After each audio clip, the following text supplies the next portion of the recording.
Hello everyone, how's it going? This is Layton's Mystery Journey, Catriel and the Millionaire's Conspiracy Deluxe Edition. Mouthful of a title. This is gonna be part 2 of our blind playthrough. I didn't play a lot yesterday, I was just too exhausted. I slept 12 hours straight. I should be fine now, I think.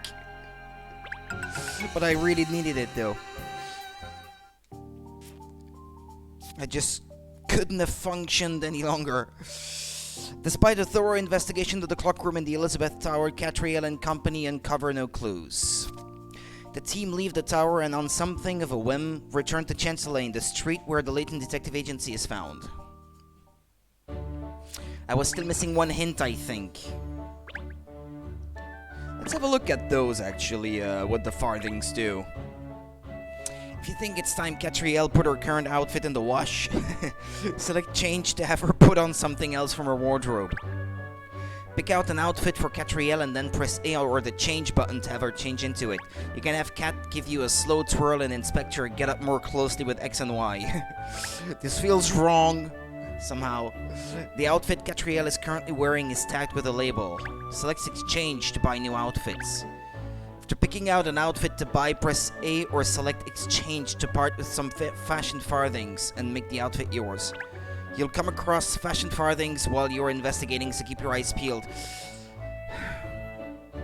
I mean, yeah, it's not bad to have that as a concept, but the problem is, those animated cutscenes, they were made with the default outfit in mind, so if she keeps changing outfits between the cutscenes that are animated and hand-drawn, and the real-time 3D graphics where she's wearing something else, it kind of creates this disconnect that's not really good. I already have that issue with some like old PS1 games and stuff where the cutscenes are like CG, like the Resident Evil games, for example, like 2 and 3. Yeah, you can change the outfit of your playable character, but in the CG, it will still be wearing the same thing because they're not real time. I kind of preferred cutscenes in N64 games in some ways at the time. Okay, they looked uglier more often than not, because they were limited to it. Okay, that was a plane. They usually don't fly overhead in this part of town. A game like Ocarina of Time, for example, if Link is wearing the green tunic, or let's say blue tunic outside of cutscenes, he will be wearing the blue tunic in the cutscenes. But you can't do that from the moment that you rely on something that's been rendered offline, whether CG or hand-drawn and then filmed or whatever.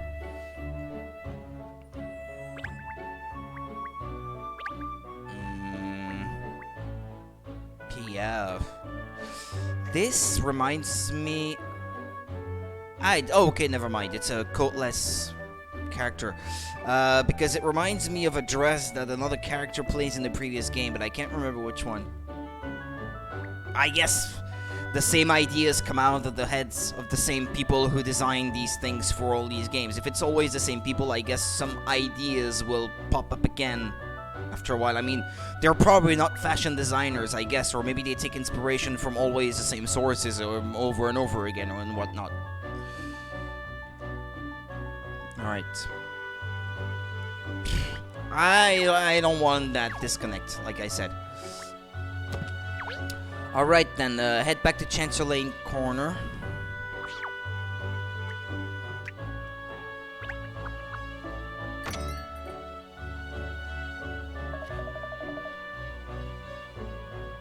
Hey, it's 21 degrees without any heating in here because of the sun shining through the windows. Free heat. I like that.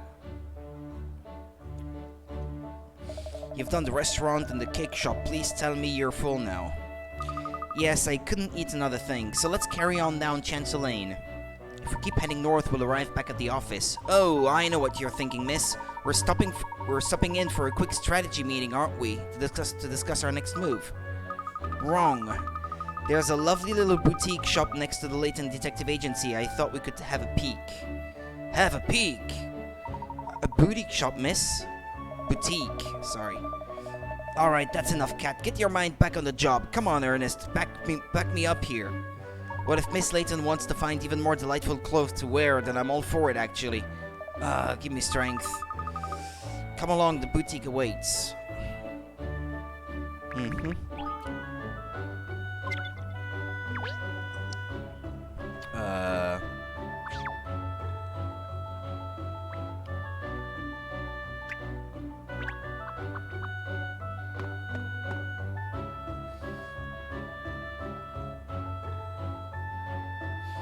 Well, here we are outside the Layton Detective Agency. So, where's this boutique shop? It's just next door. Come along. Are you really a detective? I'm starting to have my doubts. Will it be open, do you think, miss? Perhaps it's closed for the day if it's just a small shop. You could be right, Ernest. Well, there's only one way to find out. Cat! Alright, I wanted to look at the walkthrough I was looking at yesterday for, And, oh.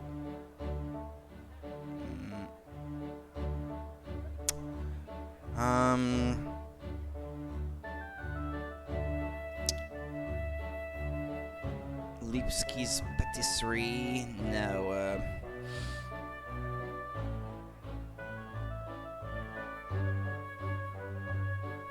Okay.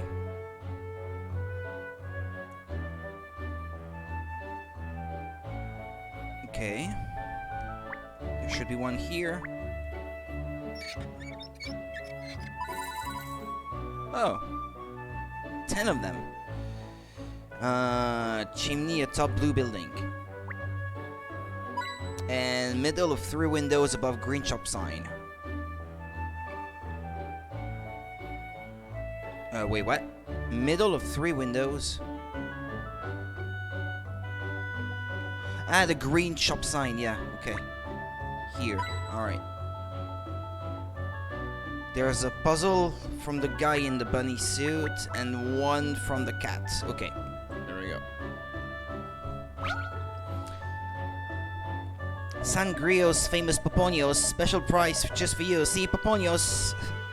Poponios? I'm sure I've seen you before somewhere, loitering around suspiciously. I'm not suspicious, I'm Benny. Anyone wearing an outfit like that needs treating suspiciously. Poponios are the special souvenirs from my homeland, Sangrio. If you have a Poponio, they say you get good luck forever. They say your dreams come true. They say you'll be eternally happy.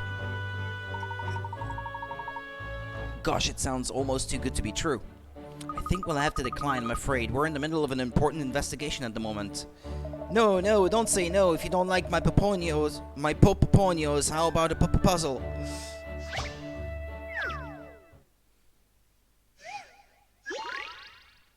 Puzzling paints. The colors of the paints are representing the appearance of something. The color of the paints.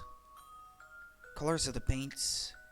Apparently one of the colors can be seen every day, but which one is it?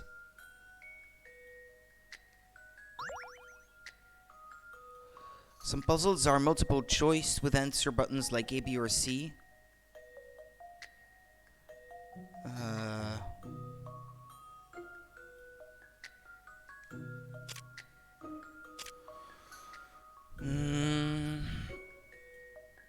If you change your mind about an answer, simply select that answer button again to clear it.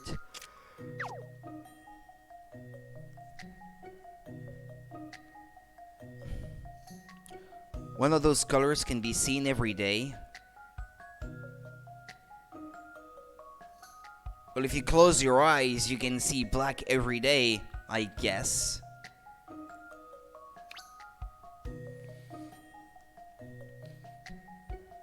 I mean, even a blind... Well, actually, no, I probably shouldn't say that, because I don't know what a blind person sees or doesn't see. I don't know how it feels. I have no idea, so I shouldn't judge. I shouldn't even draw conclusions, probably, out of respect. Right.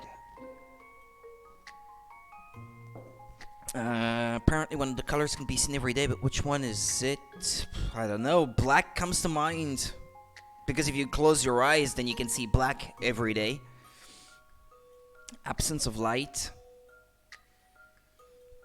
you can't see the blue sky every day, because if it's overcast, then you can't see the blue sky. So I guess that doesn't really fit there. And clouds, well, yeah, they're white, but if there are no clouds, then you don't really see white, I suppose.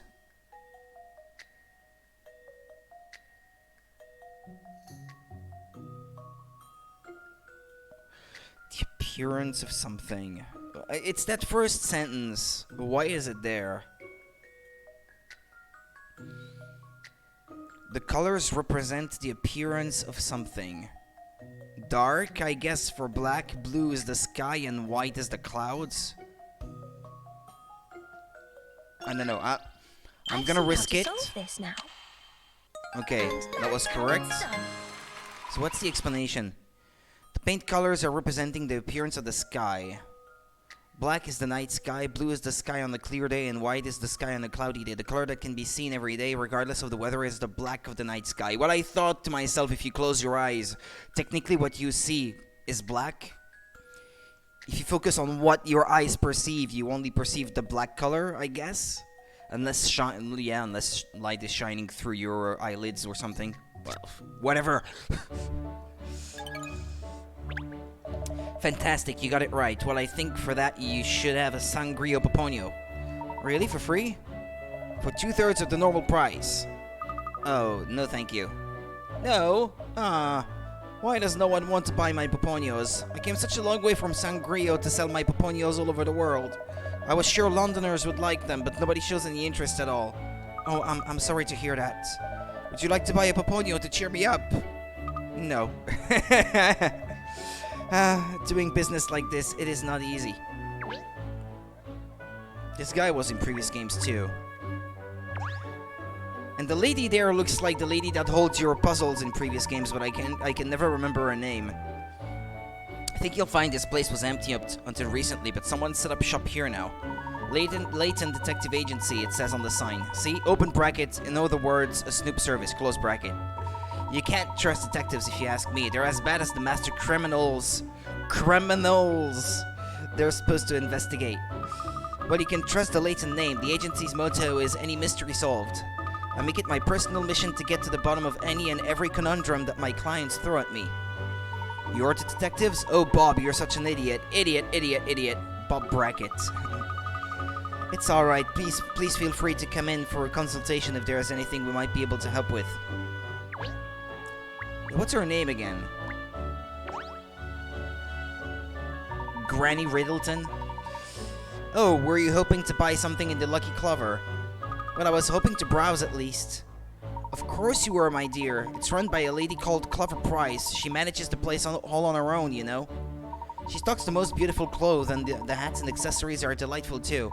But since it's just her running the place, her opening hours are rather hit and miss. She's very lucky to be able to pick and choose when she works. She really is a lucky Clover. You don't know anything about her, cat. Keep your muzzle out of other people's business. Muzzle.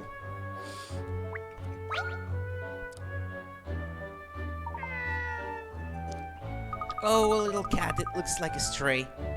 Perhaps it's lost. You think? Poor mite. We'll have to help it find its mother.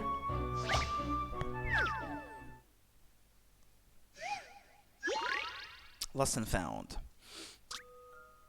This is a ladder lottery. You need to add horizontal lines to it in order to reunite the lost little ones with their mothers. What is the minimum? After confirming, you'll see. Okay, the minimum. That's what it's asking for. Okay. What is the minimum of horizontal lines you need to add? Select the box to input your answer.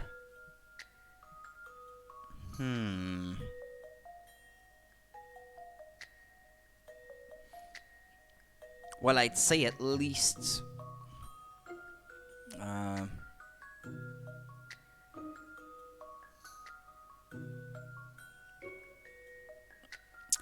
at least 1, 2, well, at least 4, potentially. If I could draw... You can't, by the way. Why is pressing the ZL button making the thing jump to the top like this? It's moving it at random. Ah, okay, if you hold down the Z button, you can use the... Ah, you can use the gyro. Ah, that's good, that's cool. Okay. Ah, nice. But you can't draw, though. Can you?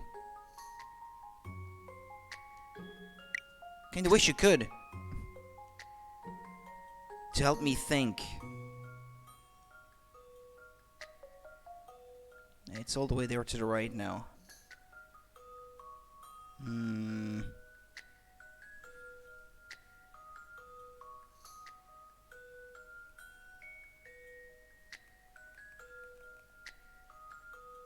But there is no button to draw. It's bugging me. You could in previous games, but I guess... Yeah, I guess it makes sense that you wouldn't be able to, because on the 3DS, this would have been on the top screen. And it's not a touch screen, so yeah, I guess they took that out. That kind of makes it hard to solve puzzles, I find. But anyway, you need at least 3 to get the little... No, at least 4 to get the one that's at the far right to the far left. So you would probably be able to do it with 4, I think. Even without drawing them, the minimum would be 4, I think. And then it's just a matter of placing them right. Like, for example, if I was to do it, I would place one right here. So that the monkey gets directed to the right, and then it can just go down and not have to worry about anything. And then you place one just under it here to take that little fawn. Is that how you... I can't remember how you call the young deerlings. Yeah, deerling, I guess. To the left and get the rabbit to go right. Then you place one here and one here. Ah, but then again... for the bird to stay on the same lane, so to speak... You would probably need 2. At least 2. Yep. Yeah. Huh. So it's probably 5 then. Yeah, probably 5.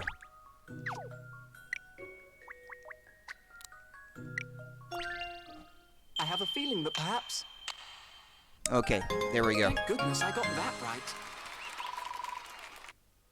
Yeah, that's kind of the image that I had in mind, yeah. They all look very pleased to see their mothers. There are several ways to place the 5 horizontal lines. Yeah, it was not exactly like that, but this is sort of the thing that I had in mind, yeah.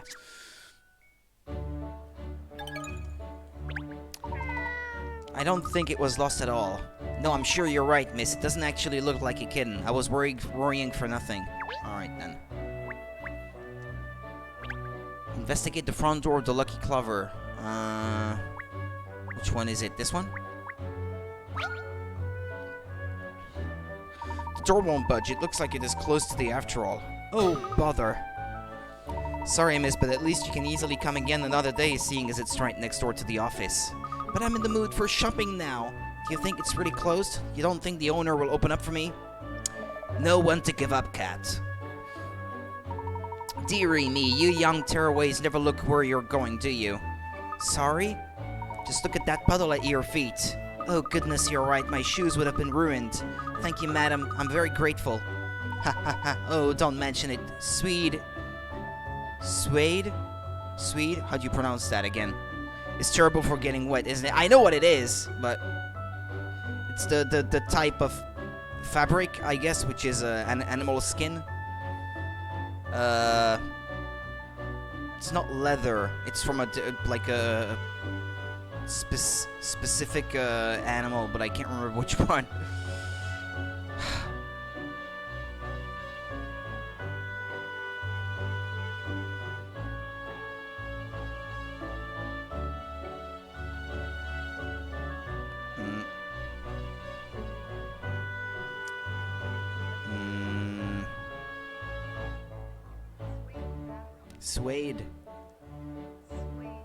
Suede.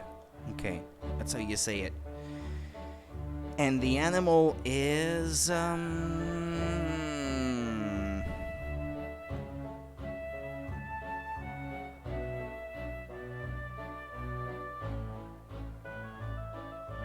It's not the animal that's called like that. In French, we would say the animal that it's from.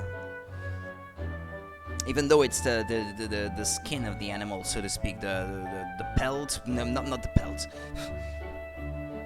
The hide or something.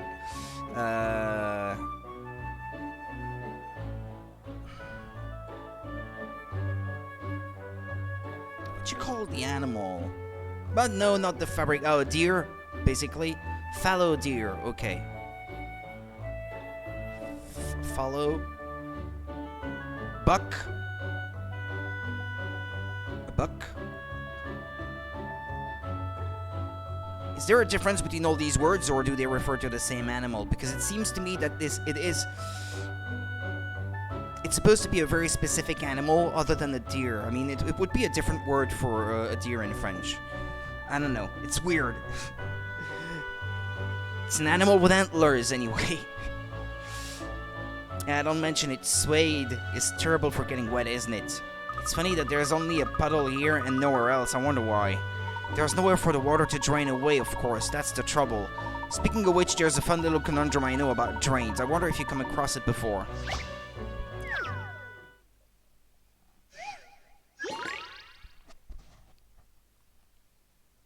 I was wondering where puzzle 8 went, because I remembered the last one I did was 7, and then it jumped straight to 9 and 10. Here is some very complicated pipework. If you turn on the correct 2 valves out of the 8 valves at the top, water will flow out of all of the exit pipes at the bottom. If the pipe splits into 2, the water will flow both ways, but only in the downward direction. Select a valve to open or close it and decide which pipes you'll send the water down. Work out which 2 valves are the correct ones to get water to all exit pipes.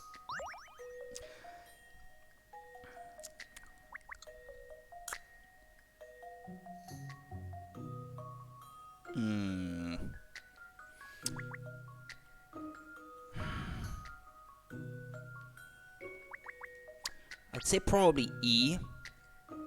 That would take care of this one. And this one.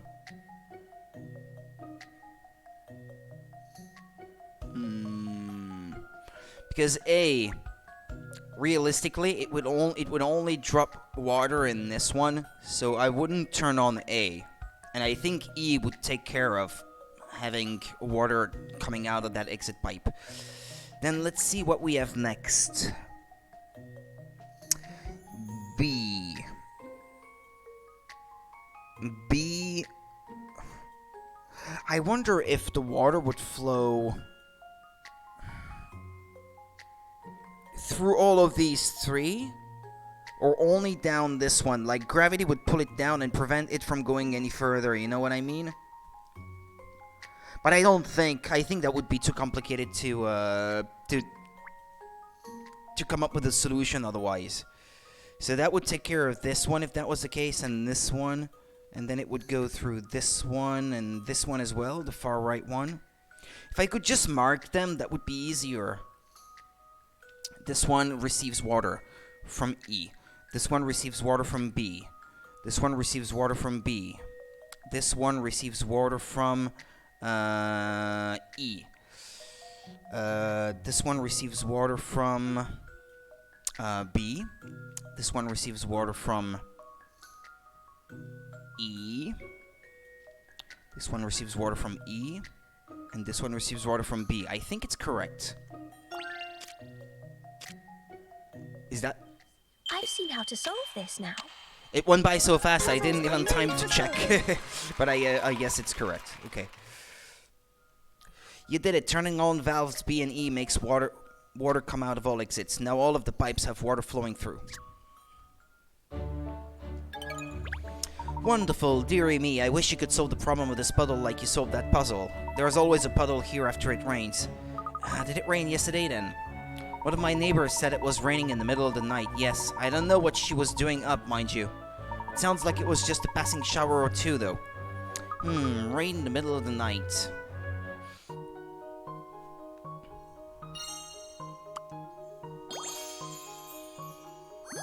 Overnight rain. You know what? Now that the sun is shining on my shoulders, I'm starting to feel warm. Even though it's the middle of December December 12th. I think there's snow on the balcony of my upstairs neighbor.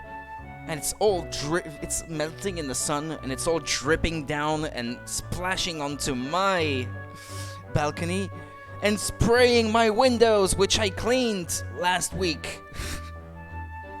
Making a mess. I hate it.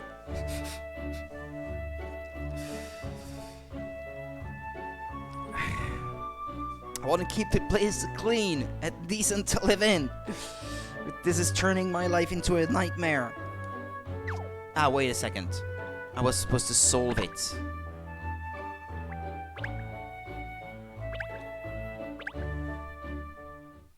Aha! I've got it! I know what happened to the missing clock hand. You do? Indeed, this mystery is history. Who did it then, miss?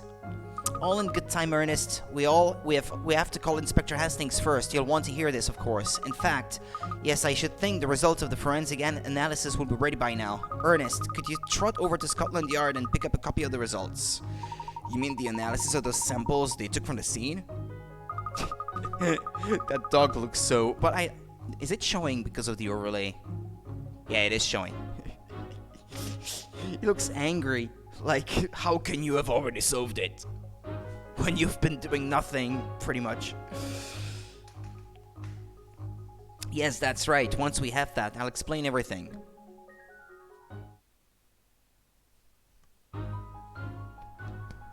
It doesn't make any sense, Cat. Clock hands don't just go missing overnight. Well, not And my overlay is covering some of the subtitles, What if the sorry. hand melted during the night? That's a possibility. No. Just no. I wonder. Aha! Yes! The hand of the clock must have been an enormous wafer. Now you're taking the biscuit. Well, traces of a substance that could be wafer were found at the base of the clock Put me tower. down. Tell me you're making this up, please. I can't decide. The voice actor for Cheryl, because of the way that I think he puffs his cheeks when he speaks, to sort of make this dog voice like that. I think he makes a good job of it, but the acting itself, I can't decide if it's good or bad. Maybe it's because I'm expecting it to be a bit more overplayed, because it's kind of an unrealistic situation with the dog talking. I can't decide. At times it kind of feels like what he's saying and the way he's saying it don't quite match the way they were supposed to. The samples collected from the scene certainly could indicate a wafer-like material. It had me confused at first, but of course, wafer makes perfect sense. Oh, yes. Wafer makes perfect sense for the kitty cat. But for the rest of us, who aren't crazy, it's a bit hard to swallow. It's the truth that's crazy, not me. Because the truth is stranger than fiction. Really? It's highly probable that the culprit is... She does sound full of shit. Someone used to cooking cakes Doesn't and she? pastries on a grand scale. In other words, a confectioner. We're looking for a master wafer maker.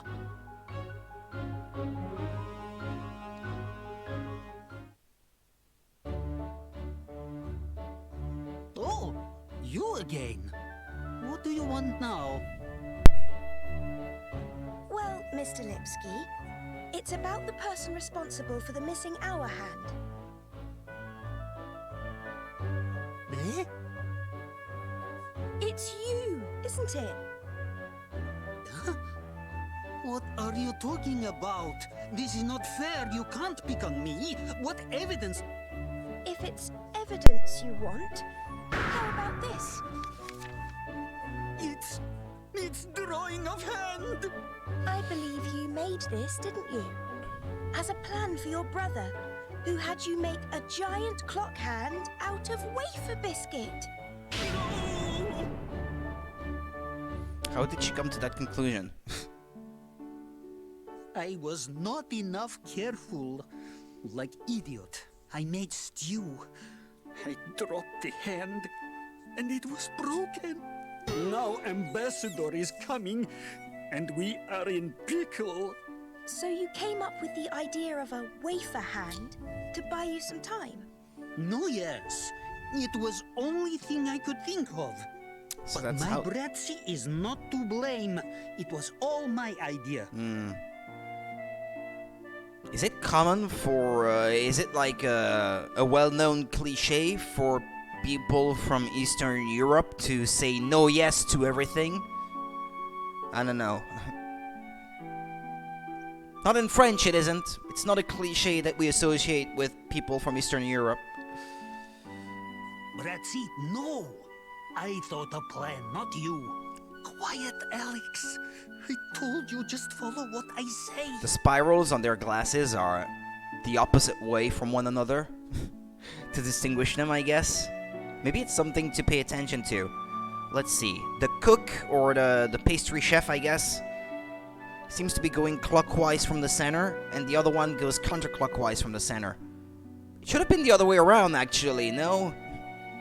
Because he is the clock guy, the one on the left. So shouldn't it have been the other way around normally? I wonder if it. It's really I wonder very if it charming. matches in the hand-drawn cutscenes. On the 3D model, it would have no reason to change from scene to scene, but in hand-drawn situations, I wonder if they pay attention to that sort of detail. Something to maybe keep in mind for later. Huh? The idea of a giant clock hand made of wafer. It's a wonderful notion. Still, I did not tell truth. I made big mistake. Now, I don't know what me and my Bratzy can do. Oh, that's easy. Easy? Yes, make another one. We'll present your wonderful wafer clock hand to the ambassador as a gift. Who makes the voice of Catriel, by the way? It sounds mildly familiar. But then again, maybe it isn't.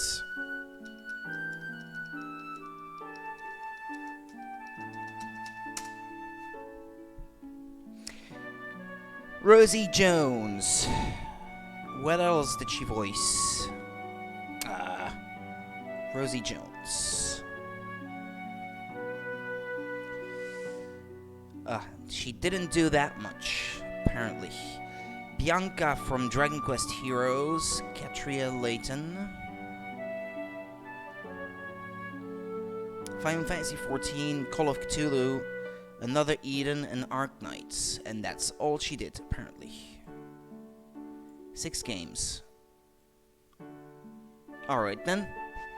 Well, I guess I've never heard her before, since I have not played any of these other games. What foreign dignitary wouldn't be delighted by a life-sized replica of a piece of one of Britain's most iconic landmarks? Uh-huh.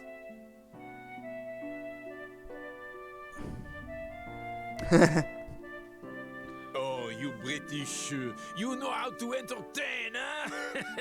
Whatever may happen, you will never exit our hearts. So Ambassador Fudafafa's visit went off like clockwork. Ha ha. And Britain's place as a friendly ally to its European neighbors was firmly re-established. Yeah,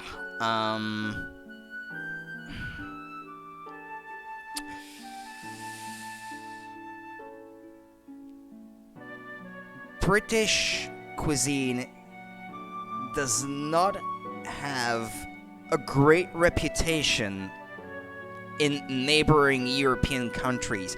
Pastry, perhaps not. I think it's well appreciated, but everything else...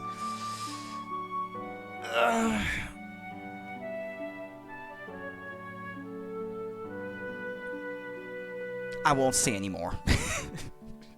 I'll just shut up. Probably for the best. Don't know who's watching. Layton, you're amazing. I can't believe it. That whole wafer thing, how wasn't that just a shaky dog story? Ah, but you see, Shirl, the truth is always stranger than fiction. In Layton games it is, yeah. Save your progress so far. So that was one full chapter then. I wonder if perhaps one full chapter always has 10 puzzles or something like that. A slightly more formulaic way of doing things would please me more, I guess. Even if it does take away a bit of that sense of surprise, but it makes it easier for me to keep track of things and try to get things as complete as possible without having to rely too much on checking things online. I think I would prefer it that way, if anything. How'd you like the basket, Cheryl? Was it comfortable sleeping in there? Yeah, thanks, Ernest. It beats sleeping on the streets, that's for sure. Or worse. Anything to stay out of the pound. Out of Battersea. Well, if there is anything else at all that you need, do let me know. I hear you're homeless at the moment, Cheryl. You're welcome to live here at the office for a while if it would help. Yes, that would be a big help. This memory loss thing is a real rough deal. I don't know who I am or where I come from. I just suddenly found myself wandering the streets. That's the first thing I remember. What if it's Layton transformed into a dog? Nah, probably not. I think usually it's quite light on the supernatural kind of things, or usually when something seems supernatural, there's always a logical explanation behind it, because that's the whole point of the Layton games, I guess. To get you to think logically. Until you spotted one of our flyers and decided to enlist the services of the best detective in town. Yes, that was one of the leaflets I designed that you picked up, Cheryl. Miss Layton had done absolutely no advertising at all since she set up here, you know, so I decided to take matters into my own hands. Although we still haven't had any business. Apart from a vagrant canine. Oh, well, excuse me for merely being man's best friend. Now, Cheryl, I didn't say I was dissatisfied. In fact, I plan to use your dogginess to the full. You do? How? Actually, maybe I don't want to know. By having you do what dogs do best, using your nose, following the scent of a villain from the scene of the crime, for example. Oh, I say, Miss Layton, what a champion idea. How? Yeah, but maybe he doesn't want that. You decided that for him. Cheryl can perform police dog duties with his heightened sense of smell. He'll be a wonderful asset to the agency. I hate to rain on your parade, but this doggie's nose knows no notable smells at all. Sorry, that was too many no's. Are you telling us you can't smell anything? Not exactly. I mean, I can smell things, but no better than a human can, I'd say. Really? Oh, what a disappointment. I was thinking I might actually find a use for you. Well, sorry I'm such a letdown. Never mind, I'm sure Cheryl will prove useful in other ways. Oh, the phone. Get that with you, Cheryl. Why me? Well, if you can't help sniff out the truth, the least you can do is take phone calls from me. I'm a dog! I'll get it. It could be someone with a job for us. Yeah, Cheryl. Gotta find ways to earn your keep, or it's back on the streets with ya. What can I set you working on, Cheryl? You'll have to pay your way somehow. Cleaning the toilet, perhaps, or filing? No, your paws prohibit so many tasks. Yeah, dogs that can't smell are so useless. Oh, I got it. You could be the Layton Detective Agency mascot. We'll stand you on prominent street corners, touting for business. Oh yeah, and I'll throw in a free massage as well. It looks like Ernest is finished on the phone.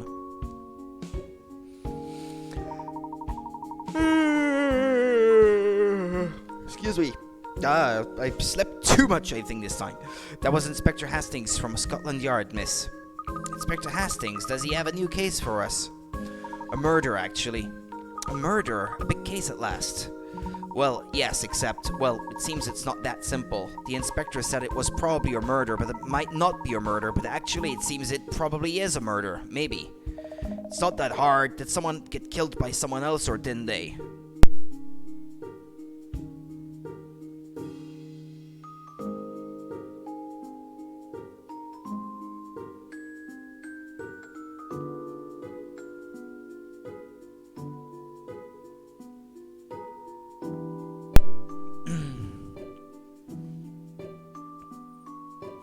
It's not that hard. Did someone get killed by someone else, or didn't they? I don't know, but the inspector wants you to meet him at Scotland Yard immediately. A murder that might not be a murder, but probably is a murder, maybe. But it's certainly intriguing. I smell a mystery that needs unraveling. Oh, bother. What's the matter with you? It's the last day of the Riverside Festival, that's all. I had rather hoped to invite you to accompany me to watch the show this evening, Miss Layton. Oh, yes, I'd forgotten the festival was on at the moment. What kind of festival is it? It's a London tradition. It takes place on the banks of the Thames. It's a hoot, Cheryl. There are street stalls serving food and drink and stage performances and, oh, it's all rather fun. It goes on for a whole week, but today's the last day, as the climactic finish to the festivities tonight will be the Riverside Show of Devotion. Yeah, sounds like a real hoot. Oh, it really is. Lots of young men and women who are in love line up on the opposite banks of the Thames to face each other and declare their mutual love. What, in front of everyone else? Absolutely. They say that couples who declare their love at the Riverside Festival will find eternal happiness together, you see.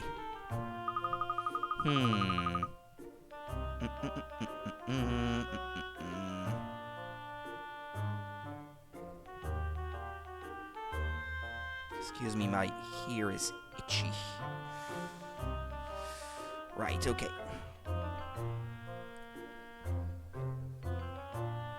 I had no idea about that part of the festival. It's jolly romantic, don't you think? I was hoping to escort Miss Layton so we could watch the show together, but now... Didn't you say it happens every year? There's always next year then, isn't there, Romeo? Perhaps not, actually. Numbers have been dwindling in recent years. You see, there are rumors that they might even abolish the festival altogether. This may very well be our last chance to experience it. Yeah, and declare your love to one another from opposite banks. I must admit it does sound appealing. Really? The romance of it all gets to you too, does it, miss? Oh, joy. Sorry, Ernest, it's the food and drink stalls you mentioned that have piqued my interest. Ruled by your hunger, not your heart. You should be a dog. Food at festivals always tastes better. For some reason, don't you think? It's the atmosphere, I suppose. Excuse me, just a second.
Oh, yes, I couldn't agree more. It's sharing with that someone special that really does it, isn't it? Yes, well, we mustn't keep Inspector Hastings waiting any longer, I suppose. Come along, you two. We need to pop over to Scotland Yard. Of course, miss. Why do I need to come? Because you need to earn your keep. You're getting free lodging here at my office, remember? Unless you prefer the street corner advertising we discussed before. I'll grab my lead. I'm starting to think I picked the wrong agency here. Aye, life ain't easy. It's time you learn that. Murder on the Thames.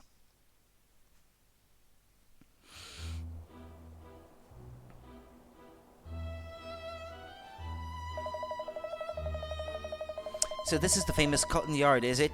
It's not much of a yard, and it's not in Scotland either. As a dog who likes open spaces, both revelations are a bit of a disappointment. It's actually quite imposing, isn't it? I'll say, don't forget that the Metropolitan Police are responsible for keeping the peace across the entire city of London. This is a very special place, and not least because it's where Miss Layton and I first met. It's one of my most treasured memories, such a fateful meeting, wasn't it, miss? This is no time for reminiscing, Ernest. Inspector Hastings has a possible murder, or maybe not, he needs our help with. Come along, let's go in. Oh, sorry, miss, right you are. Hey, hey, hey, hey.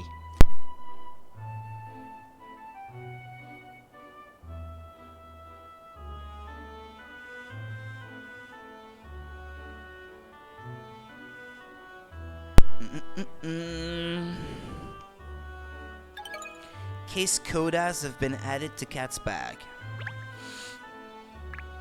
Koda? What's that? Little mini episodes that you can only see here. Each time you solve a case, a new case Koda will be added to the list. Now that the case has been solved, you can view the clue descriptions in the case file. Okay.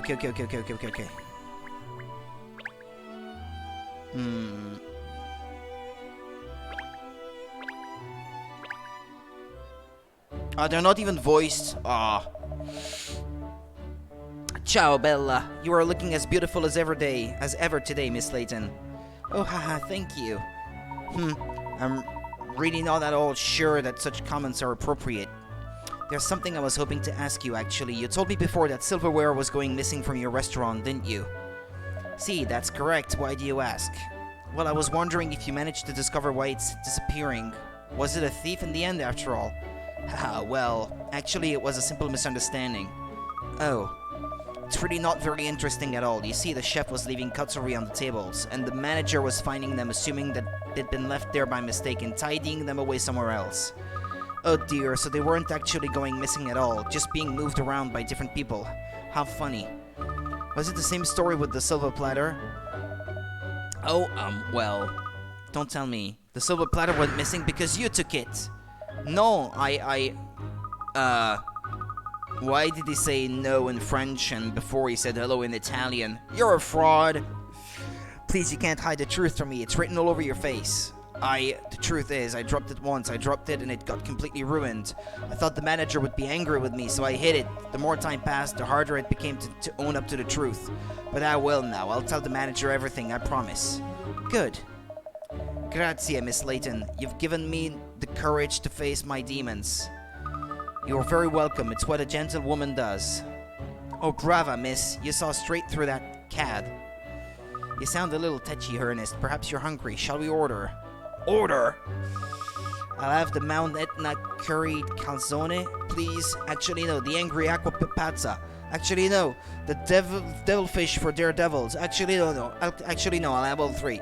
You're never going to eat all that. You'll need a doggy bag. Ha ha. Dog jokes.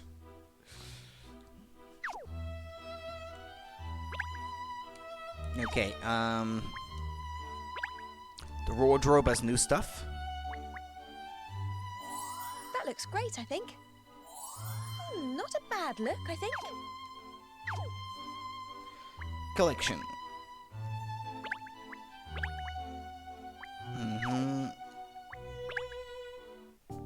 Daily puzzles.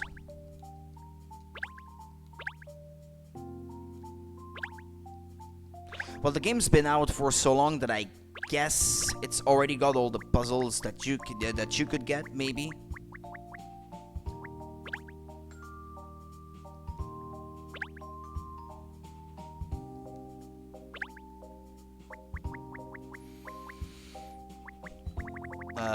Okay, 383. Okay. That's a lot of puzzles.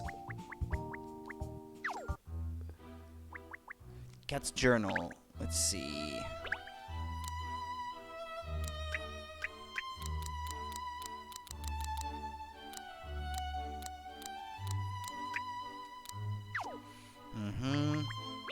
Yeah, and I guess, well.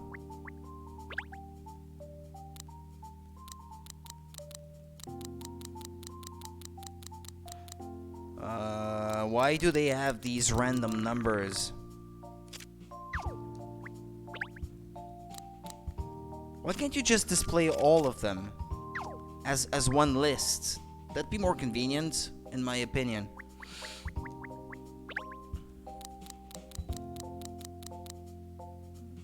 Because yeah, okay. So you only get this many types of puzzles? They're all variations on the same puzzle then. Okay, they're not exactly unique puzzles then. But that's a lot of them, that's for sure. I'll do what I usually do with Layton games though. I'll just focus on those that you can play through in the main story. Alright then, looking for hint coins now. Mm.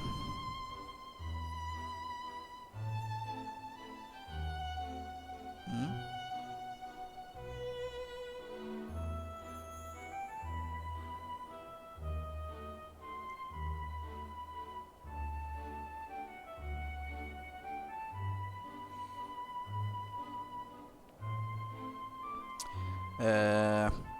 Yeah, I get distracted by things.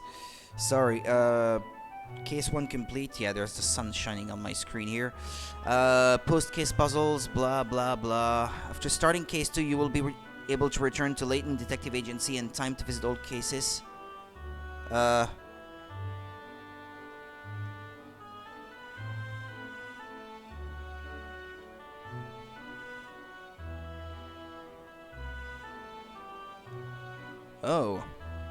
Hold on then. Ah, she put on that dress now. Okay. Oh yes, I forgot to mention that we can return to the agency at any point, you know? Whenever you'd like to go back, just press X or select the Layton Detective Agency button. I've put details of all cases on the pin board so you can switch to investigating another case whenever you decide to do so. Or you can play around with the office feng shui if you don't like how it's decorated at the moment. Ah, so that would be a way of going back to previous cases and finding any coins or solving any puzzles we might have missed. Yes, and for the less serious-minded, earnest redecorating can be a nice change of pace. Yeah, that's not for me, sorry.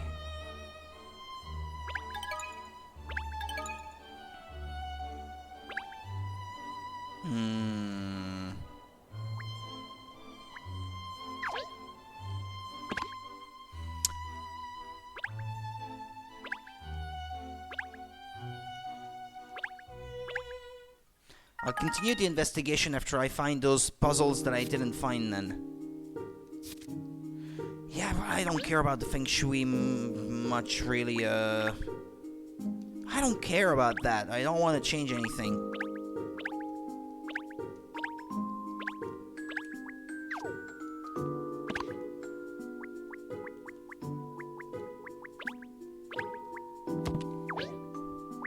How would you go back to the investigation?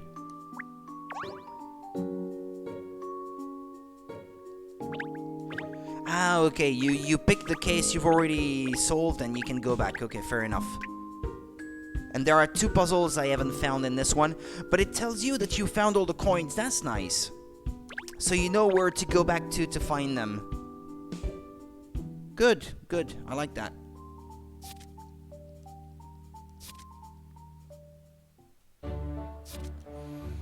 Number of puzzles you've solved and the number of coins you found at the chosen destination are displayed.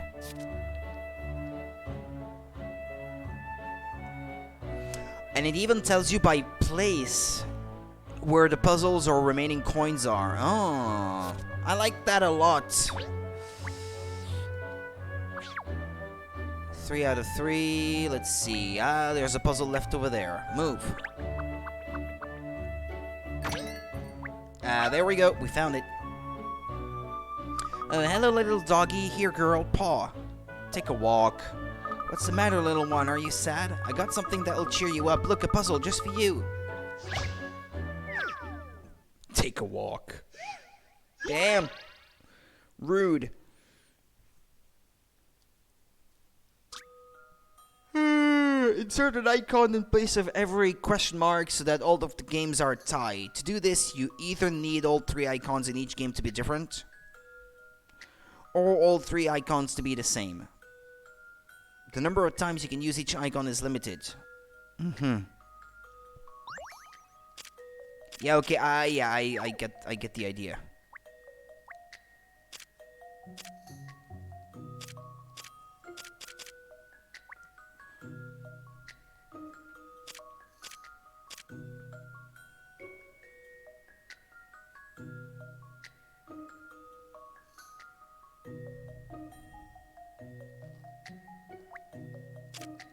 I'd say hands in these 2 locations seem likely. No? What do you think? Or... actually...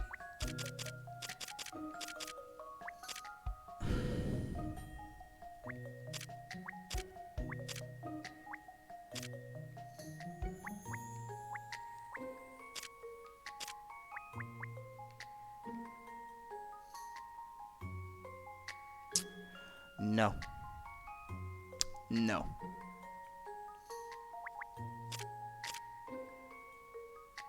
Mm-mm.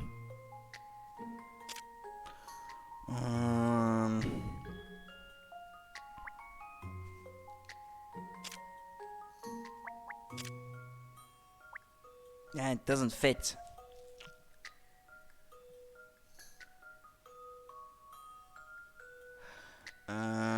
No, wait. Ah, there we go, okay. A good puzzle is something you have to chew over. They don't call me Sherlock Holmes for nothing. Alrighty, you did it. You made all of the games tie and created a rock, paper, scissors tower. There is more than one way to arrange the icons, but the combinations remain the same. Wow, amazing, you did it. Alright, so you can't do paw, but at least you can do something. Of course I can do a paw. Go on then, Cheryl. Show us all how it's done. No.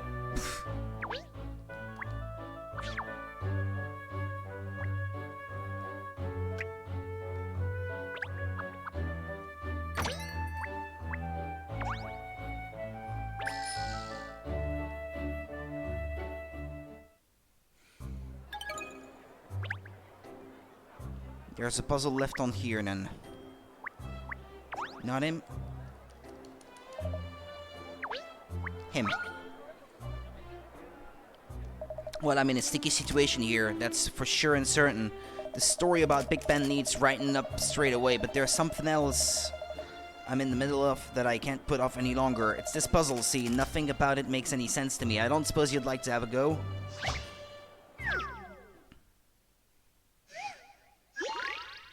Magic numbers. There are spaces for number panels in this 2x2 stone grid.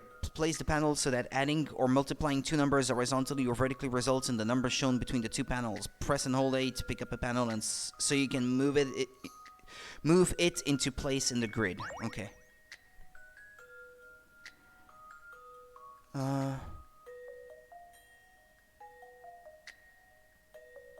Adding or multiplying?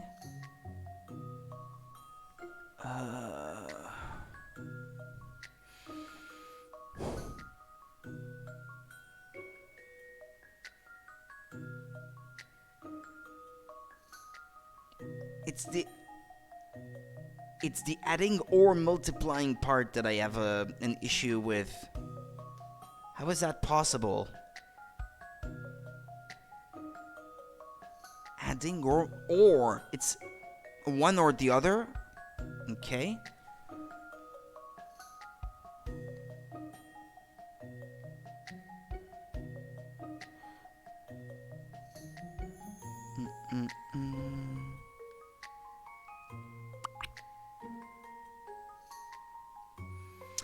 $56.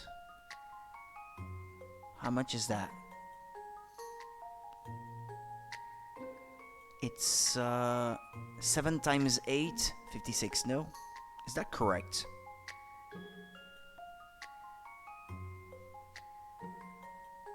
Yeah.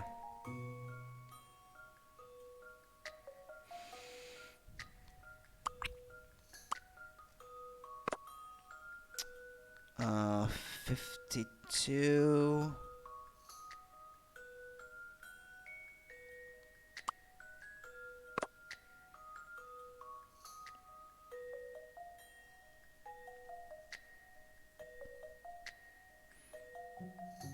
Yeah, that doesn't work though. For 36. Unless... No. No.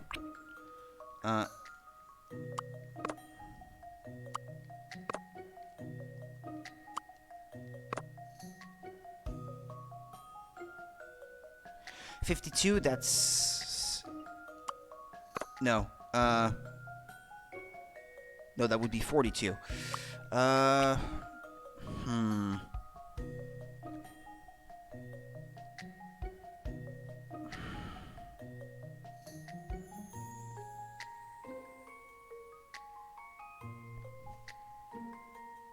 Yeah, no, because it's 28 plus 7, that's equal 35.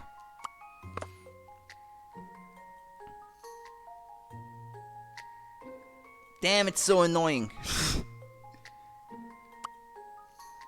35, otherwise that's 3 times 15, but I don't have 15 though.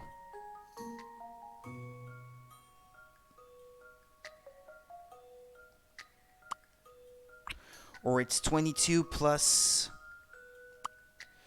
35, that's 22 plus 13.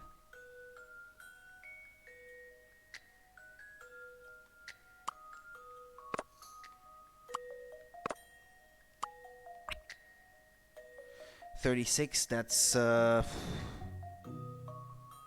23 plus 13. No, that doesn't make any sense.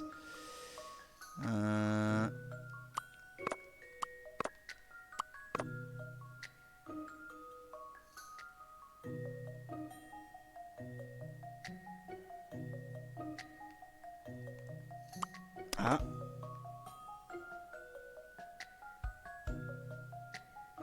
Four times 14. Ah, okay. I have a feeling that perhaps... That's a relief. I wasn't entirely sure. You did it. This is the only possible combination. Well, from the numbers that they give you to choose from, anyway. You solved 12 puzzles. You earned yourself 1 decor docket. Well, there's a turn up for the books, eh? Very impressive, miss. Very impressive indeed. If the game tells you how many coins there are in each scene and tells you whether you should be looking for more or not, I guess I could not rely on looking at a guide to find them, then I wouldn't have to worry too much about it. And if there are no missables in this game, which I greatly appreciate, then that's good.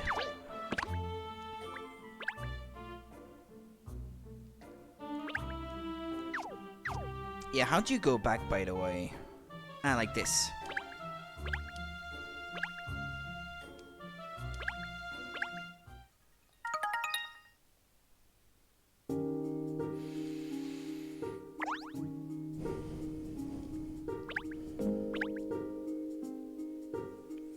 Got spoiled a little bit there, showing a lady on the icon that I have not met yet.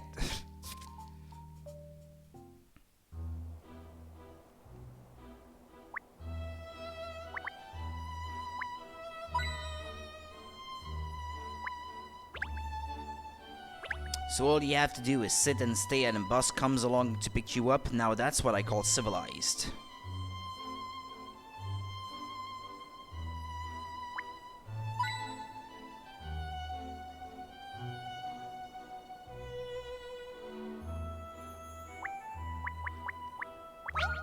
They look like French flags. Why? They look like blue, white, red. Now then, why don't you have a go at solving this one, Ernest, seeing as it was you who found it. Okay, there we go. Puzzle. Fraud fishing.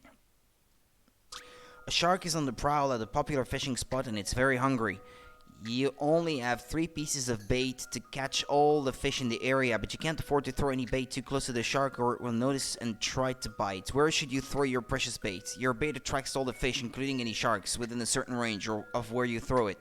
Of course, you can't throw bait directly on top of the fish. That might hurt them.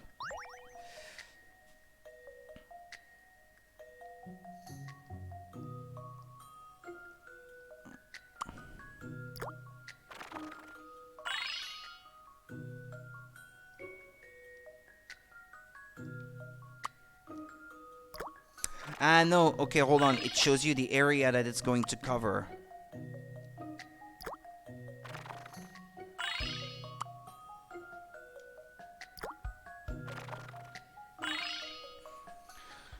I've seen how to solve this now.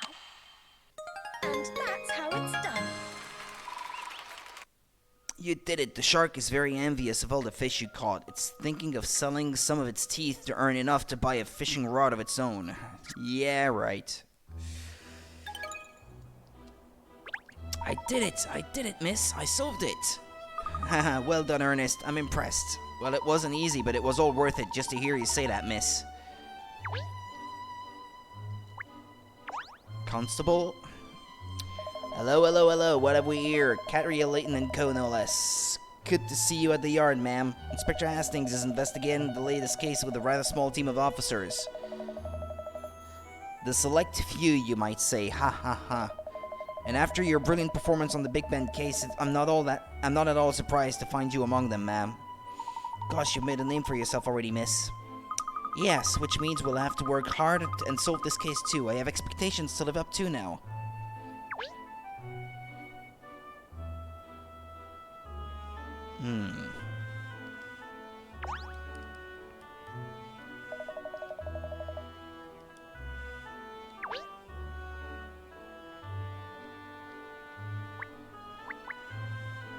Whew, I wouldn't want an office up there. Think of all the stairs.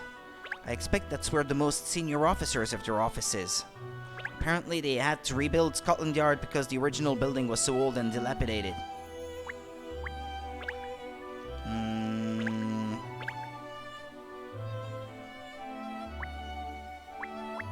Ah, you can see the clock tower even from here, look. It's not missing a hand anymore?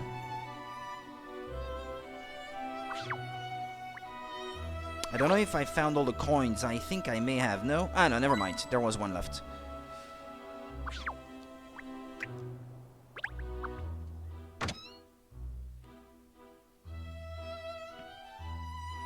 Something's not right. Oh, what is it, miss? Don't you think it's unusually quiet here at the police headquarters, considering a murder has just been reported? Yes, I suppose you're right. I don't see many officers rushing about following leads or anything. Oh look, there's Douglas Dirt, the reporter from the London Times. Let's go and ask him if he knows anything. If anyone will know, it's a reporter.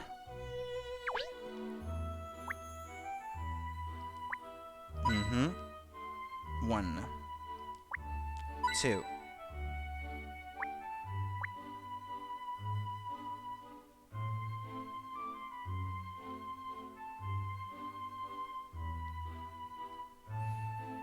Okay, yeah, I keep forgetting that I can use gyro, okay?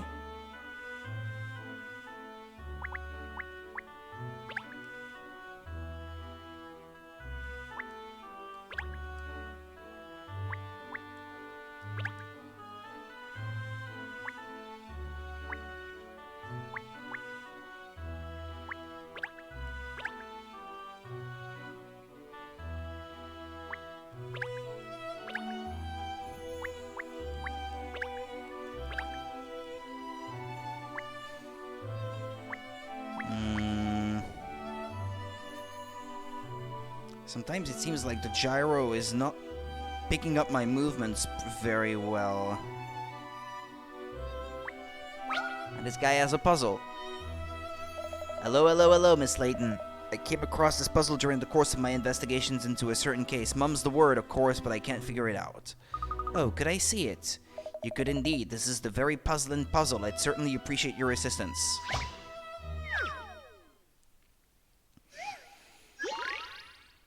Pizza preferences. Piping hot pizza has just been delivered, so it's time to get in on the plates pronto. It's been pre-sliced, and you just need to make sure all 3 children have precisely the same amount. But, there's always a but, each child has a particular ingredient that he or she doesn't like, so you can't give them slices with toppings they won't eat.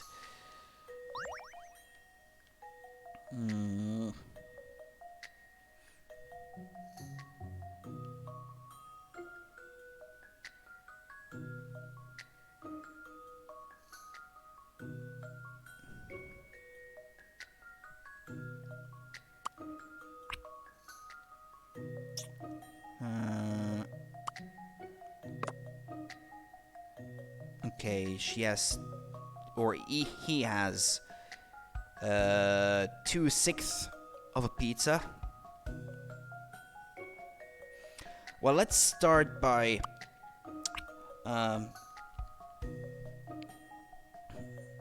making sure we know exactly how much each should have. That's 6 times 4, 24, so each should have 8 slices. Like 8/6 of a pizza. Right.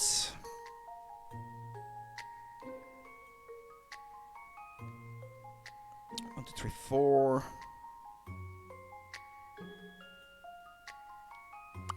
No tomato for this one.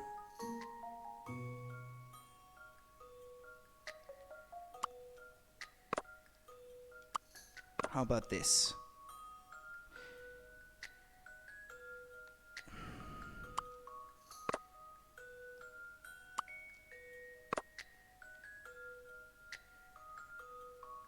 Ah.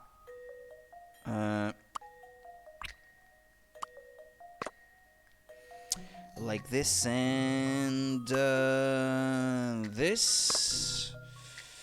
Like this and this. How does that look? Okay. Okay, that looks fine. This should do it, I think. Puzzles are made for solving. You did it, now eat it up before it's stone cold.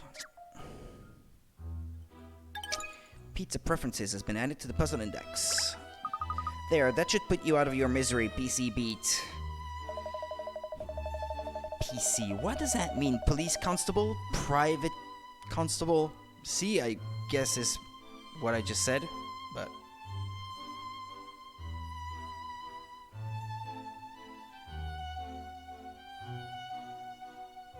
Police constable? Ah, yeah, okay. Okay, yeah, that's what it means. Indeed it should, Miss Layton. Much obliged, I'm sure. Now I'll be able to keep my mind on the job. Lovely jubbly. You're very welcome, Constable. Do call in at the Layton Detective Agency if you need assistance with any other matters. Yeah, because police aren't capable of doing their own work, their own job, without relying on private detectives, I guess.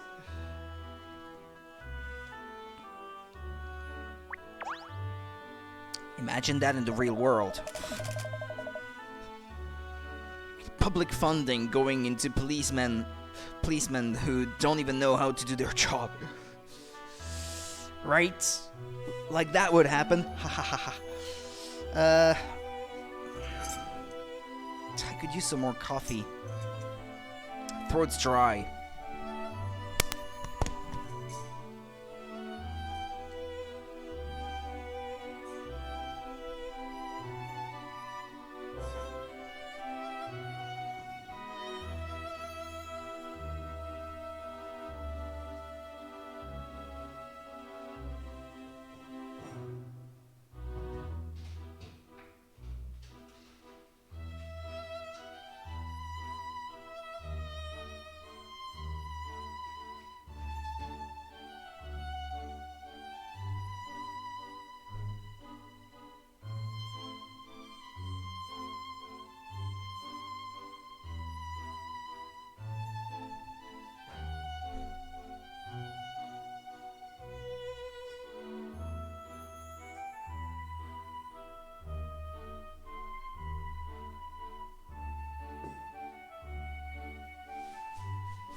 Alright, hello there. You're on the same trail as me, I dare say. You've heard about the incident at the Riverside Festival, I presume? A murder, no less. What a dark world we live in.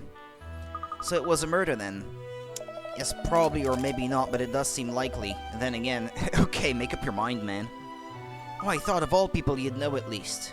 Well, the word on the street is it was murder, but the police haven't made a statement either way. A murder in the Layton game? I don't think so. People rarely die in these games, like for real. They go missing and then reappear later, or something of that nature. Seems a bit odd, don't you think? A murder at one of London's biggest events should be front page news. It looks like we're just going to have to get the facts from the horse's mouth. If by horse you mean Inspector Hastings, he passed through here not long hence. I pressed him to give me the lowdown, but he gave me the cold shoulder. I think he's probably still in his office.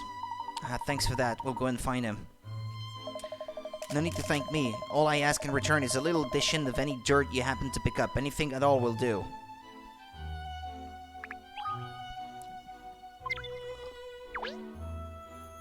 Anything. Anything.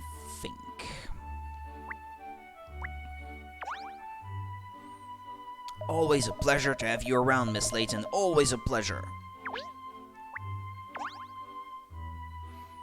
Like I said, I saw the inspector not long ago. I'm fairly sure he's in his office.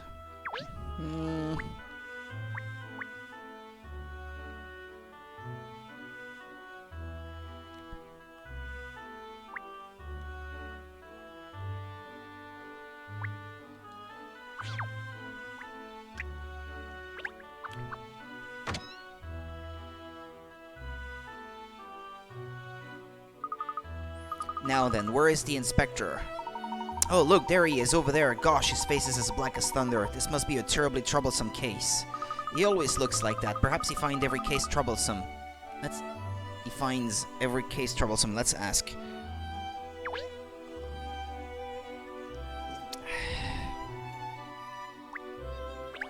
And I thought your desk was a dog's dinner. This is a whole other level.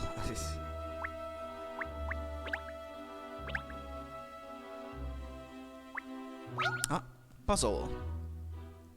This clock is absolutely spot on, isn't it? To the second.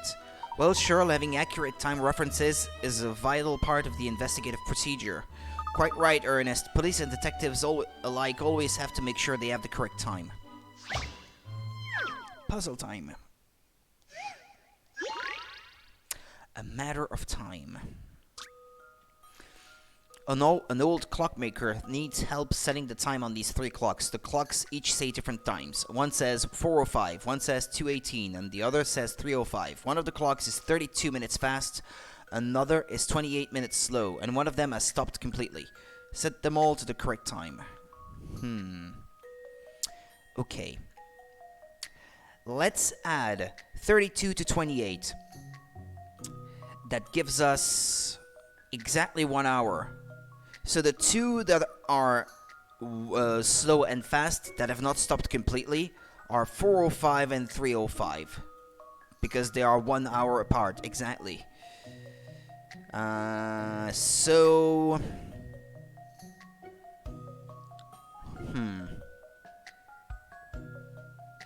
How do I determine which one is fast and which one is slow?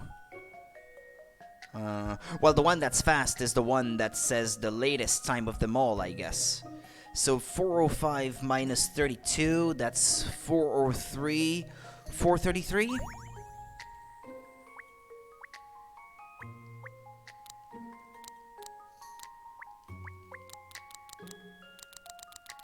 No. You have to wind it back instead. What am I saying? No, 3:33, sorry. Yeah. 28 minutes slow. If you remove 28 from 3:33, yeah, that does indeed say 3:05. Yeah, I think that's it. 3:33.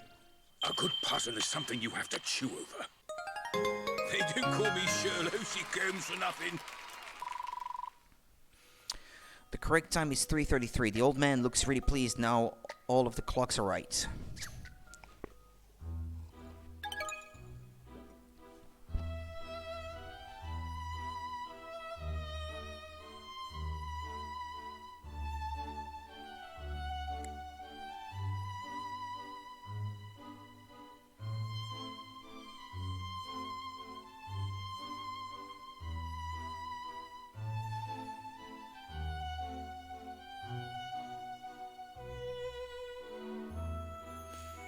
Puzzle 015, a matter of time, has been added to the puzzle index. Sorry, I zoned out a little bit there, lost in thought.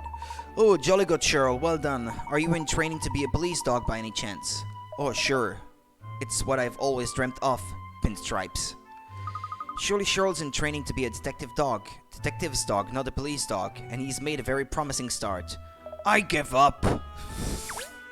I give up. Right, huh? What's that here? The magnificent mustache has been added to your collection. It's magnificent indeed.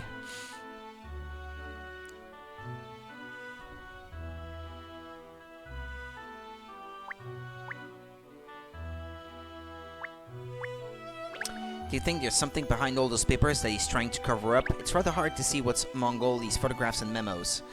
Oh look, there's a recipe for beans on toast here. I wonder what case that was from. Probably not a case.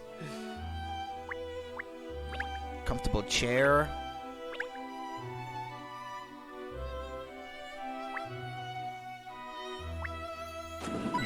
There must be another one, I'd say.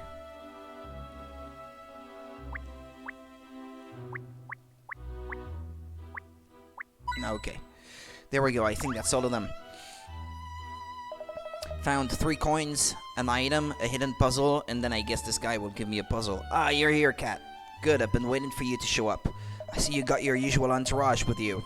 We don't actually allow pets in the yard, but I'll turn a blind eye for now. I hear there was an incident at the Riverside Festival. Yeah, that's right, and the festival's in full swing already. I was actually planning on taking my better half along tonight to watch the show, but now this has happened. People are saying it's a murder, is that right? Who told you that? Oh, it was me on the blower, wasn't it? But like I said, we don't know for sure. What exactly did happen, Inspector? Well, I'll tell you what I know so far. Early this morning, a man and woman fell from opposite banks into the Thames and haven't been seen since. But it sounds like it was no accident. The man was pushed by someone. Then it's clearly a murder. The woman, on the other hand, chucked herself in. Gosh, a murder and a suicide? Nah! He was probably pushed by accident and she jumped in to try to save him or something. If they were on opposite banks, they were probably lovers or something. Well, then again... They would not have been the only couple, but I guess, after the man fell, the corresponding woman on the other side that actually knew him, the romantic interest, I guess, jumped into the water and, well, tried to save the dude, I suppose. You're not suggesting the two events are unrelated, but just happened to occur at the same time coincidentally. We haven't managed to ascertain yet whether they're unrelated or not. There's people trawling the river as we speak, but we still haven't found either one of them. This is making my head hurt already. On the phone before, you said it was probably a murder, but might not be a murder. What did you mean by that? Do you know anything about the victims at all? According to our investigation so far, the girl was called Vic and the bloke was called Tim. Last name's not forthcoming. Both of them lived on Chancellor Lane, it seems. Well, blow me down with a feather. Everything seems to happen on our street. Apparently the pair were set to appear as part of the Riverside Show of Devotion tonight. I wonder what's behind all this. It's my job to find that out, Sunshine. It seems I was requested personally to handle the investigation, and not only that, I've been told not to involve too many officers. On the one hand, I'm flattered, but on the other hand, I'm flummoxed. There isn't exactly much to go on. And I'm hampered by having so few officers at my disposal as well. Which is partly why I asked you to come down here, Cat. You couldn't lend a hand, could you? I see, so that's the situation. Tell me, who is it that asks specifically for you, Inspector? I'm just on my way to see the person in question now as it happens. Tag along. I'm led to believe I can find her down at Guildhall. Guildhall? You mean the town hall on the Gresham Street? Yep, that's the one. Come on, shake a leg. Alright then, lead the way.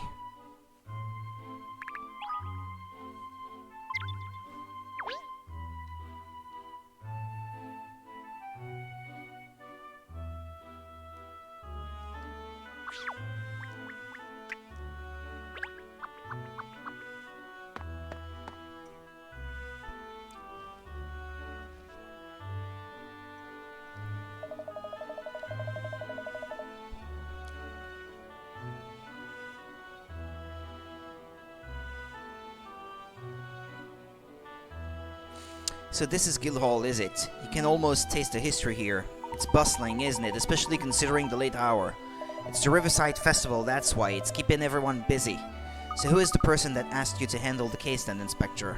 That would be the Mayor of London herself, Miss Pipper Lawanida. Oh yes, I've seen her picture in the papers. A very sharp-looking young woman. They say she's really been shaking things up since she took up office. She sounds like a force to be reckoned with. That she might be, but that doesn't help us find her. Where in this rabbit warren do you suppose she's hiding? Why don't we ask that woman over there? Okay, let's look for stuff.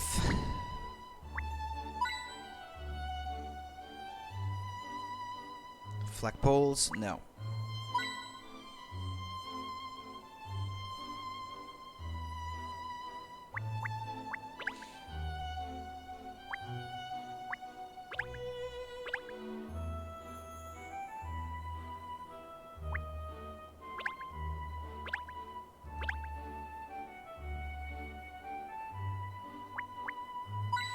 think that's 3 coins.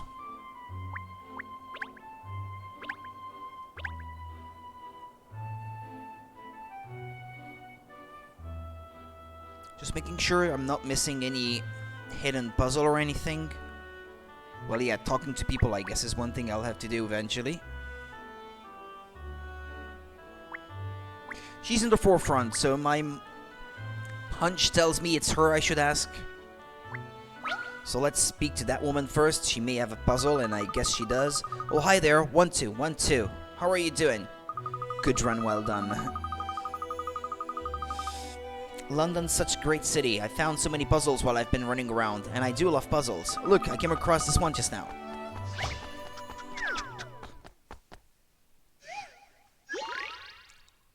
Sports matches. The matches are lined up to show the number 3706. By taking away one match, you can spell out the name of a sport. Which is it?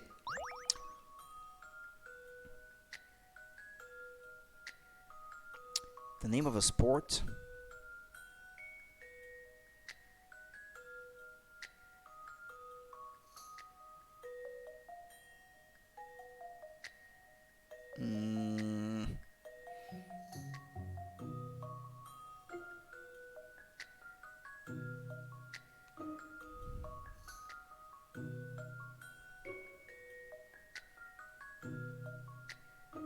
That's not a sports soul, is it? S-O-L-E. Because if you look at it upside down, and you take away one match from that 6, that spells out S-O-L-E, but that's not a sport, is it?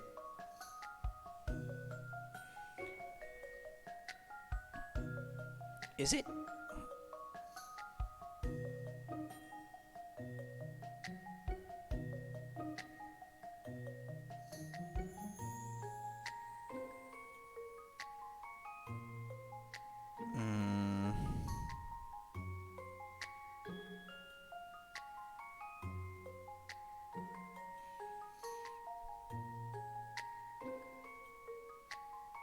Nah. Nah, that's not it. That can't be.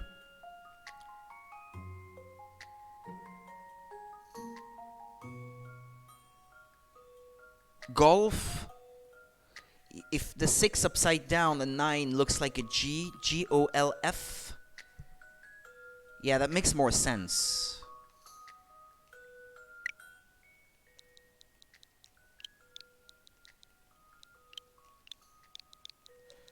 Golf. This should do it, I think. And that's how it's done. Right, you did it. If you turn the whole thing upside down and then take one match away from the E, it spells golf. Nice shot. Nice on.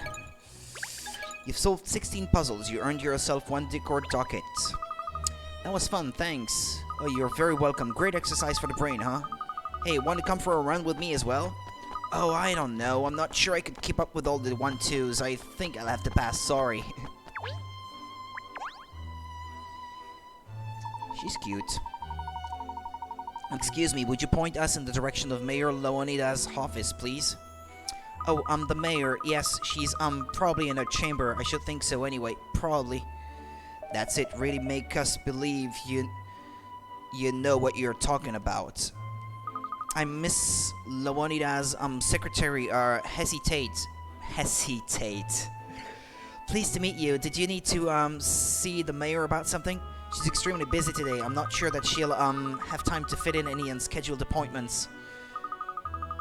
Do you say schedule or scheduled in British English? I can never remember. I can never remember.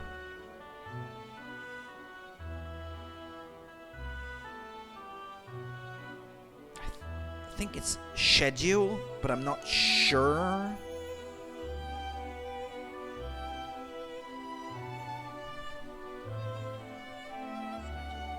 Yeah, that's American English.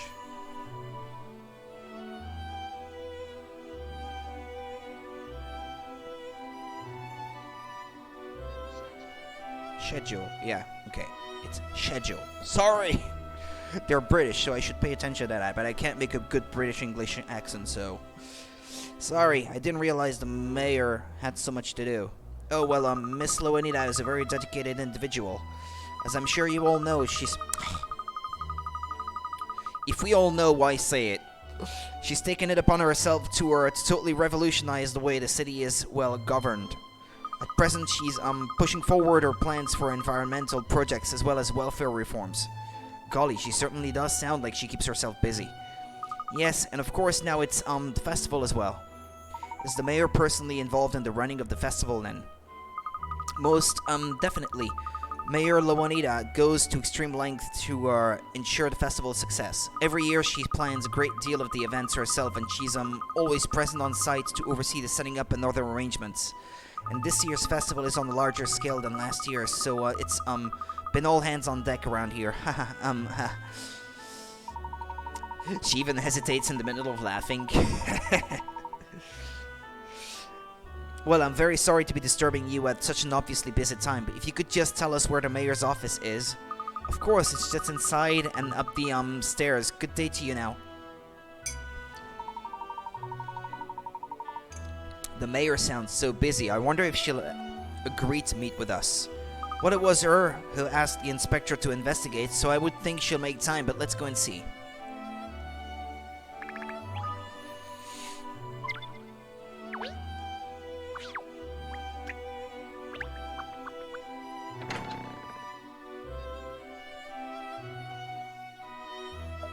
Mayor Loanita. Ah, that's her over there. Good, let's go and talk to her then. Ah, so that's the lady we saw earlier then.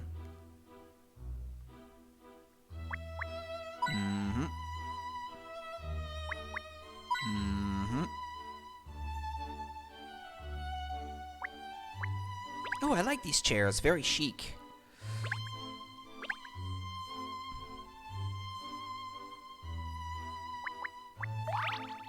You've discovered the mysterious mask. It's been added to your collection.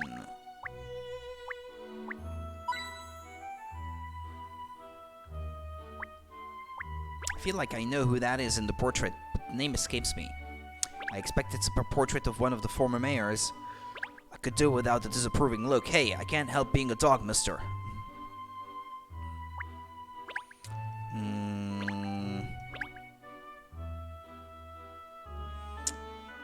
I think it might be my controller not working very well. Sometimes it fails to detect some of the movements.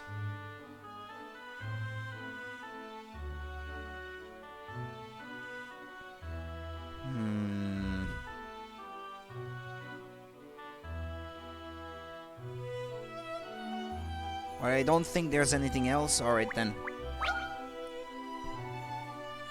Mayor Loanita, sorry to bother you when you're so busy. Inspector Hastings, CID. Ah, Inspector, I'm pleased to finally meet you in person, and your colleagues are... yes, these three. Well, these two and the dog are from the Layton Detective Agency. Damn. Discrimination for the dog!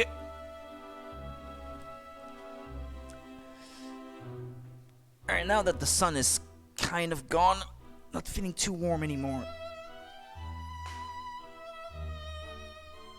The sun is shining on me.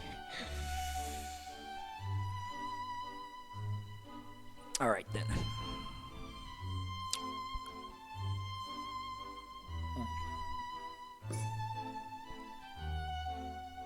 Controller. The Layton Detective Agency? That's right, I've enlisted their help for the case. Miss Layton has proven herself an extremely capable crime solver. Only the other day, she helped solve a very difficult case for us. It's a pleasure to meet you, Mayor Loanita. Catriel Layton, at your service. Feel free to call me Cat if you prefer, or Catriel, I really don't mind. And I'm Miss Layton's loyal assistant, Ernest Greaves. Hello, Ernest. And your dog, is she also part of the Layton team? Is it a female? Absolutely, although she is a... Ah, yeah, okay. Cheryl performs police dog duties for us. And he's indispensable to the work we do. She! Hey, don't feel so offended. Well, that's good to hear, because the success or failure of the Riverside Festival really hinges on resolution of this case. In fact, I hope you won't take offense, but I'd just like to see your skills in action by having you solve this little puzzle.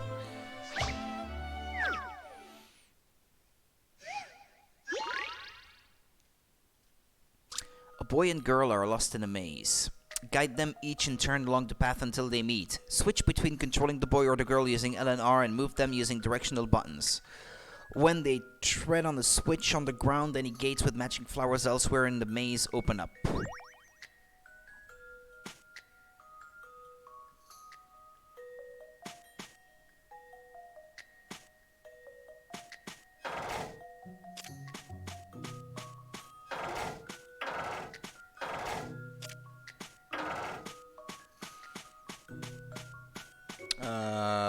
The girl is stuck now.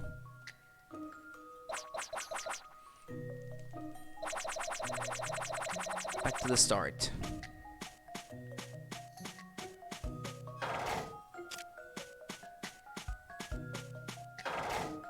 Ah, no.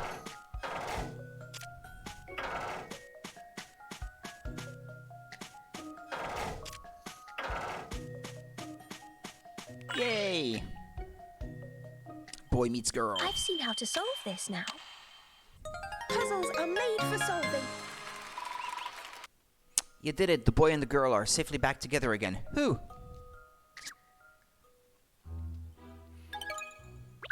Well, that's very impressive, I must say. Your puzzle-solving skills are abundantly clear. I feel confident that I can entrust the Riverside Festival case to you now. Oh yes, Miss Loanita, you can count on us. There are a number of troubling points about this case, most notably the stark resemblance to the Legend of the Thames. I'm not aware of a Legend of the Thames, I'm afraid. I seem to recall hearing something like that before, but I forget the details. Allow me to explain. The tale goes like this. Long ago, a young man and woman, each from a distinguished London household, fell in love with one another. However, the two families were enemies, so the couple's love was forbidden. They were forced to arrange clandestine? How do you pronounce that? I don't know. Zoop.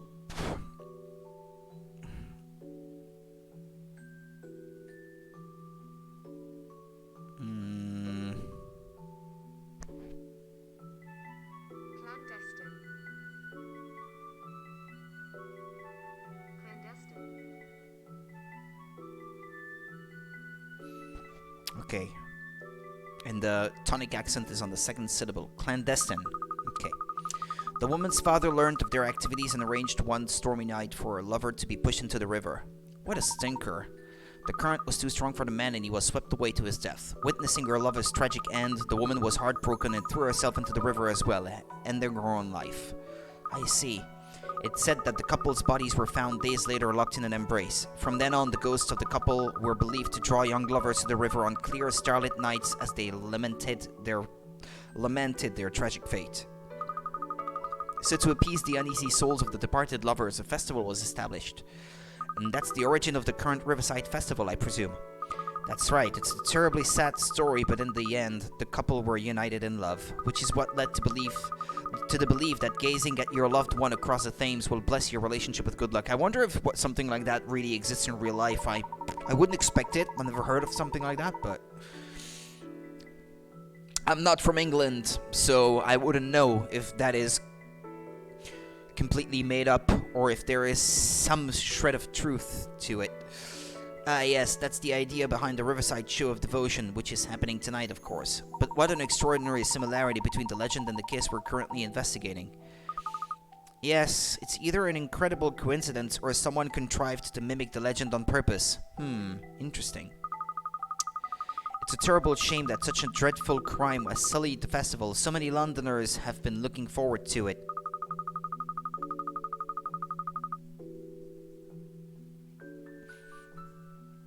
What's making all these marks on my mouse mat?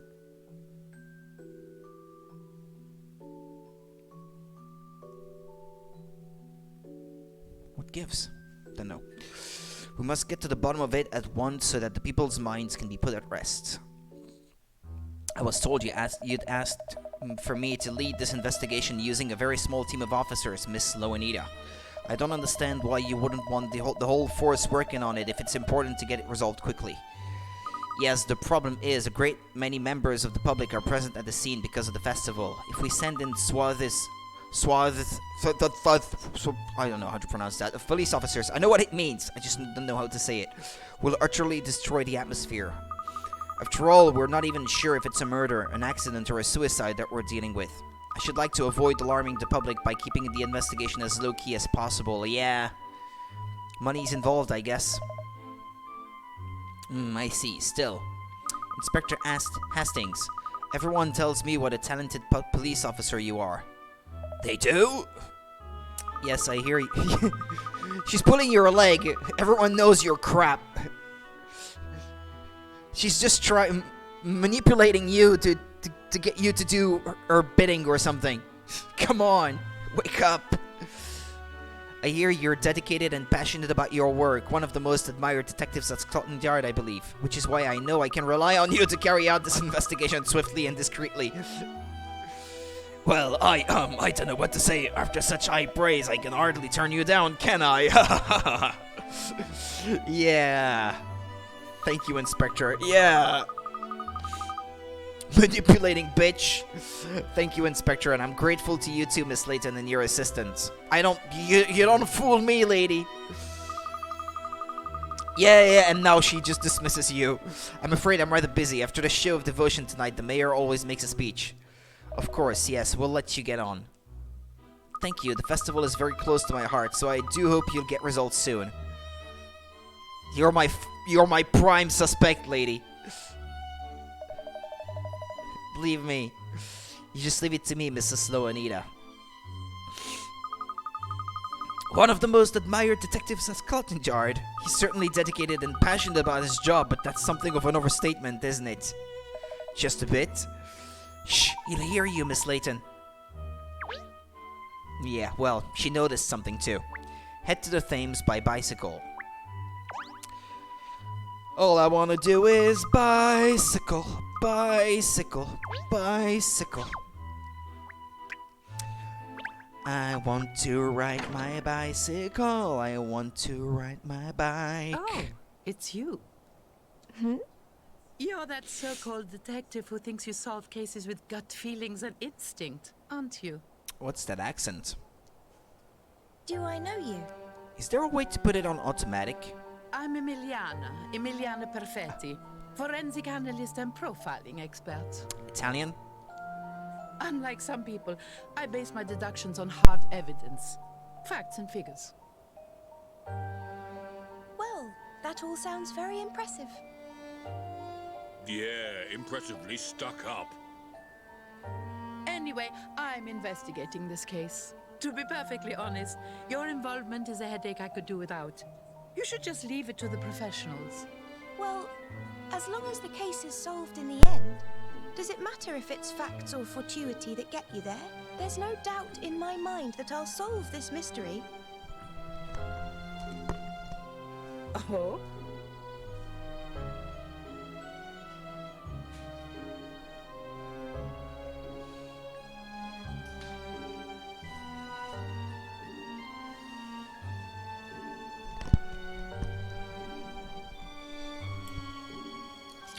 My throat is starting to hurt. So, if you'll excuse me, I have work to do. If you call rolling dice and drawing tarot cards work. Catriel Layton. Just because you're Professor Layton's daughter. Va bene? We'll see how far your methods get you.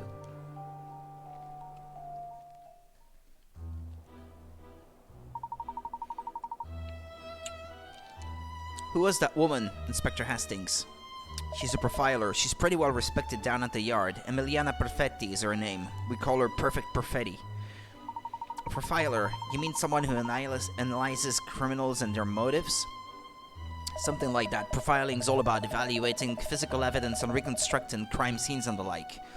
Perfetti has got a real knack for figuring out details about criminals by gathering a ton of information from crime scenes and analyzing everything that she finds. She helped crack a number of cases that have had everyone else at the yard stumped. It sounds like she's a very talented lady. Yeah, and if we don't pull our claws out, she's going to steal our thunder and solve this case before we do. You're right, Cheryl, and while we're building our reputation, we could really do with solving high-profile cases like this ourselves. Well, I'm gonna head back to the yard and see how the investigation's progressing. What about you? I think we'll start by heading to the river where the incidents took place. Alright, well thanks, Kat. This isn't just about pleasing the mayor, of course. It's about allowing Londoners to enjoy the festival. I hear you loud and clear, Inspector, so we'll be running along.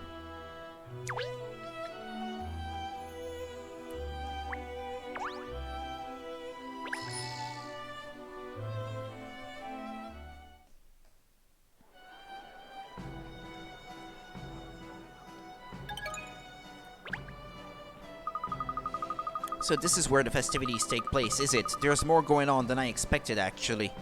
Oh look, ice cream. Later! Yes, alright, Cheryl, I was only joking. The investigation comes first, I know. Ooh, freshly baked muffins. Just smell that. Joking, were you? Really? You wouldn't know anything that happened, would you? Everyone seems to be having a jolly good time. But if our reporter friend Douglas Dirt is to be believed, the public are well aware of the incidents. Perhaps we should talk to a few members of the public while we're here and see if we can learn anything new.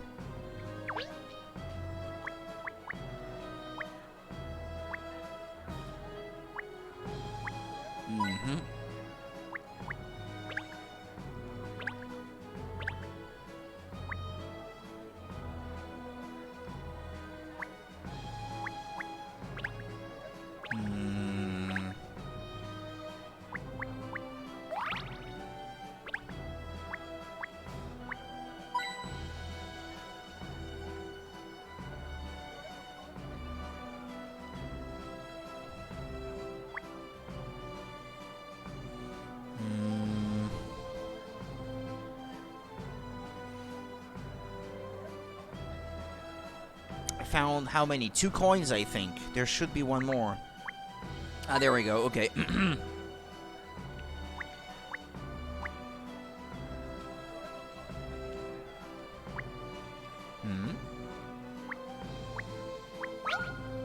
Ah, puzzle.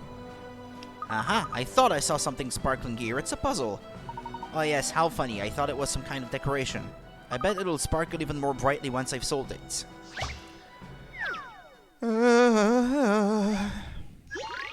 Cozy up the chicks. Use the 3 enclosures to make a bed for the chicks. Press and hold A to pick up an enclosure and move it around. Position the enclosures so that all of the chicks are contained.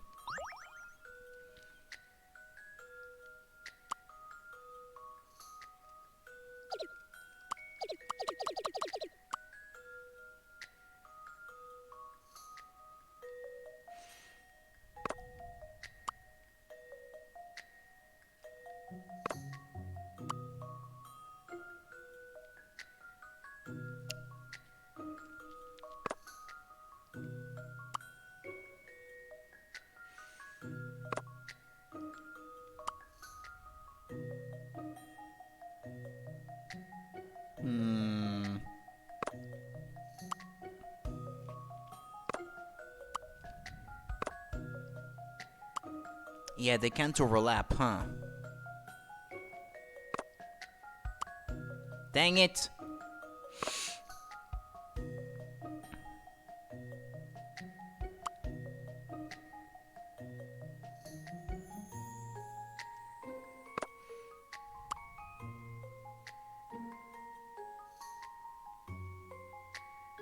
Ah, they can overlap. Huh. In fact, maybe they have to. I don't know. What's the most I can encompass, I guess? 3.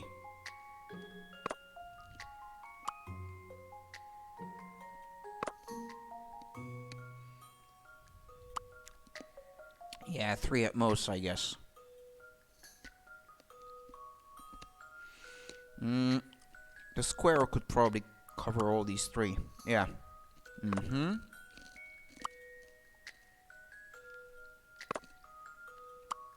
But not all of them, though. Ah!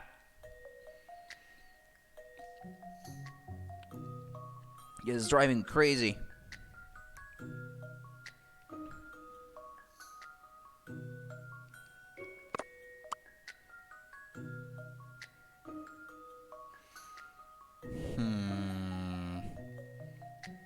No matter what I do, I can't seem to put 3 in the triangle, at least.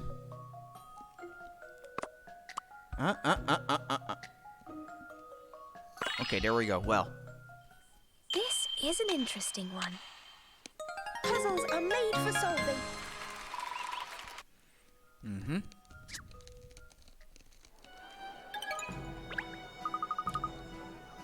There, I was right. It's sparkling much more brightly now that I found its solution. Oh yes, miss, you make everything sparkle more brightly.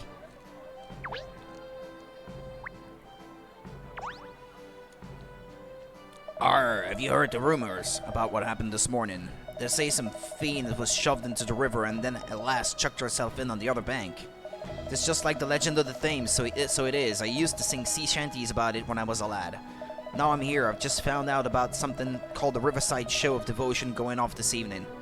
It's sad about the missing couple and everything, but I still want to enjoy the show. Oh wow, this is the Riverside Festival. I can't believe it, it's the best. I know, isn't it just the best? I suppose it is the most famous festival in London, mind you. I'd heard it was really boring though, but look at all these people here. Coming here was just the best idea, Benji. I really wanted us to take part in the show of devotion tonight, but apparently you have to apply in advance. Oh no, really? But I wanted everyone to see how in love we are.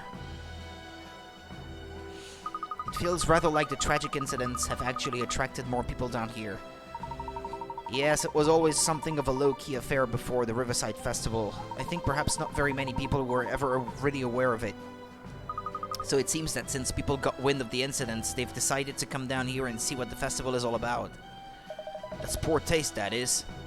Well, it's the way of the world, Cheryl. It's only when things make the headlines for whatever reason that people realize what they're missing.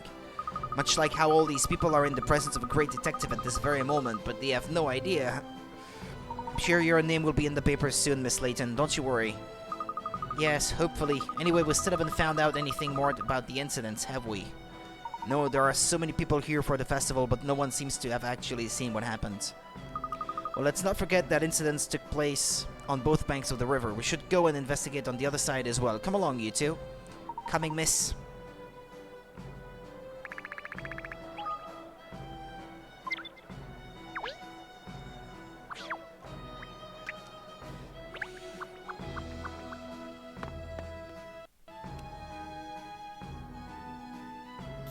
So this is where the missing woman threw herself into the river then.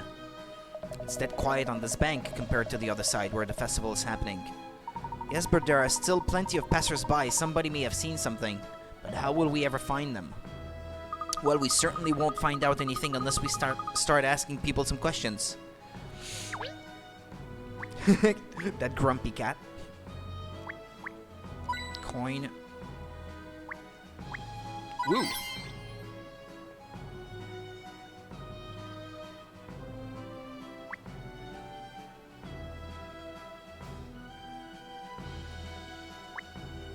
Two coins.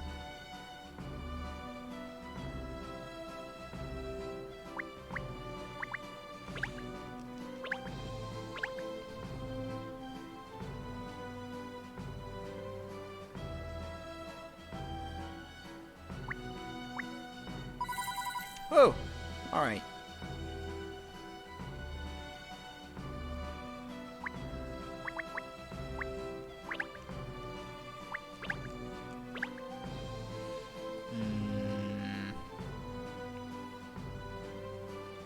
Not in the lamps. Not in the bushes.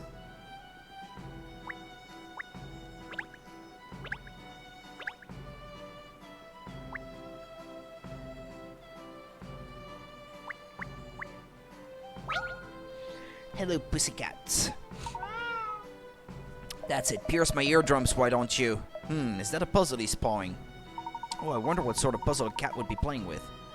Yeah, a cat with a puzzle. Never seen that before. Alright, Pinstripes, I'll show you how it's done.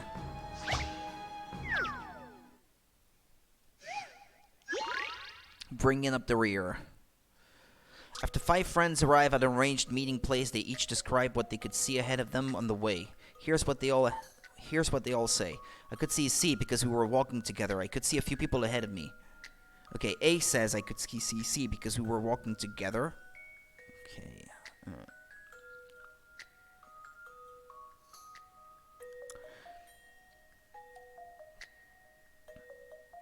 I could see a few people ahead of me, says B. D was walking in front of A, so he was behind the two of them.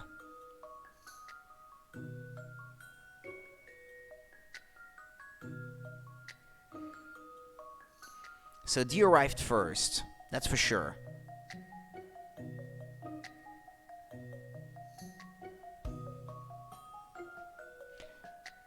D arrived first.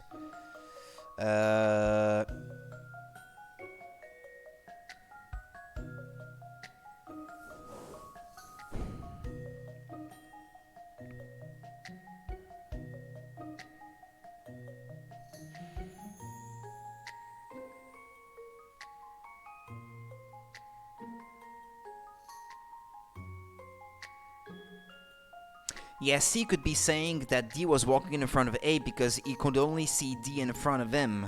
I don't know.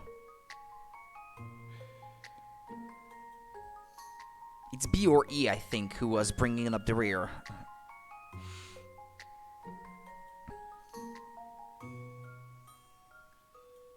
B is the least specific, I guess. But if E could see B, then I guess E would have had to bring up the rear, no? I think it must be E.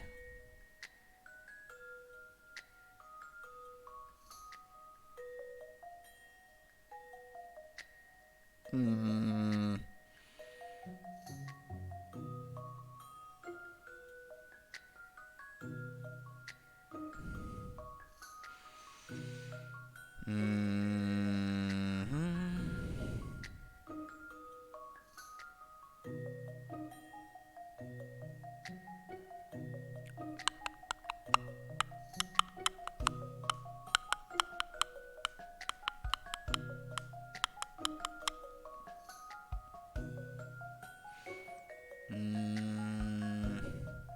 Yeah, I think that's it.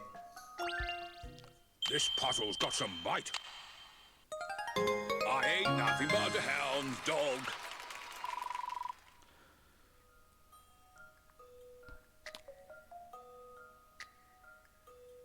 D okay. D was in front of A and C were together behind her. B was behind C. And since it was E that saw them, he must have been right at the back. Ah, to be so late back. How he does it is a mystery. Funny. There, done it. Haha. I wonder where this Muggy got the puzzle from in the first place.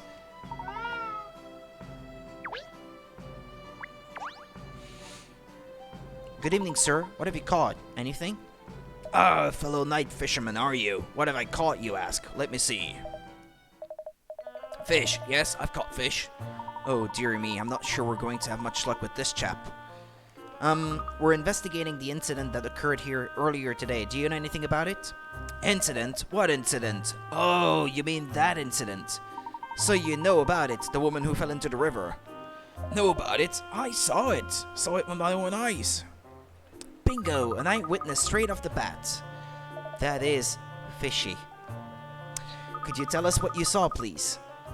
What? Who saw? Me? Yes, you just said that you saw what took place with your own eyes. Oh yes, of course, the place. Yeah, I saw them alright, although it's unusual to see place here, so they might have been sole.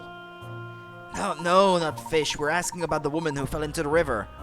A woman, you say? In the river? Do you know, I think I might have seen something like that. Or did I? Grrr, make your mind up, old man.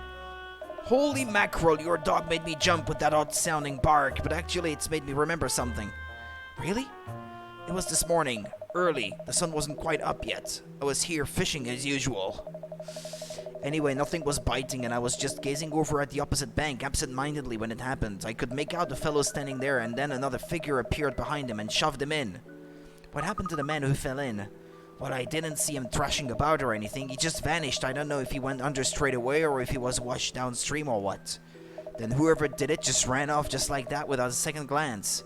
It's a murder then, no doubt about it. What if it's the girl who pushed him in? Who then jumped into the river after? What if it didn't happen exactly at the same moment? There's more to this case though, Ernest. Carry on, please, sir. What else can you tell us? Well, before I even had time to be surprised, a woman on this side of the river threw herself in as well. Are you certain about that? She definitely threw herself in? That's certain. I've got a memory like, I've got a great memory, me. Says who? She was a young woman. She was standing not far from me, just looking into the water with a sad look in her eyes. But I never expected her to jump in. And it was the same with her. She just disappeared straight away. Once she hit the water, I never saw her again. Someone must have called the old Bill because they were here not long after. I don't think they found her, though. So the woman really did throw herself in. It was a suicide, then. And did you get a look at whoever it was who pushed the man in on the other bank, sir? Oh, I saw him, alright, yes. But I couldn't really tell what they looked like. The river's wide here, see? It's a fair old distance to make out any distinguishing features and such like. So you couldn't see the culprit's face, then? Sorry, not at all, no. I couldn't even guess at the person's height, let alone describe their face. I see. Well, you've still given us a very valuable statement, sir. Thank you. You've been a real help. Real help? Why, have you spotted some? Don't worry, I'll grab the bait and we'll hook them together.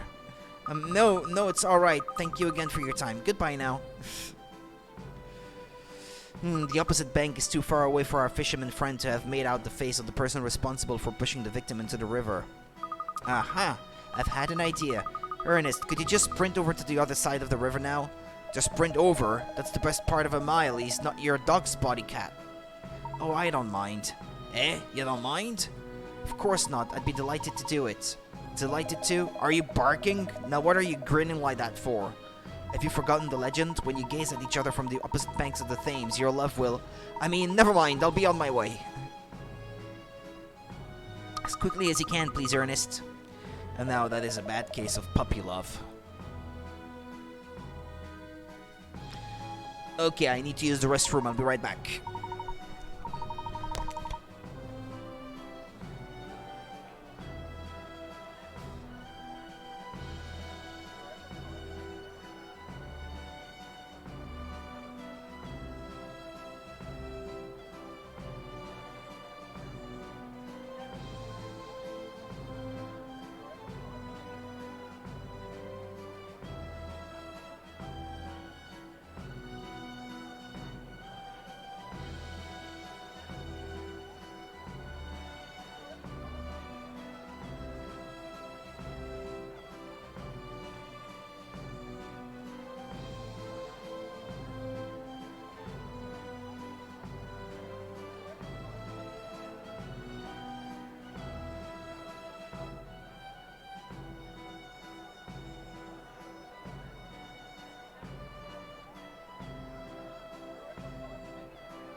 Alright.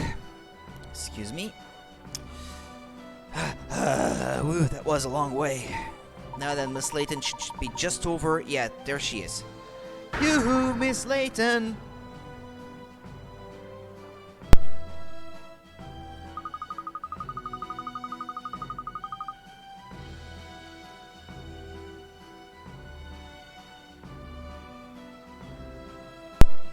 The other bank certainly is a long way off. I can't make out Ernest's face from here. The old fisherman was right, it seems. Aren't you going to wave back? The little tyke's going to wave his arm off in a minute. Looks like witness statements aren't going to help us identify the culprit. We'll have to find other avenues. Yeah.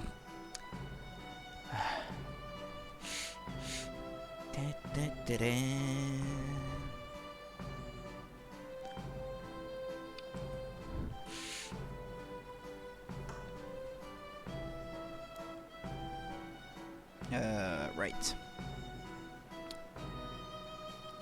You're not hearing me at all, are you, poor pup? Throw him a bone, cat. Two people killed in exactly See what I mean the same about way as the legend. clothes she's wearing? Coincidence? There's no such thing as coincidence.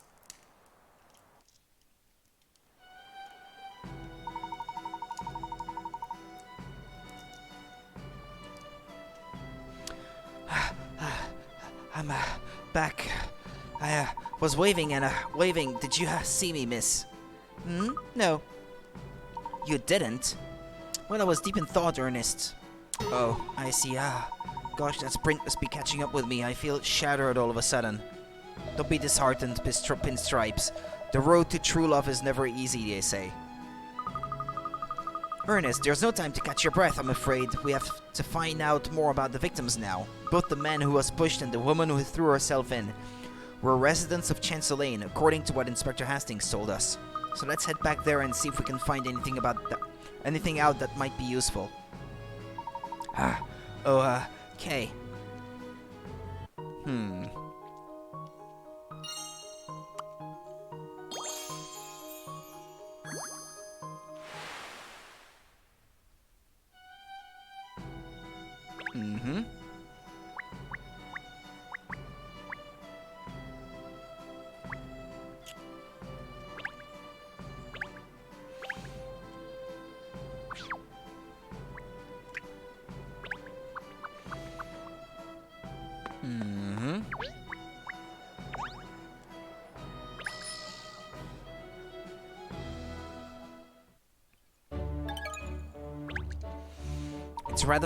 It's rather a funny coincidence that both the man and the woman who lived here on Chancellor Lane.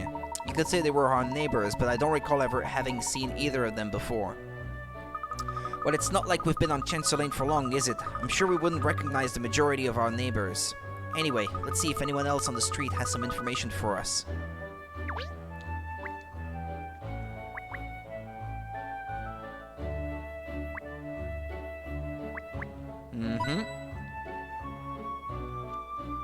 Windows, chimneys.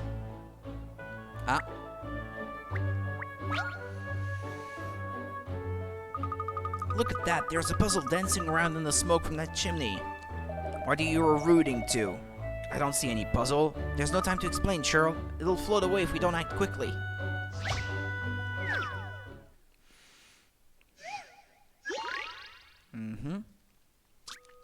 You have been given two very different shaped stars. The one on the left is a pointy star and the one on the right is a flower-shaped star. Can you use both of them together to make 5 circles?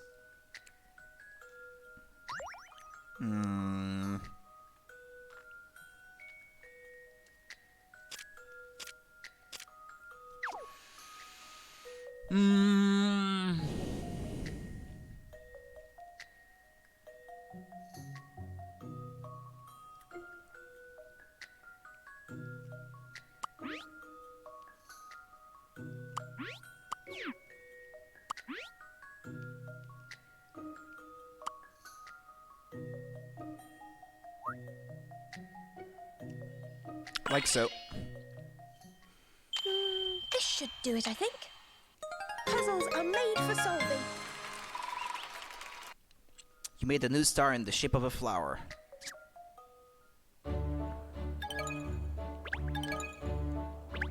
That was a fun puzzle. I'm glad I spotted it before it disappeared in a puff of smoke.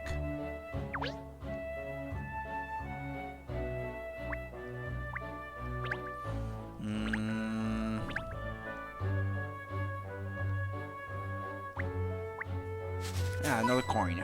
I think I found 2 so far.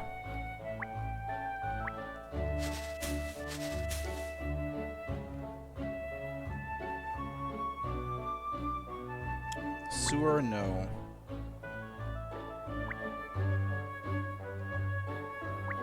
And there's the 3rd coin, okay. Right, I think that might be all of them then.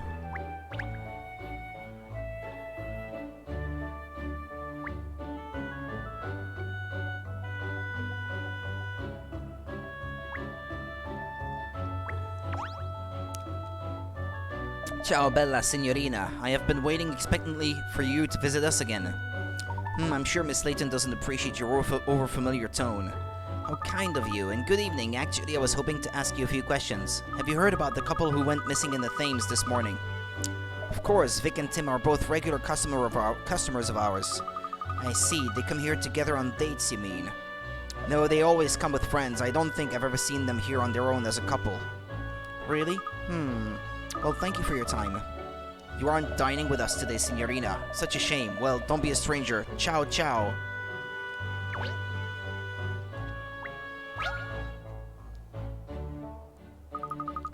Good evening, madam. I wonder if you might spare us a minute to answer some questions. Yes, what about?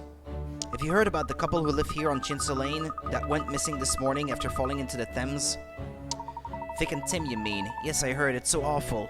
Felicity is her name. Do you know them personally? Oh, yes, they're very well known around here. They're both performers, you see. They love the limelight, those two. Like this. Puzzle.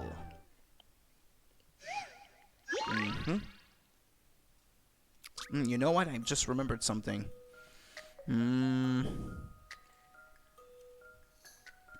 This being the DX version of the game, I picked the wrong category for the stream.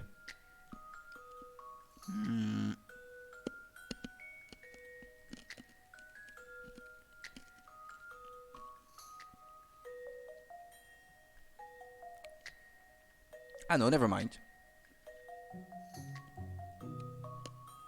Ah, no, never mind. I guess it was the right one.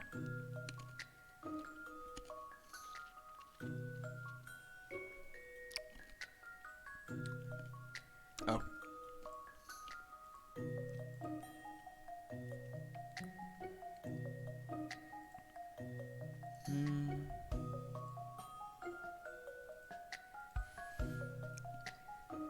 Right, there is a silhouette of someone standing on a pitch black stage. They're waiting for the lights to come on so they can dazzle the audience. Can you light up the whole stage using only 4 spotlights? The lights change direction if they hit a mirror. Select a light to switch it on or off and illuminate every single square with the spotlights.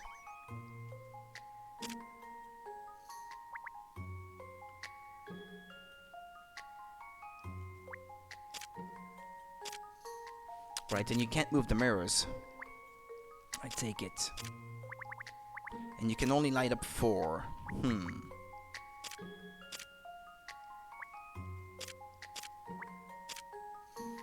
This one probably has to be on, I'd say.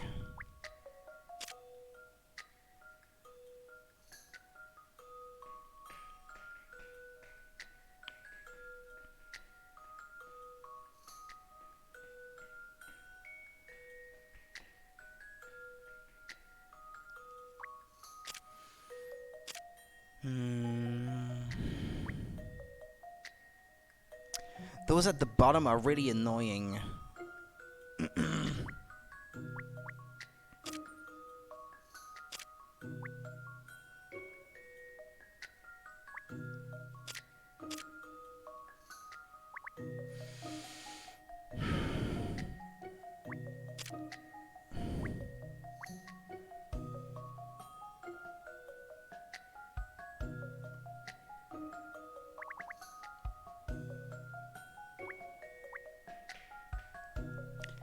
The square here, I don't even know how to light it up.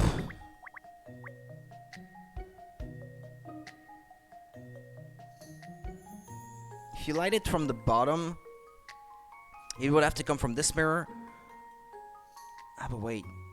Oh, okay. Never mind. I'm not sure you're supposed to do that. How about the mirrors themselves, though? I wonder.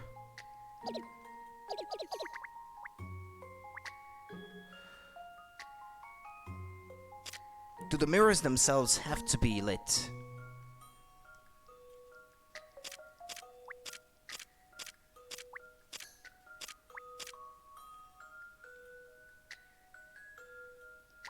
Maybe I'm wrong with some of those I'm using.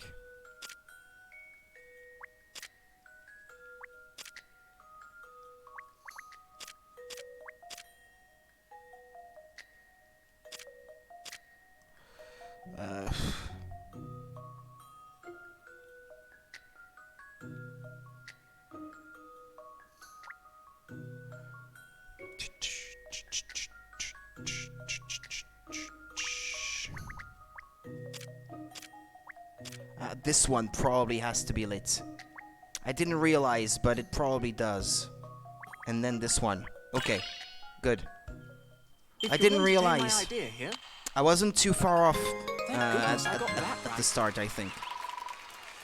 You did it. The stage is filled with light. The star is on the stage. It's showtime. Is it just me, or are the puzzles a bit easier than usual in this Layton game in particular, compared to the rest of the franchise? Is Catriel easier?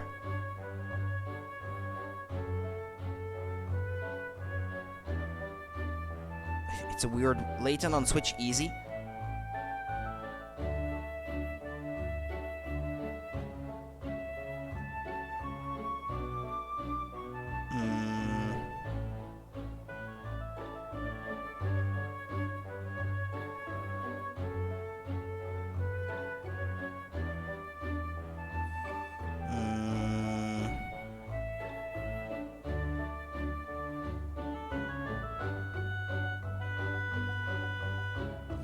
I don't know, I can't really find the answer I'm looking for, but about a consensus on the difficulty of this one. But it does feel easier than usual so far. Well done, you solved it. You're very good, aren't you? Can you tell me more about the couple in question now? Yes, Vic and Tim are both star performers in musical theater. They're both actors, you mean? Yes, and very talented singers and dancers. They have that inimitable stage presence only natural performers possess. It's a terrible blow for the West End, this. There is a suggestion that Tim was pushed. Do you think it's possible someone bore him a grudge? Tim, I can't imagine so. He's such a mild-mannered fellow. And I saw Vic just yesterday. She didn't seem any different to normal. I just can't believe she would have thrown herself into the river. Really? You saw her yesterday? That's right, at Lipski's Patisserie. Vic absolutely adores the cakes there. I can't bear it when I think of Vic's face lighting up at the prospect of one of Alex's cakes. I have to believe they're both alright. They'll be found soon, surely. They'll just pop up again somewhere, won't they? Let's hope so. Well, thank you for your time, madam. Oh, you're welcome. I'll just keep on praying for a miracle. Would someone who was so excited about a cake only a day earlier really have thrown themselves into a river the following day? Could have been a final farewell treat to herself. Of course it couldn't. No matter how depressed you were, a delicious cake would always put you in a brighter frame of mind. Not everyone thinks like you do, Kat, thank goodness. Well, we have at least ascertained that Vic paid a visit to Lipski's yesterday. Perhaps Alex might know something useful? Yes, you're right, Ernest. We should go there at once and see what we can glean. If he still has some of the cake he sold Vic yesterday, we'll obviously have to sample it. How did I know you were going to say that?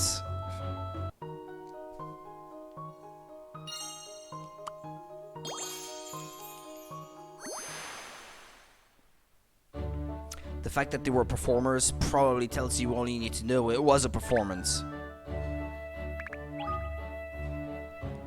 Probably.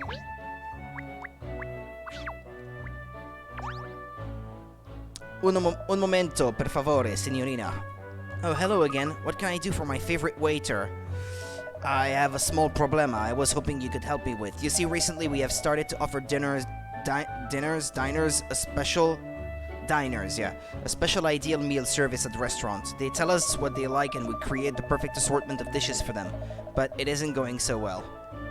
Dare we inquire as to why?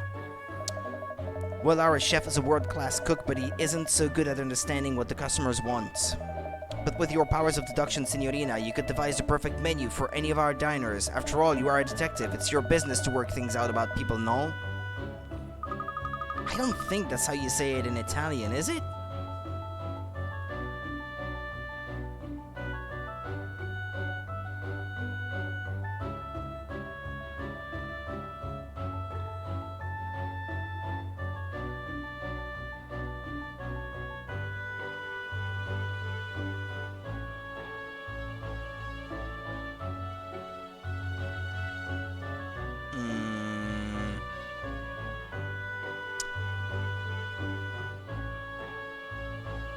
It's no, not no.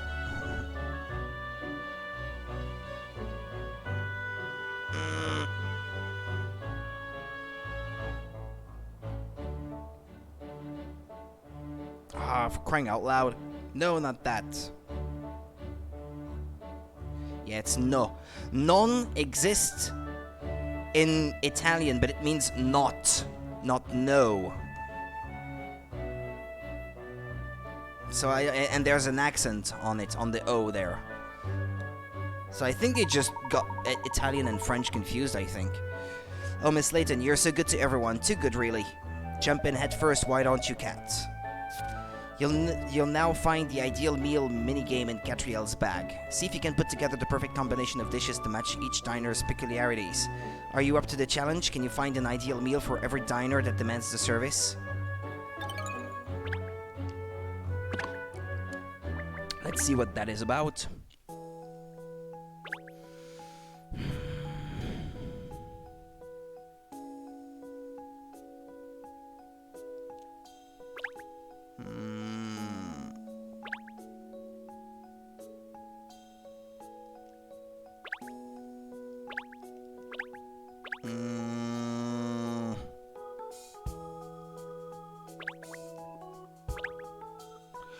What sort of meal are you looking for?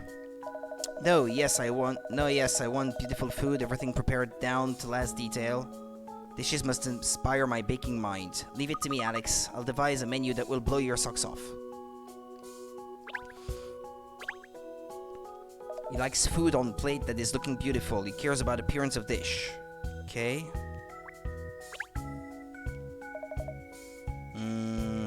Nothing spicy or strong flavored.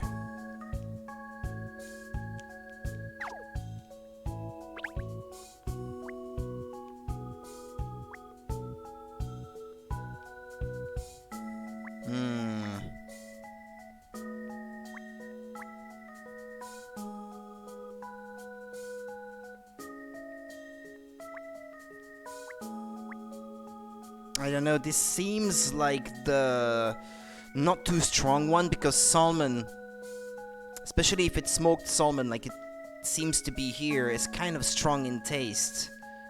And eggs, well, hard-boiled eggs kind of seem strong in taste to me, aren't they? Maybe, or maybe they're not actually, no, come to think of it. Egg and sausage. Meat coated with breadcrumbs. Ah, yeah. Yeah, I think I know what that is, actually. I think I've had them before, but the way it was prepared, the way I had it, was not with breadcrumbs, though. And it was called something different, not Scottish egg. But like, ground meat like that of a sausage with a half hard-boiled egg in the middle, we do eat that here, too.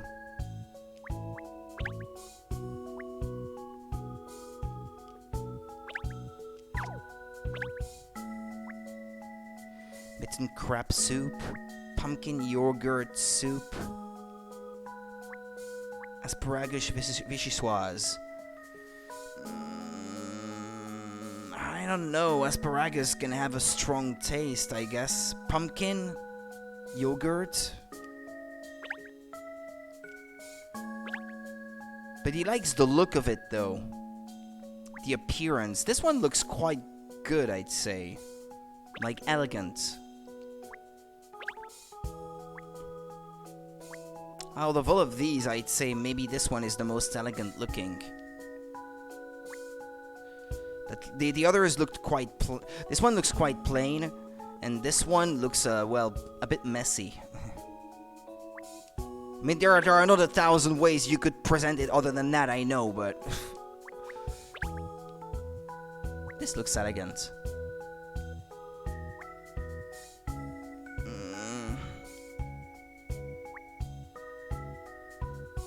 Spicy, oh no, nothing spicy. This one then.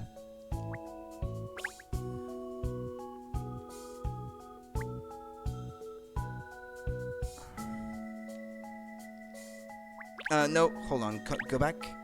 Oh. This looks nice. I'm not entirely sure about everything. I hope I haven't kept you waiting too long. Here it is then, your ideal meal. Okay, let's see. Excellent meal. You have given me idea for new things I can cook in patisserie. Thank you. You are a clever woman. Okay, well, I guess... Soupe? No, that doesn't mean super, by the way. It means supper, not super. No, yes, I enjoyed it very much, but I think maybe I can enjoy more with some small changes. It's not perfect.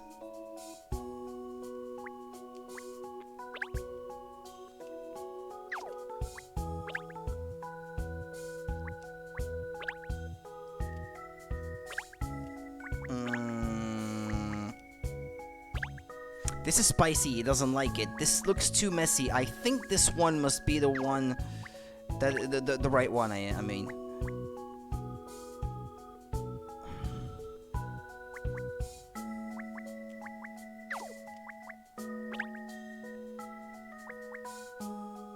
It's not elegant enough, I think. Don't know, this maybe? Calories high. Don't know if you like that.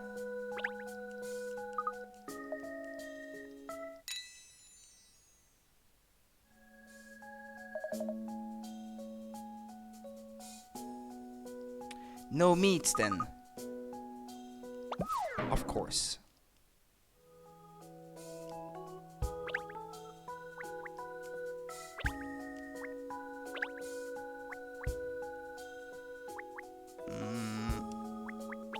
Try like that then. I don't think the pumpkin soup is elegant enough though.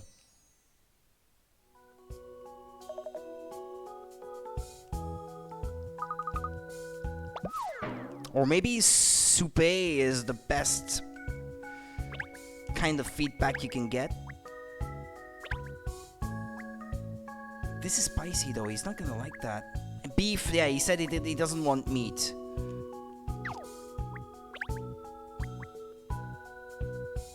Let's try that instead.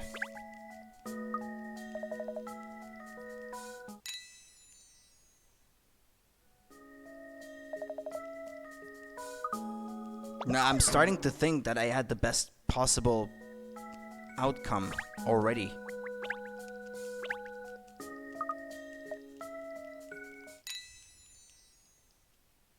But he says there are some things that could be better. Maybe I need more dishes to go back to it and get the best one.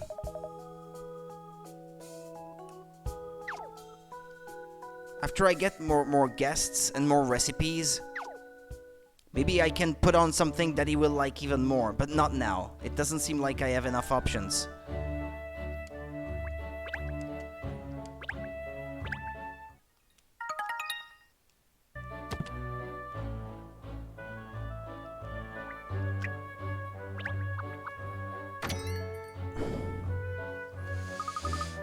That smell. And look, these biscuits are fresh out of the oven. She's like a little puppy when she comes in here. I adore it when she becomes so excitable. We're never going to get anywhere with this pair. Oh, Alex's brother Hans is here too. Perfect, we can ask both of them if they have any information.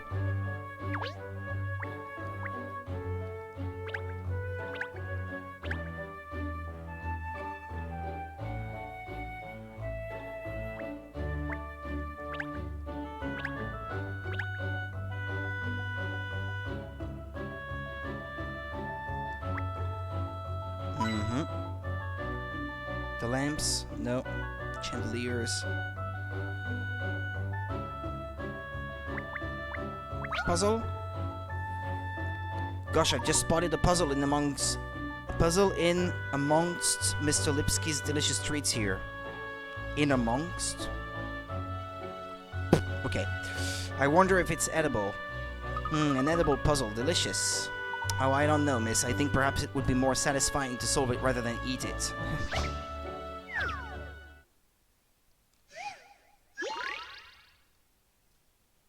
Make sure the factory robots place strawberries on all the cakes passing by on the conveyor belts. When you select a robot, it places the strawberry in its hand onto the closest cake.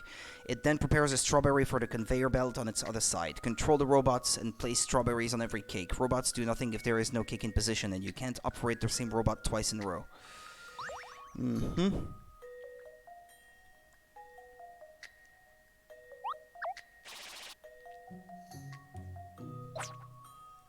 Uh...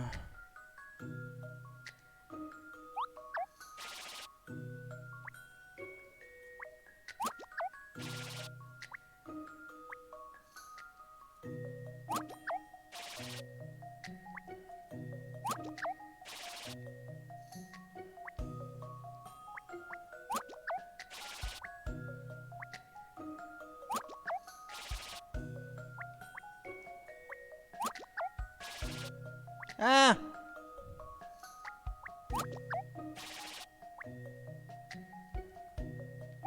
This is wrong. Ah! Okay.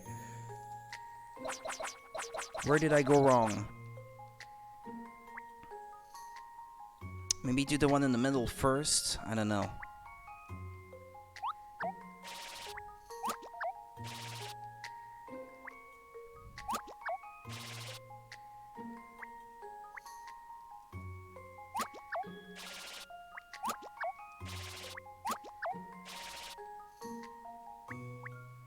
Ah.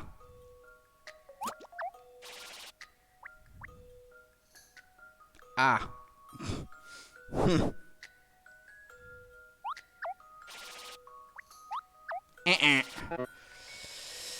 Hmm.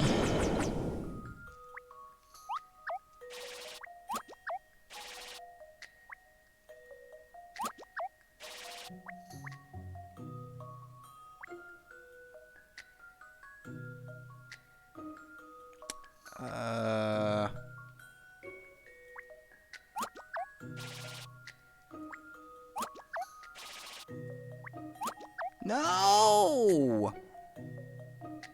I need one in his right hand. Your left, his right, if that makes sense.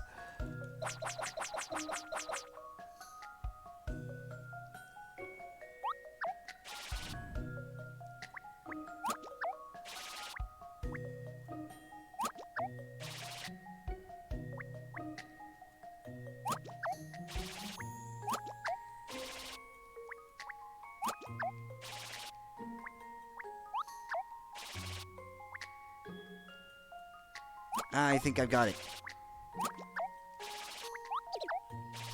Oof. Okay. If you'll entertain my idea here. Still no patch on Miss Layton, of course. You did it. The robots have even come out to wave the delivery van off the premises. Extraordinary. Ha ha ha. Extraordinary? Binary? I don't know.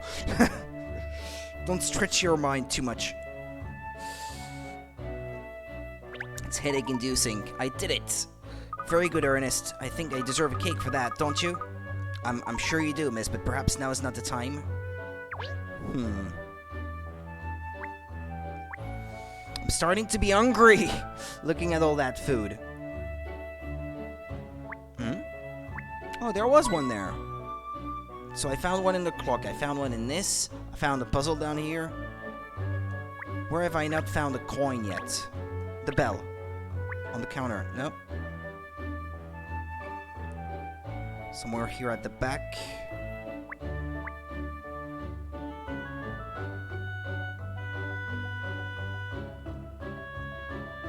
The note on the wall, no. The shelf. The little window here, no.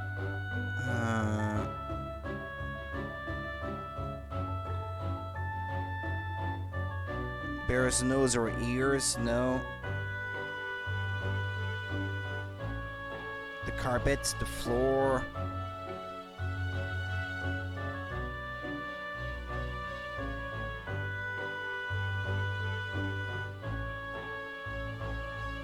Or maybe I did find 3 coins, I don't know. Or maybe there are simply just 2 in this area and not 3. Hold on a minute. No, look, I'm not gonna look at the guide.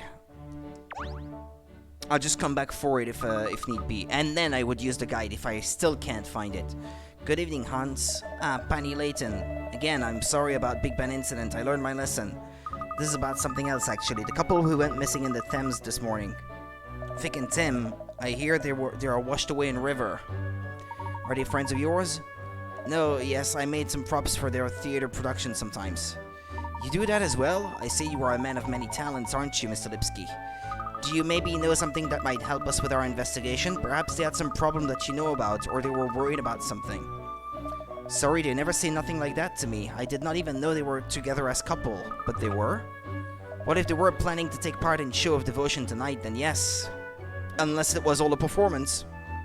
Show is only for couples, but I did not know they were going out. Really? You never told this to me or anyone else in theater group. Maybe it was a big secret.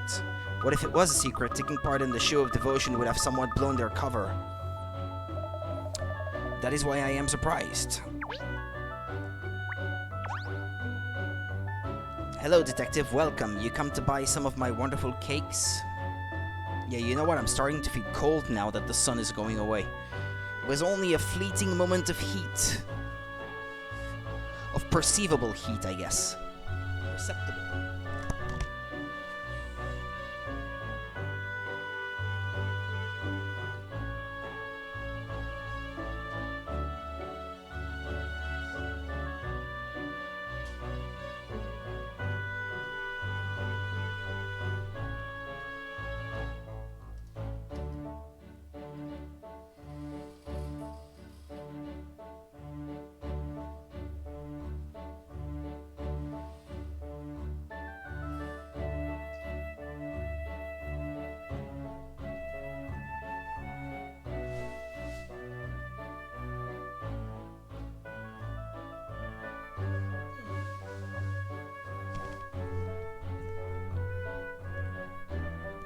It's been a beautiful day, I must say.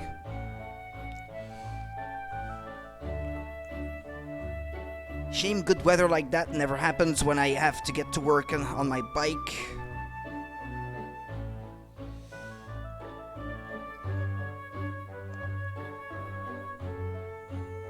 Well, the weather should be like that tomorrow as well, apparently. In fact, the weather should stay this beautiful for much of the week. But a clear sky at night means that it will be cold, very cold. -3 for me to go on my bike tomorrow morning to work. Ouch. Yeah. Well, it'll be cold. But I'll be moving though, so I shouldn't feel too cold. Just my hands and nose and ears. Yes. No. Oh, no, actually we're investigating a case and I was wondering if you might have some information that could be relevant. This is in reference to Vic and Tim by any chance. So you know them, Mr. Lipsky? No, yes, they live near here. I know their faces and they come here often to buy my cakes. Vic is in love with my profiteroles. I can't believe they are both missing. Thames is dangerous river. You do pronounce it Thames, right? Vic's family are very shocked by this news, I think. Oh, do you know her family as well? No, yes. In fact, I just took order from them for profiteroles. Really? They're ordering cakes when their daughter is missing? I thought it was strange, but they made orders, so I delivered. And how did they seem when you made delivery? They didn't say nothing to me. They just take profiteroles and close door. Very intriguing. They're hiding there. The Lipsky brothers gave us some rather juicy information there, didn't they? Not half as juicy as those macaroons. Look on that shelf over there. Not now! Fine, alright then. Let's see if there's anyone else on Chancellor Lane who might have some information for us. Perhaps we could head back towards the office. Someone around there might know something. The Lady Riddleton, or whatever her name is. She might still be there.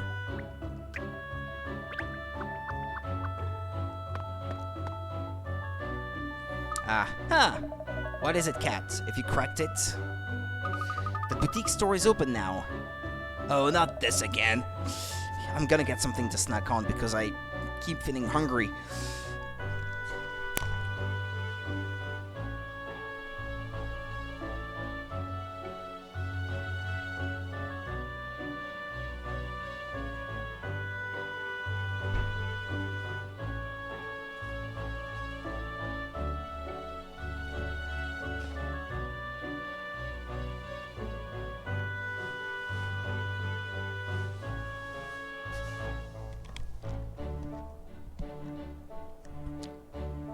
have these little sausages that I can snack on. Oh, not this again. It was closed the other day, wasn't it? That old lady said something about the owner only opening up when she feels like it. Let's go in and see what's what. I'm very curious about this place, especially as it was shut the other day. That's right, shopping is just what we need to solve this case. Don't be ridiculous, Sherlock, but we may find out some valuable information. Well, I suppose you never know where your next lead might come from. Good dog. Right, let's go on in then.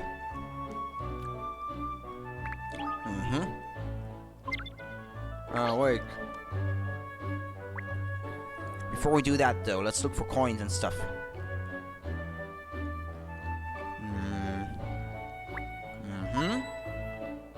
It's one.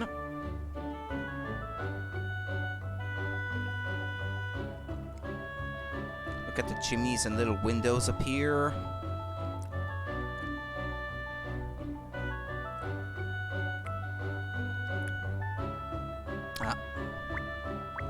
That's two.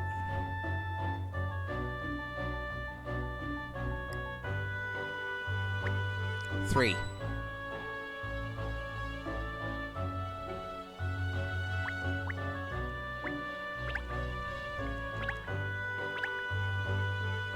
We can never forget our coats.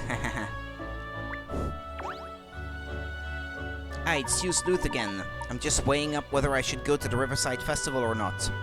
Oh, we were just there and it was a lark. There are oodles of people gathering for this evening's show of devotion. It does sound interesting, but all that sentiment is too mushy for me. Open bracket, I don't want to turn up at the show of devotion on my own. Close bracket. Oh, I see. Yes, I understand.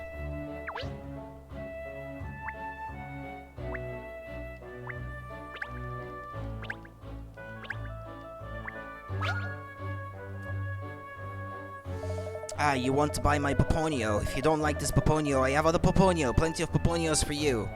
Thank you, but no thank you. If you don't want my Poponio, okay then, how about a puzzle? That I like.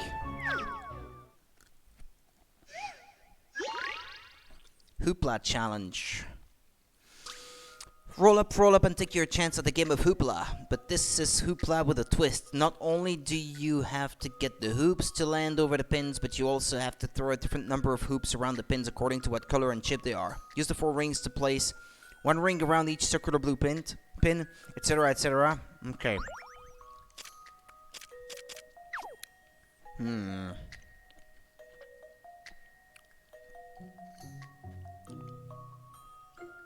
Okay, blue equals 1, green equals 2, red equals 3. Oh yeah, you've got it on the little image down there. I don't have to keep looking at the text.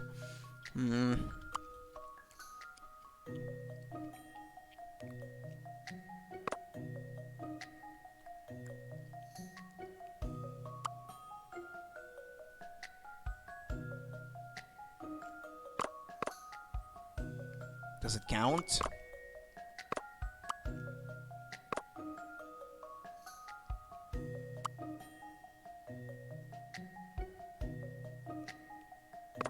Wait.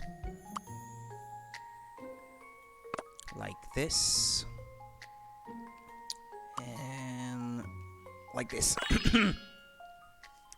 So, in conclusion, still no patch on Miss Layton, of course.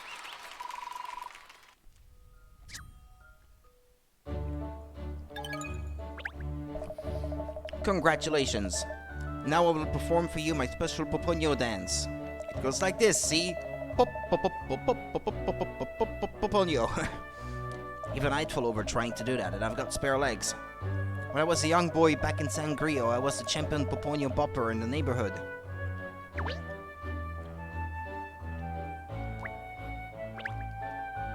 It feels like home to me already, this office in Chancelane.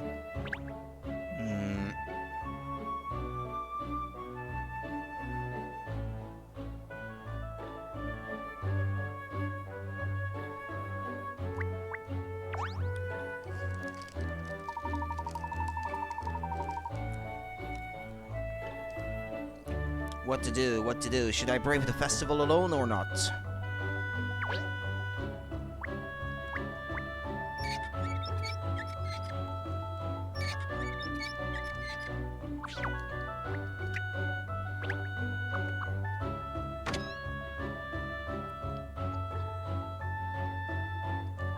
Look at this range. Complete outfits, hats, accessories. I'm sure you'd look delightful in anything at all, miss. I'd love to browse, but the investigation has to come first at the moment. Let's ask here if anyone knows anything.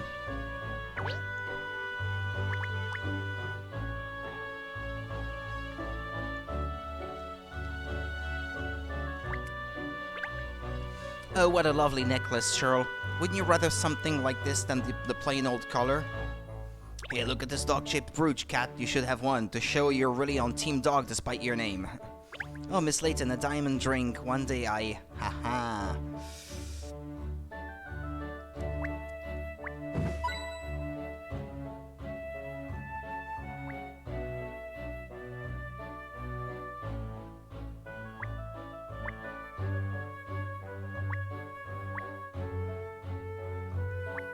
I love the bright colors on this jacket.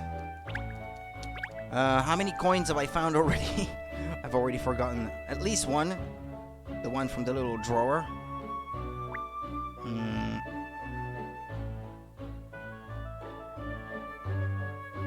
These hats. I say the lady who runs this place certainly stocks a lot of hats, doesn't she? Hats make my ears look stupid, otherwise I'd be snapping these up, obviously.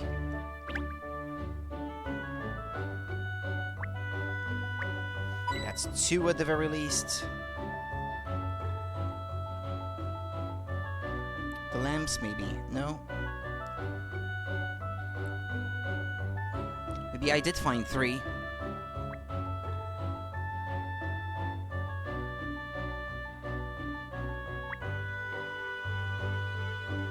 The lamp, the little thing here. Nope.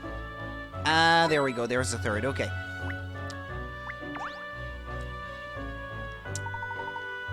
Oh. Excuse me.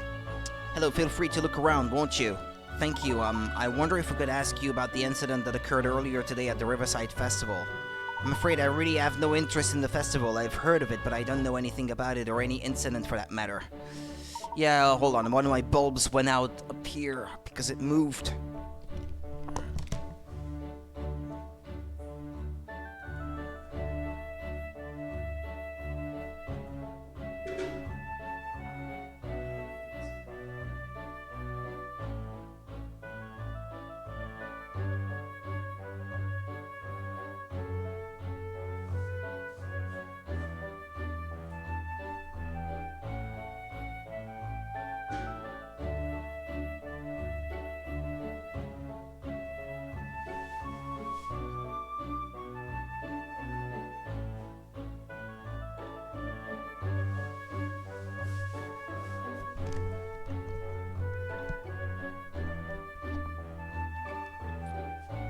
Oh, I see.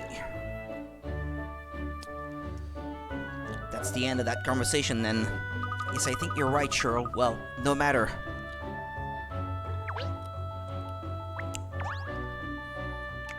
Dearie me, fancy bumping into you again. Oh, good evening. Doing a bit of shopping, are you?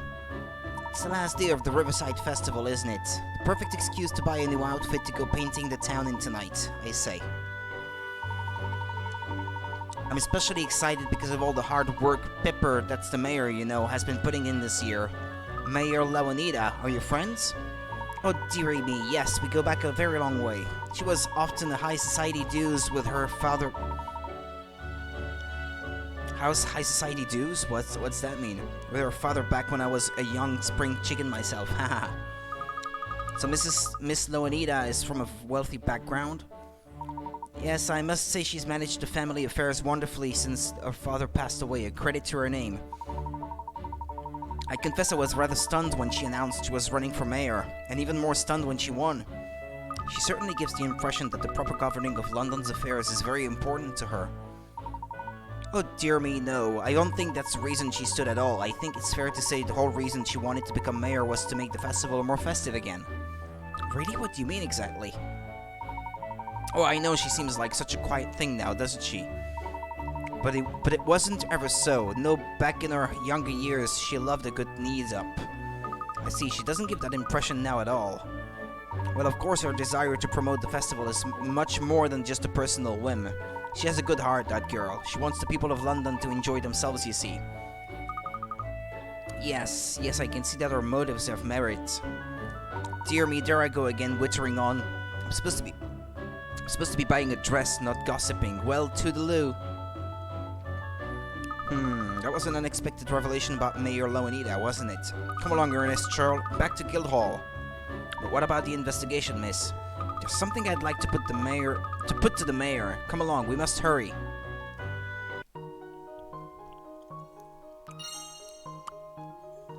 I'm missing 3 pieces.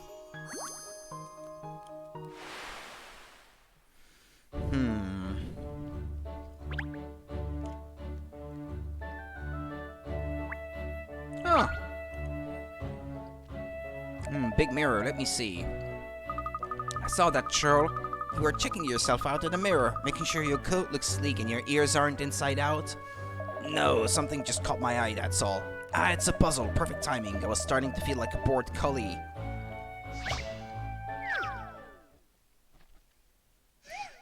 A bored collie. Okay, I get it. Right. Dog jokes. It didn't click immediately. The slot love football, but their team is full of such useless players that they're known as H10, the Hopeless 10. Yes, they only have 10 players. Can you move one match to turn them into an 11-player team? Press and hold A to pick up... Yeah, whatever.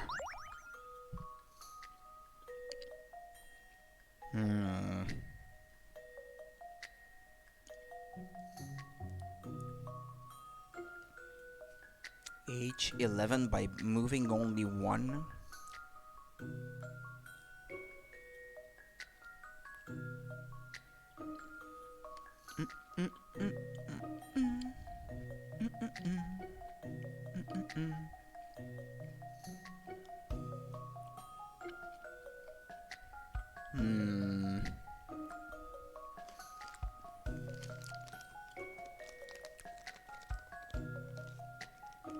I don't know. I'm stumped.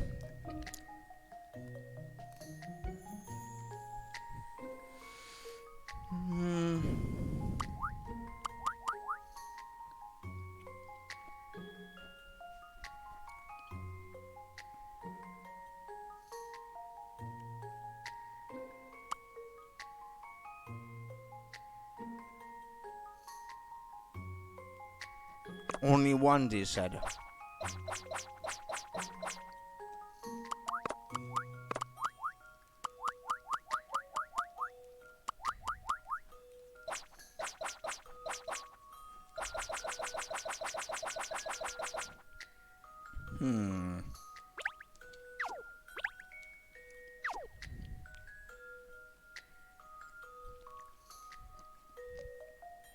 H11.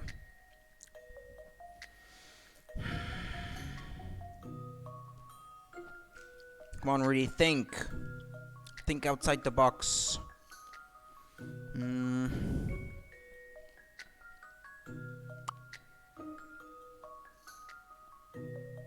11 TO? Don't know.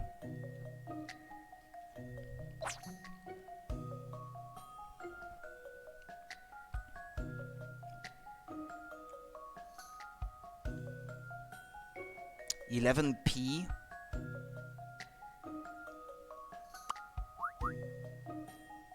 No. HP?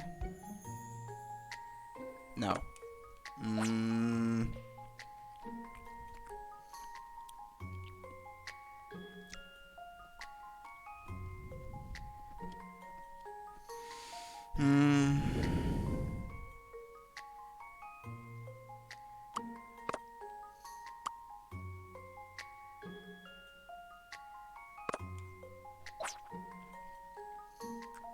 I really don't see it. And I don't really want this to be the only puzzle in the game where I have to use in coins.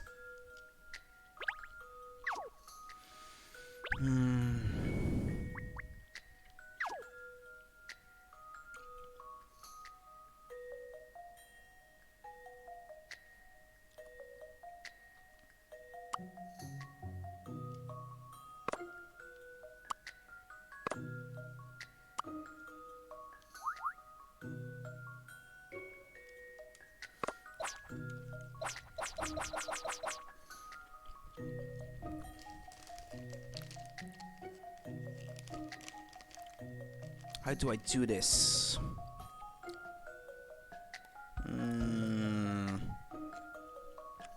HM, maybe?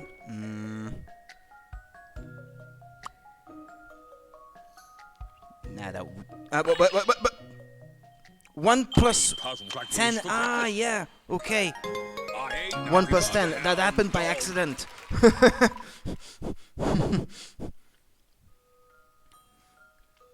Yeah, it was supposed to spell 1 plus 10. It happened by accident. Well.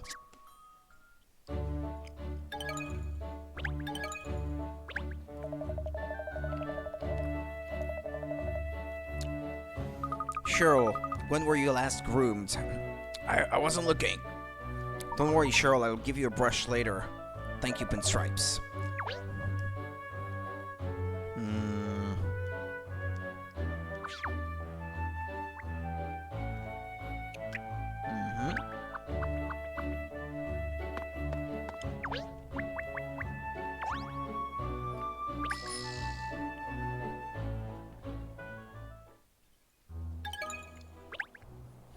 Hello again. It is again, isn't it? You were here earlier, I think. Yes, that's right. We'd like to speak with Mayor Loanita again. I just took some papers to the mayor in her chamber a few minutes ago. She, has a visitor at the moment. A visitor? Oh dear, that's inconvenient. I really need to speak to the mayor at once. The mayor often has visitors, I'm afraid. Like that young couple who are always here. A young couple, you say? Yes, I think they work in theater, or maybe not. I'm not sure. I had a feeling I recognized their faces from the stage. I just can't remember their names. Vic and Tim, perhaps? Yes, that's it. That's them. They've been visiting the mayor almost every day recently.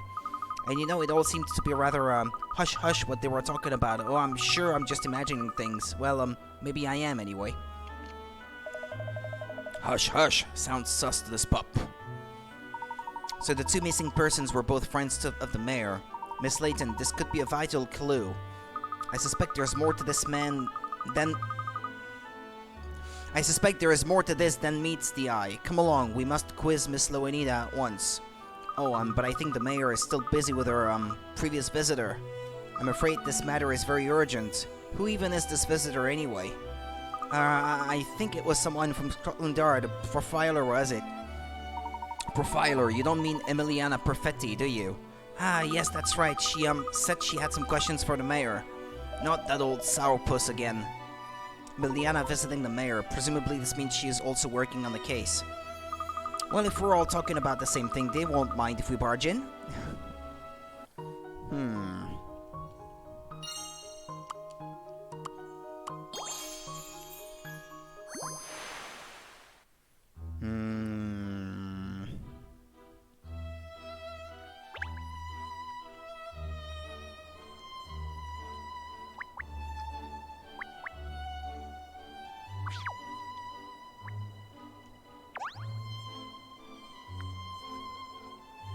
Excuse me, this is a private meeting. Oh, Miss Perfetti. I'm sorry, we weren't expecting to find you here. Is everything alright? It's clear you don't like me. Now, whatever gives you that impression? There's no point trying to deny it. Your intonation betrays your true feelings. That little pause before you spoke, the way your lips curled up, the telltale shift in your eyes. I can read you like a book. Really? How incredible. I had no idea I was being so obvious. You aren't even going to attempt to deny it. Let's get to the matter at hand, shall we? I see you've been interviewing the mayor. Va bene, yes, and I presume you being here means you are also investigating this case. Very shrewd, so what have you found out so far? I don't see why I should tell you.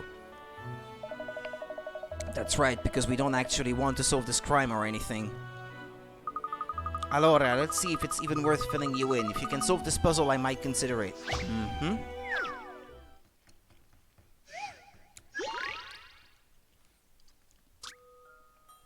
Here we have 9 people, some good guys and some bad guys. If a good guy has a bad guy next to him, he will point at the bad guy. Okay? Otherwise, he will fold his arms. Whereas the bad guys always point at someone, whether that person is good or bad. Select a person to mark him as a bad guy. Select again to remove the mark. Place markers on the 2 bad guys hiding in the group. Mm-hmm. Okay, so that means...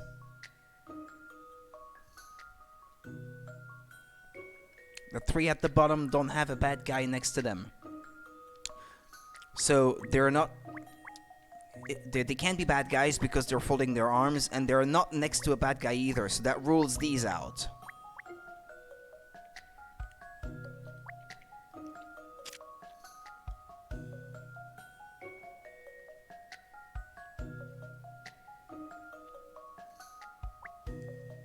No, wait.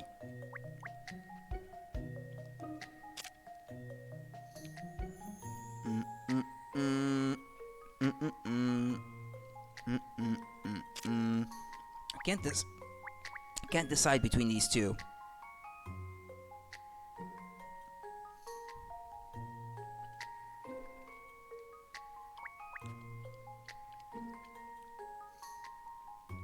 If a bad guy can point at either a bad or a good person, I guess this one could be...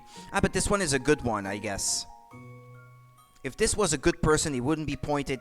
he or she wouldn't be pointing at that person, so that must mean it's these two. Yeah, true. This is an interesting one. Any mystery or any puzzle solved. You did it. The bad guys are on the top row, in the middle, and on the right. Once you figure out that bad guys point at good guys, it's easy to spot them both.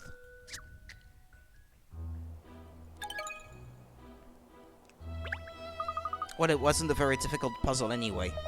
The perfect storm sweeps in again.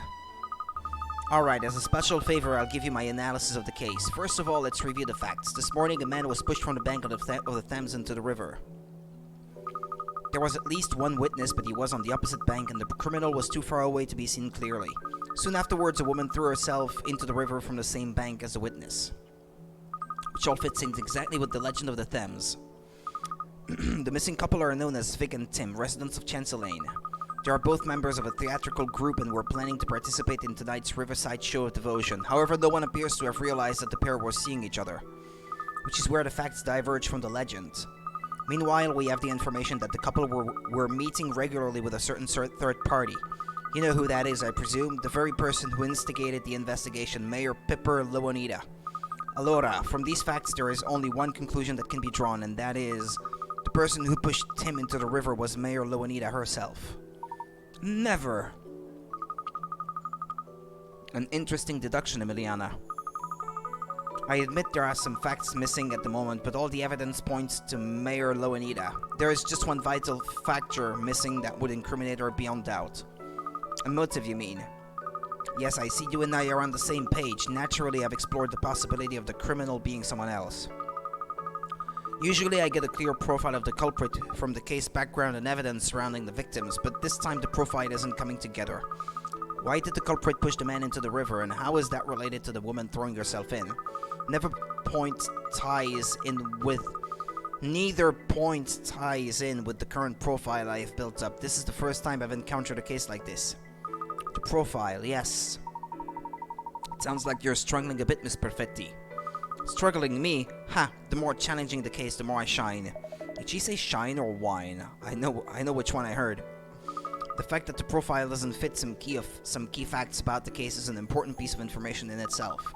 All I need to do is work that back into my analysis and build up a new profile. So I must get back to the yard.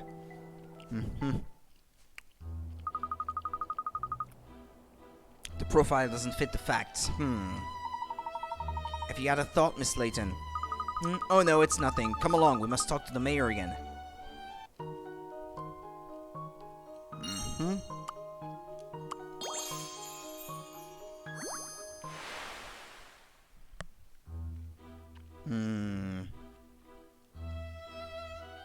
There was no murder.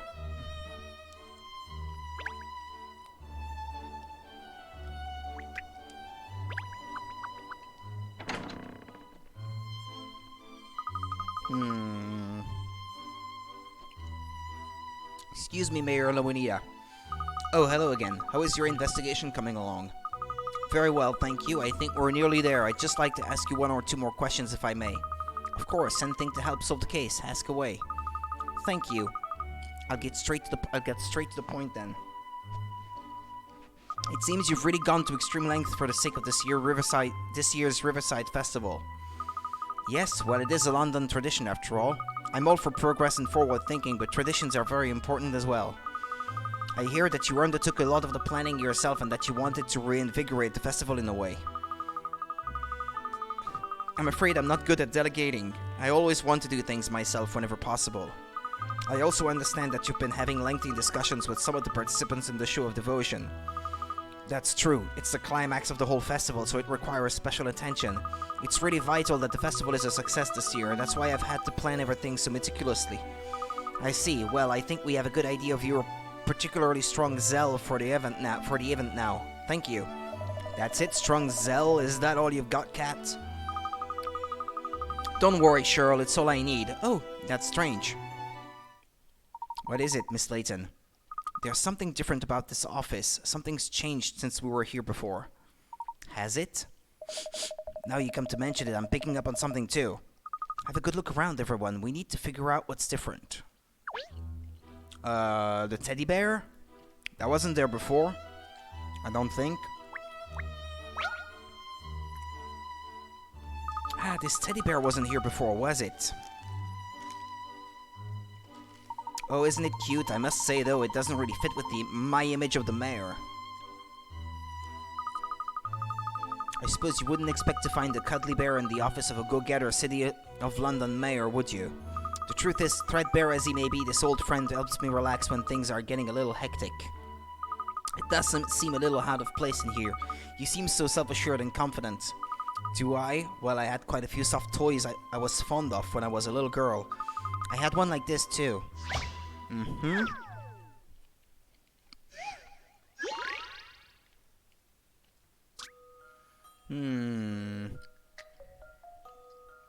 Okay, need to give it colors.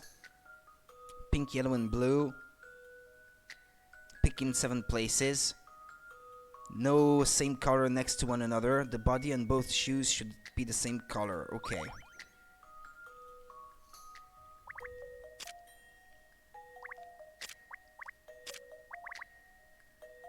One, two, 3, 4, 5. No, never mind.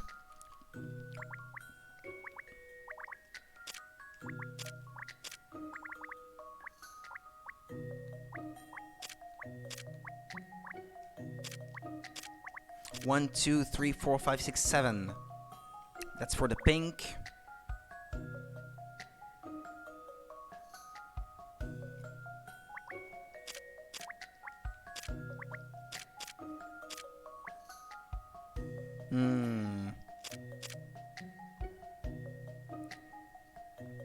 Well, they said nothing about the head not being able to be the same color as the body and shoes as well.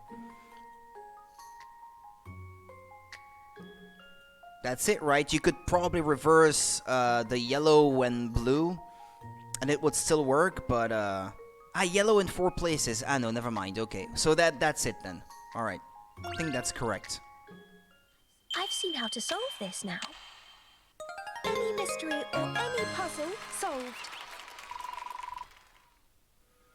What a colorful rabbit. Looks like it's just the way she wanted.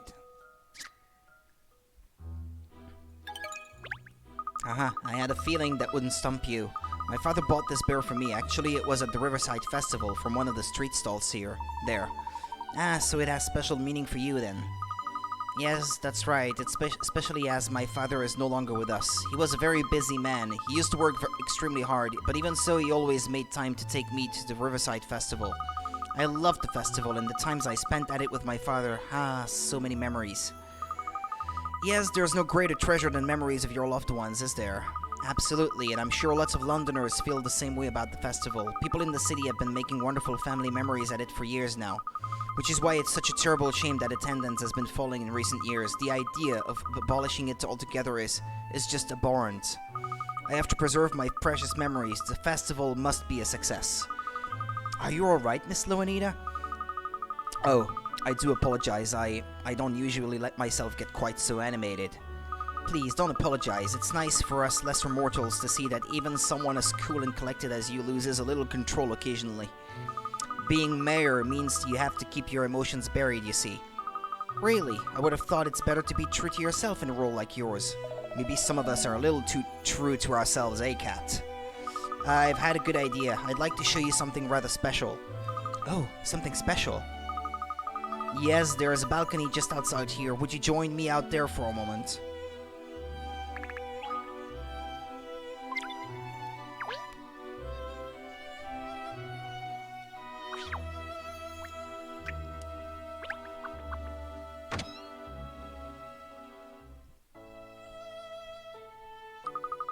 Well, what do you think of my view? Aren't the city lights beautiful? It's like all the stars have fallen from the night sky and landed on London. Now that's a view. And you can see the festival grounds from here too, look. So you can. The festival lights look lovely as well. They do, don't they? It's just a shame that year by year there have been less lights and less people enjoying the event. But see how bustling it is this year. All those people who'd forgotten about the festival over time have come back again this year. And I feel confident that now that next year there will be more people again, and even more the year after that. Parents bringing their children, and in the future, those children bringing their own children. That's all I wanted. This year's Riverside Festival is going to be very special indeed.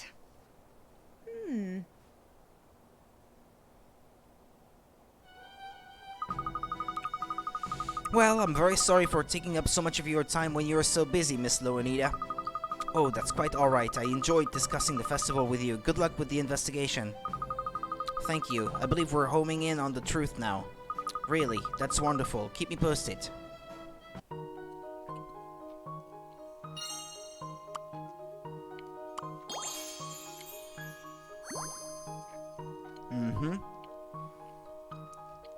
Solve it.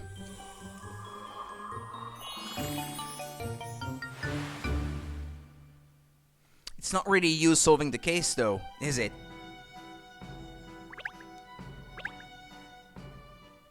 I've cracked it. This case is as clear as crystal to me now. It is? I could have sworn we were getting further and further from the truth. Oh, Miss Layton has a knack for seeming like she's going off on a tangent when I'm sure she's really solving the case in her own way. Well, I'm pretty sure anyway. So let's call Inspector Hastings and ask him to meet us. The time has come for me to reveal the truth behind this whole affair. At once, miss. Have you really figured it all out, Cat? Tell all, Miss Layton, please. There isn't long until I have to give the closing speech at the festival. Oh, don't worry. This won't take long at all. As you all know... Why say it if we all know? The incidents that took place this morning follow the old legend of the Thames, almost in the letter. Too much of a coincidence, that, obviously. Someone clearly made a deliberate effort to copy the legend. Quite right, Inspector. Somebody did exactly that. All right, then. Who's the culprit, Cat? I think first, Inspector, there's something more important than identifying the culprit. Wrong. And that Wrong. is how crazy you are about festivals, Mayor Loanida. Who did it's far more important in a whodunit. How did you know? She's right, doggone it! Are you going to explain yourself, Cat, or what?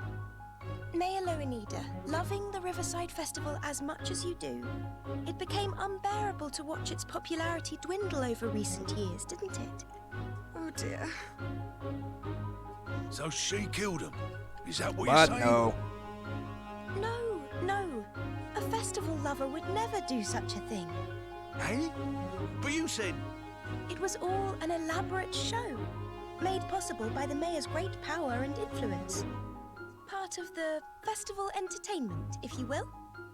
The murdered couple are alive and well, no doubt hidden somewhere inside this very building. But she's the one who asked for me to investigate the case. I'm sorry to say, Inspector, that I believe the mayor thought it was a case you wouldn't be able to solve.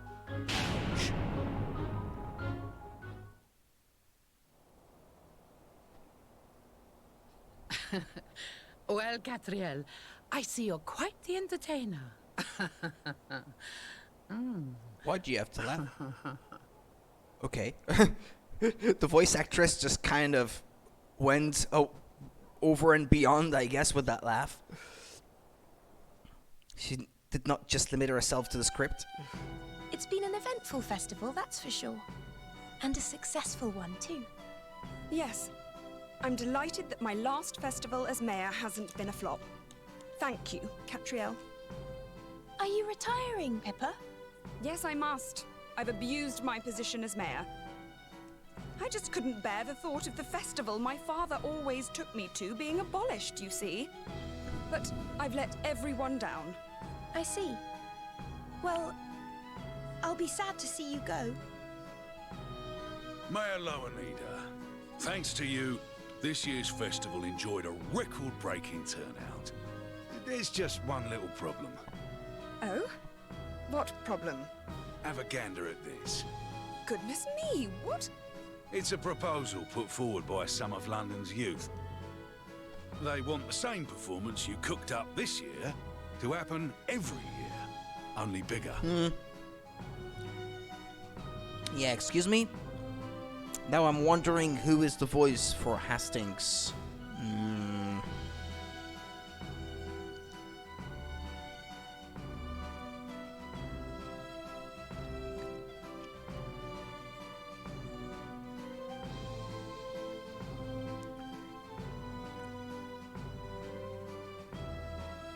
Oh, he's the voice of Gadult in Xenoblade Chronicles? Yeah. Huh. Okay. He's the voice of Zangurak in the last story, which I played too. King Boris in Zombie U. Nah, I've not played that in a long time, so I don't remember the voice itself. He made a voice in Mass Effect Andromeda. He hasn't voiced much, actually. Okay, well. At least I've heard him before. They're suggesting calling the old love story thing the Riverside Musical, and they're planning massive participation from youngsters all over the city. I just don't believe it. I think London still needs you at the helm, Mayor Loweneder. After all, no one loves this city like you do, and it looks like next year's festival is gonna take some planning. Oh, Inspector Hastings? Hastings, not Hastings. Say. Okay.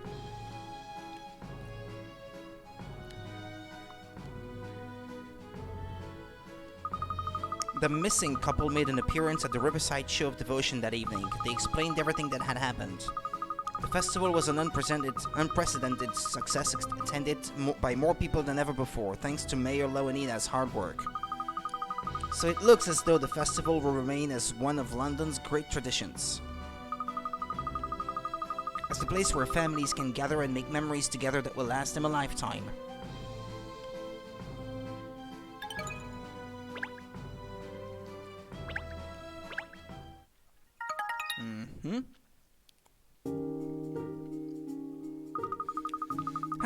Another day with no inquiries. Is London really so crime-free?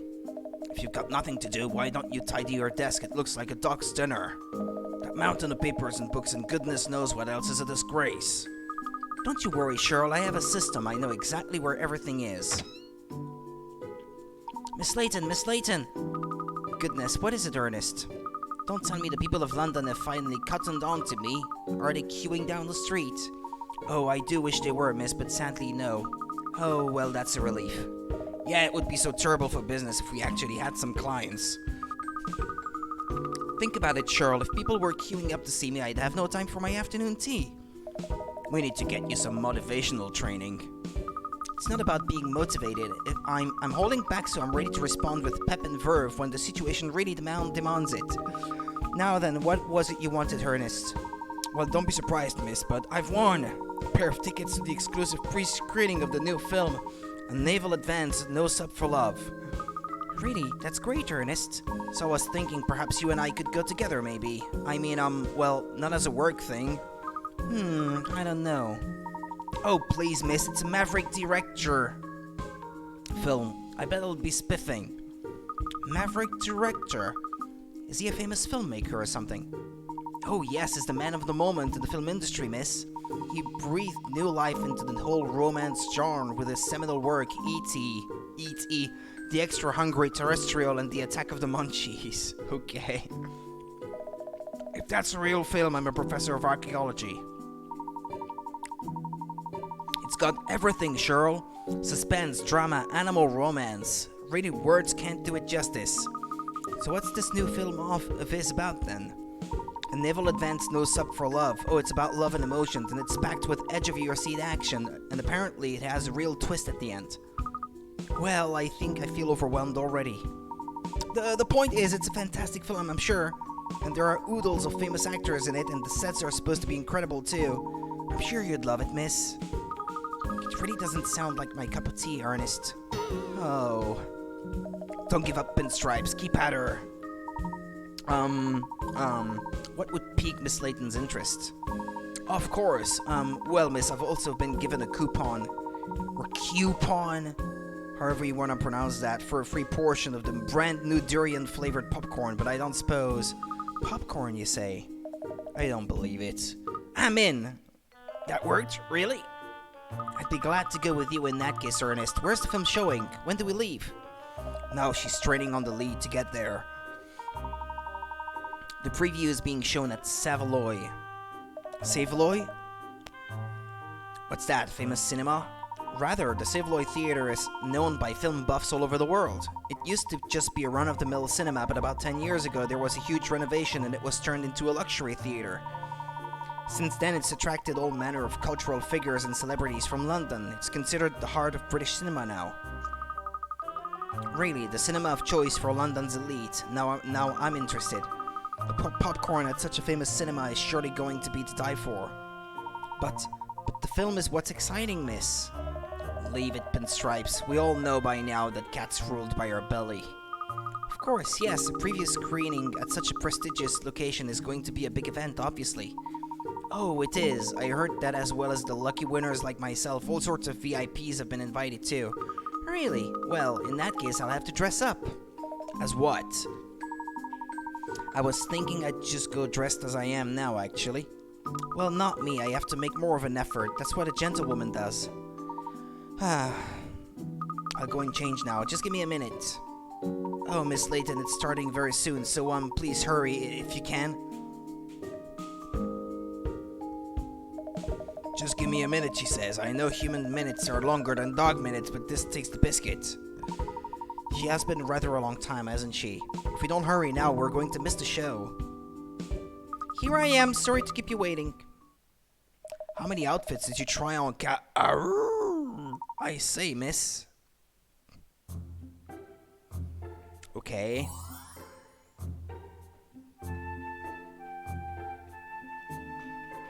What do you think, Ernest? Cheryl, do I look silly in this dress? Silly? It's amazing what a dress can do. Well, I was hoping for a little bit of a reaction at least. Well, never mind, we'd better get going or we'll be late. Come along. Alright, let's go. An angel. Miss Layton is an angel. Case 3, The Stolen Kiss.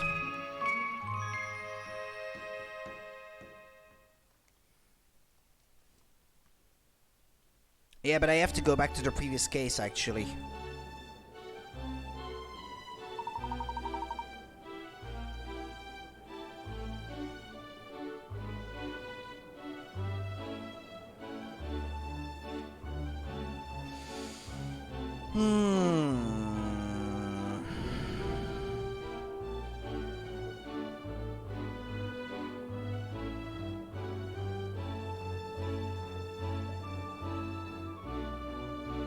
Excuse me, just a second.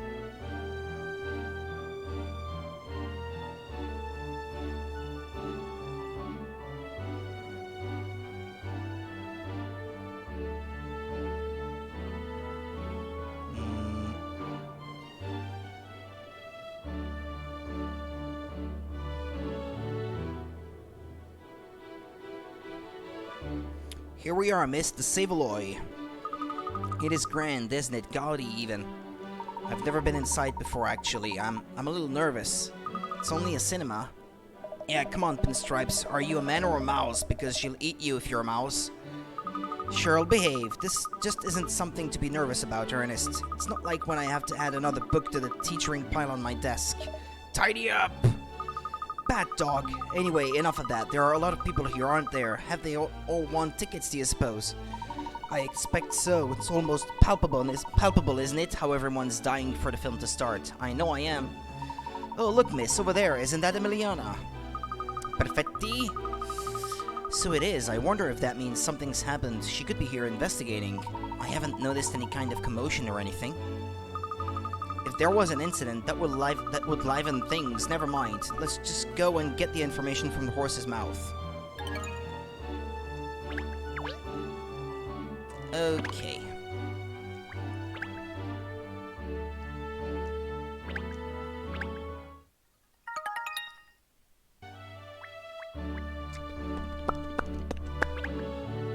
Pipper's project. What's the best option? Is something troubling you, Mayor Lawanita? I just can't think of a really good idea. It's so hard. Oh dear, yes, well, you do have a very difficult job, I think. Is it the tax reform, or, the NHS, maybe? No, it's nothing like that. What's really on my mind at the moment is, well... Oh dear, don't tell me it's something even more, important. I'm afraid it is, yes, next year's Riverside Festival. Next year's, festival? Yes, I need a really outstanding idea to make the festival the very best ever. I didn't imagine you'd be, worrying about that yet. I suppose perhaps it is worth thinking about now, maybe. It's only a year away, I see, and I'm determined to make next year's festival even more successful than this year's. I'm not sure I would want a mayor who's only focused about one festival happening next year and not on the current troubles. How about this? We could start spreading a rumor about the phantom that appears over the Thames, a restless soul that draws people unwittingly to the river, to their demise. Or a mysterious beast of some kind, perhaps a crocodile, yes, an enormous croc that somehow escaped captivity and slipped into the river. Or the dragon that St. George slayed, magically resurrected. How about that? I could even arrange for someone to dress up in costume and terrify all the festival goers. There is a festival like that in Belgium, actually, with the dragon that St. George slayed. And the battle against the dragon. It's pretty big. I think I'd be far too scared. I doubt you'd see me there, Mayor. In fact, you definitely wouldn't, probably. Oh, that's no good then. I'll have to come up with another idea. Isn't there going to be a musical show about the legend of the Thames next year? That will probably be more than enough entertainment. I mean, I should think it will. Well, maybe anyway. Yes, although that's not something Guildhall would be putting on. I can't let the public outdo me. I need to think of something spectacular. I think I'll spend some time out on the balcony and see if a good idea comes to me there. Well, the success of this year's festival has certainly changed Miss Lawanita. Well, almost certainly. She's much less subdued now. Quite a lot less, anyway.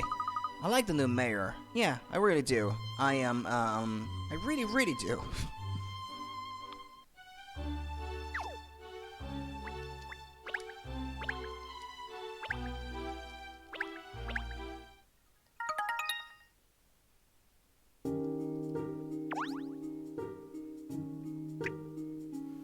Yeah, I'm missing coins, and there are probably at least a few which are on the balcony. Because I couldn't investigate that place freely.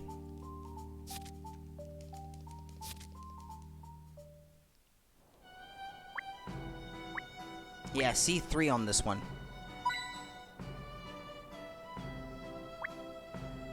The little chimneys.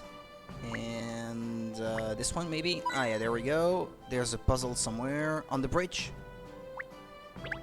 Tower Bridge.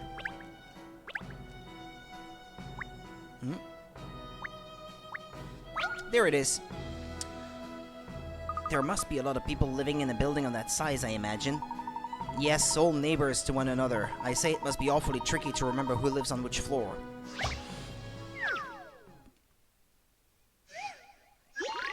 Neighbors. These 4 people, A, B, C, and D, live on different floors of this apartment block. Can you work out from their comments which floor they each live on? Okay, then A lives on the first one. D at the top. Ah, no, wait, there are more than 4.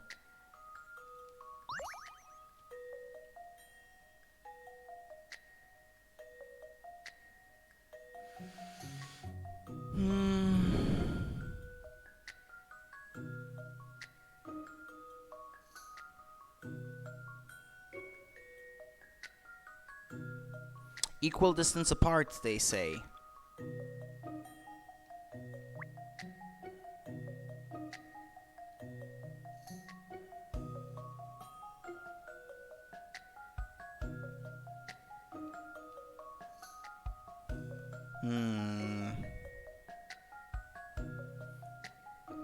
So there has to be at least... Well, I don't know.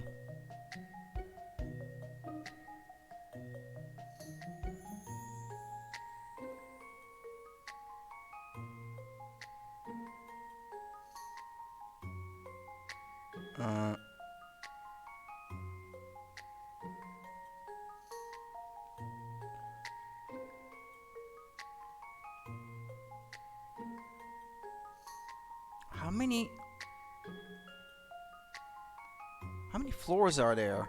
I guess if there's this tiny window at the top, that means someone is living right under the roof, no? How'd you call that in English? That floor right under the final one. Right under the roof.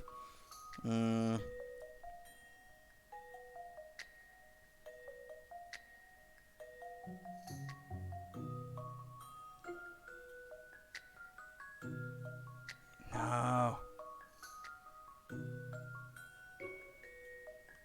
Oh, attic. Okay, well, whatever. That's not what I had in mind. Garret? What is a garret? An attic room? Okay. What is a garret? What does that correspond to? Garret. Definition.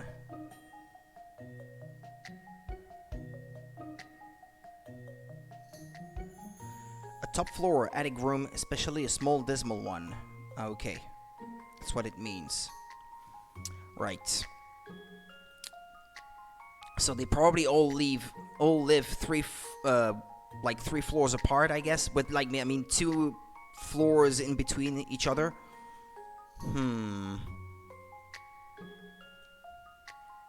1, 2, 3, 4, 5, 6, 7, 8, 9, 10. Is that 10 then? Counting the first one. Is it 1 to 10? 1 would have to live here. Then 1, 2, 3. 1 would have to live here on 4. He lives on 7C.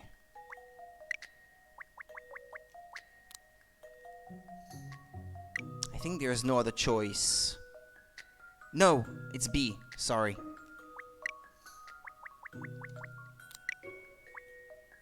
Okay, B lives on 7. And then someone lives on 10.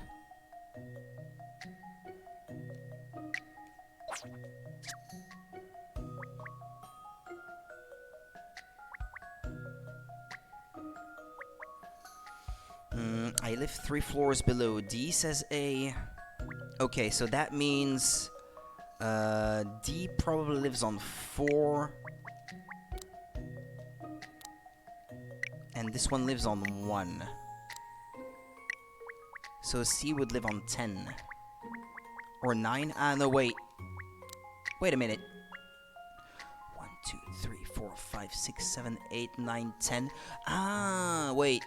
So the first floor is 0? No, is that possible? If the top one is 9, 8, 7, 6... But no, wait. Oh, that doesn't make any sense.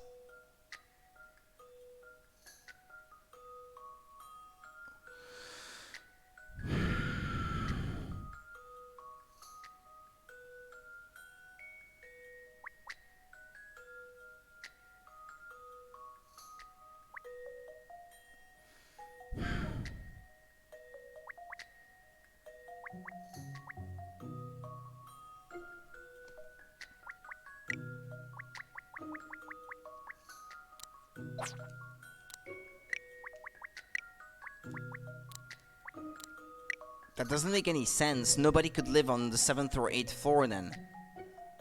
If they were really, truly all of them... No, but wait. It never said that they had to be spread evenly across the whole height of the thing.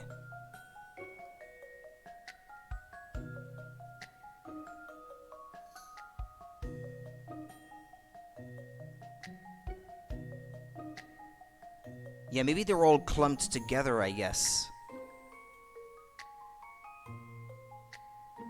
Yeah.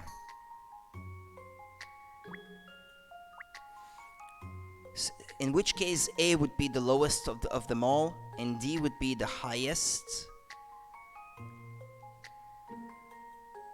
And then B and C, hold on.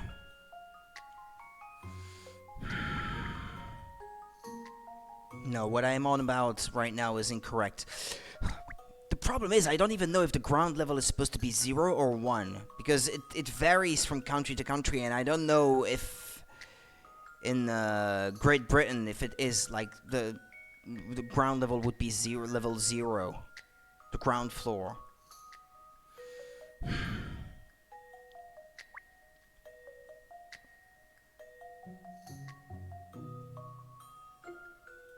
B and C obviously have to live between A and D.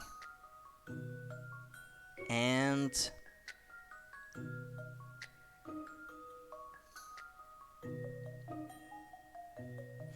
the odd-numbered one is C. So, B lives on the 8th.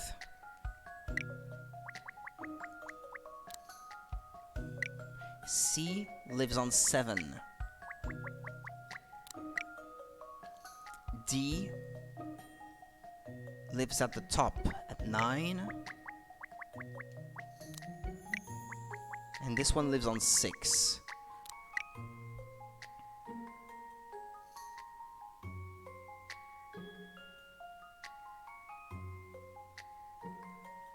Let's try that. Could be wrong, This should do it, I think. but it's not Any mystery wrong. or any puzzle Alright solved. then. You did it. A lives on the 6th floor. C lives on the 7th floor. Blah, blah, blah, blah, blah, blah. Figuring out how far apart they live from each other is a shortcut to the solution. Yeah, actually, yeah, the solution started to form itself in my mind after I discovered... after I figured out how far apart they lived. You have a view over so many different buildings from here, don't you? Yes, Mayor Loanida certainly enjoys a spectacular vista.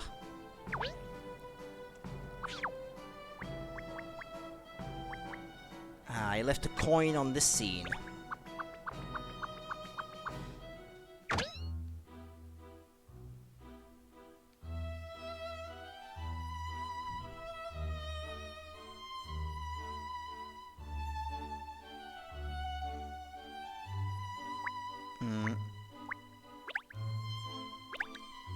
The mug, maybe. There we go. Found it.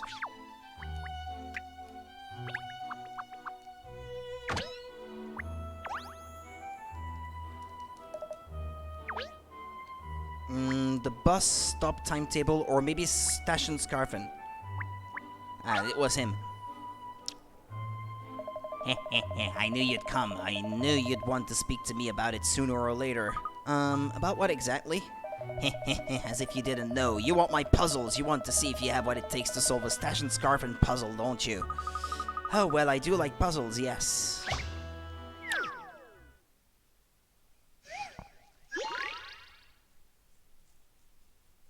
Box drop.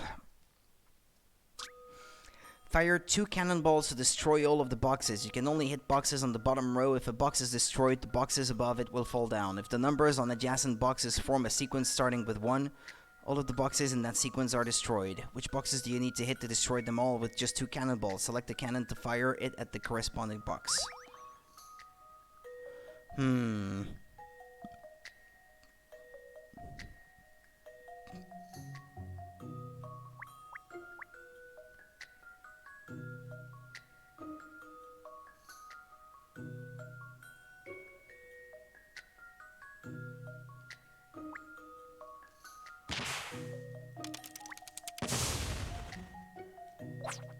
Okay, hold on.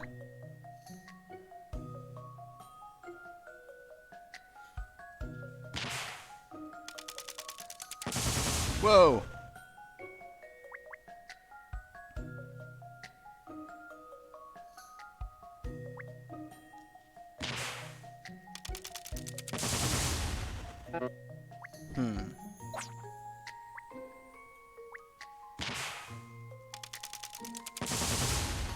Okay, and then...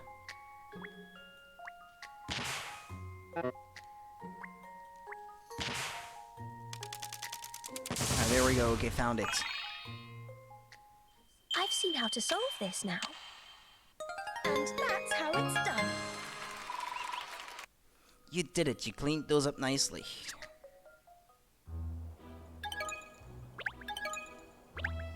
There, solved. So you solved it. Well then, it seems I must seek out greater challenges for you. Oh yes, please do. I look forward to it.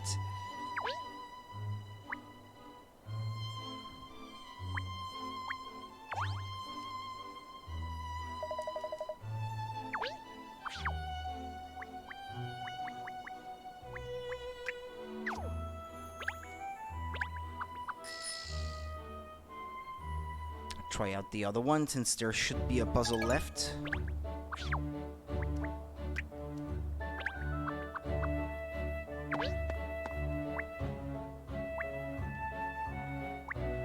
Ah, this dude.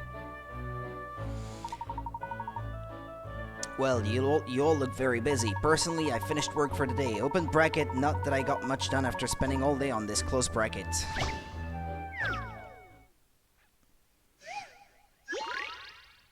Pipe Nightmare 2. Ah, yeah, same thing as before. Okay.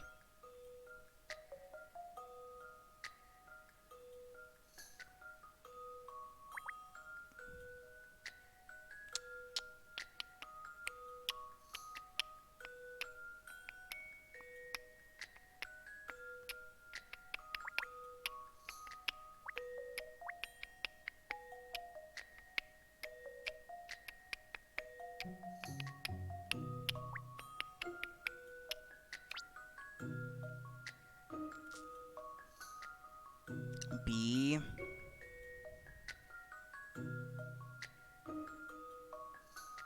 This one could be flooded with...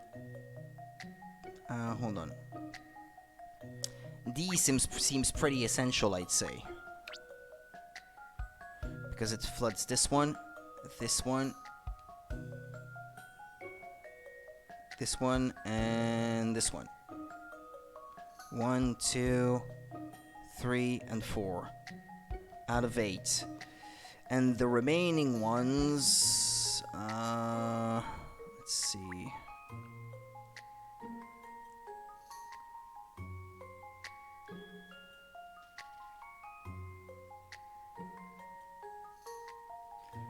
E floods these two.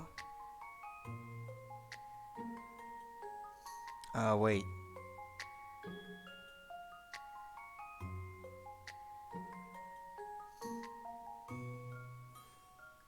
Does it flood these as well?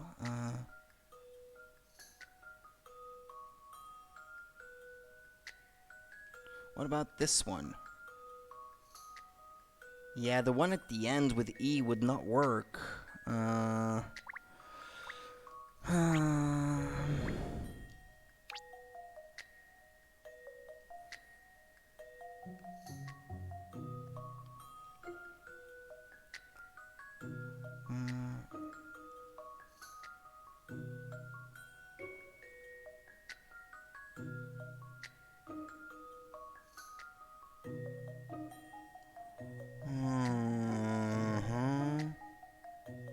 These.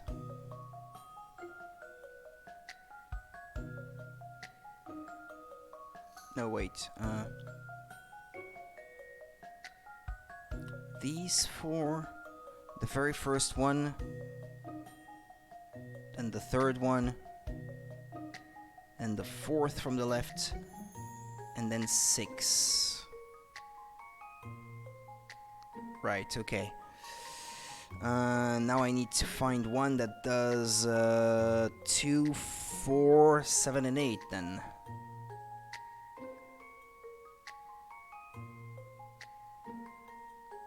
D doesn't do 8.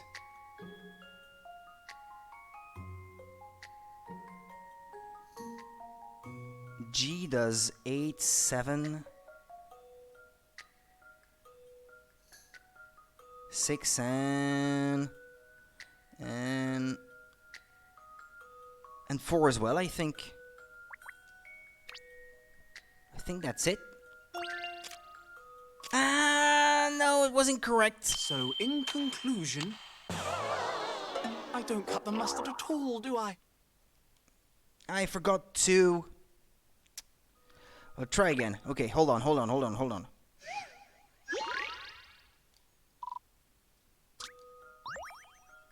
Not G then.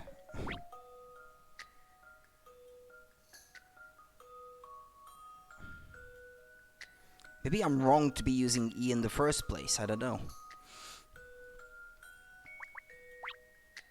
Let's see, D does 2, 4. Wait, like this. It's hard to do with your fingers. If I could just mark them. D does 2, 4, 5, and 7.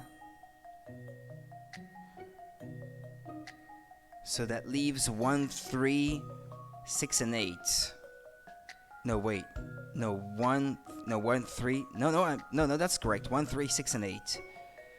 1, 3, 6, and 8.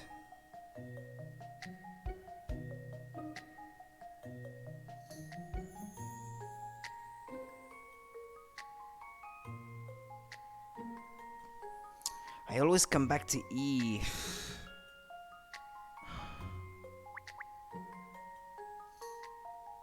C does 1. Does it do 2? I guess it kind of does, yeah. 1, 2, 3. 1, 2, 3. 5. 1, 2, 3, 5. Then I would need one that does 4, 6, 7, and 8.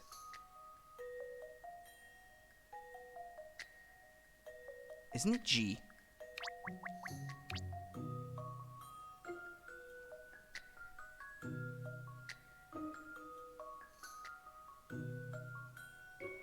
Does it do 4? Yeah, I think so. No? Oh yeah. Yeah, okay, good. C and G. So, in conclusion... I lost some pick carrots. Still no match on Miss Layton, of course. Too bad, I guess.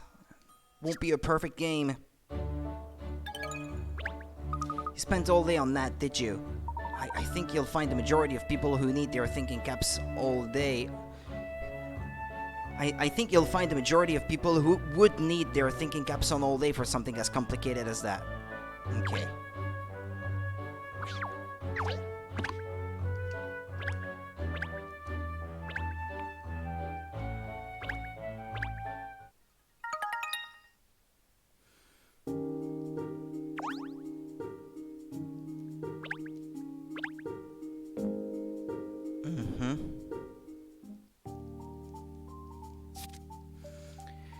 Catriona and company head for the famous Savaloy Theatre in London's West End for the premiere of Maverick director's new film A Naval Advance, No Sub for Love.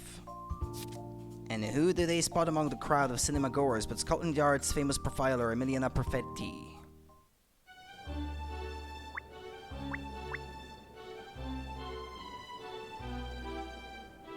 Alright, I need to look for the place for coins.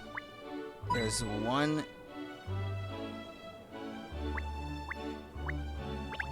So many lights on, it feels like it's the middle of the day.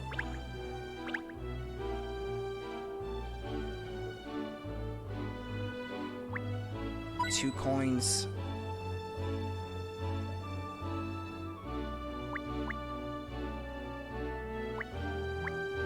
Three.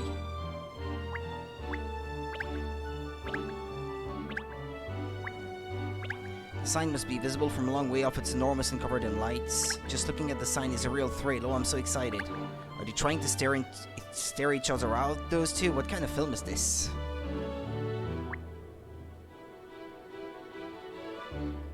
There are a lot of little intricate details on this one, so if there is a puzzle anywhere, it's gonna be hard to see, I guess.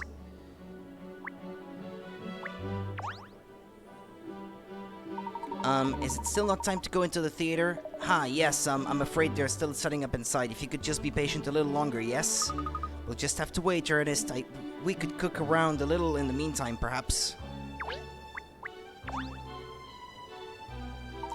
And these ignoramuses call themselves fans. Oh, hello. Are you a Maverick Director fan yourself? Me? Please, don't sit me on the same stool as the rest of these, open brackets, so-called closed brackets fans. I am a cineast, not a fan. Sorry? I have seen every single one of Rector's films since his directorial debut, open bracket, including, I might add, everything from the independent years, close bracket. Oh, well, I see. You certainly aren't just a run-of-the-mill fan, that's for sure.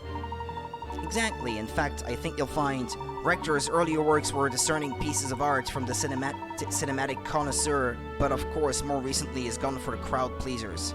Still, even in his more saccharine moments, his sublime composition, inimitable sense of style, and divine wordplay are present in spades. Of course, I can't comment on this particular film until I've seen it. Will it be his magnum opus or a massive flop? It's interesting to note that you've been talking for a very long time.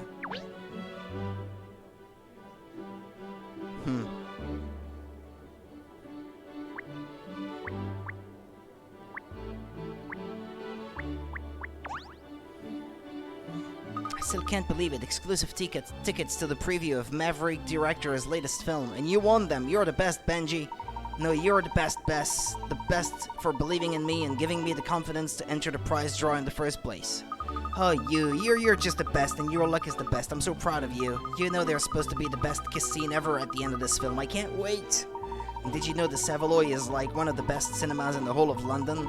No porkies. We have to take a photograph together outside.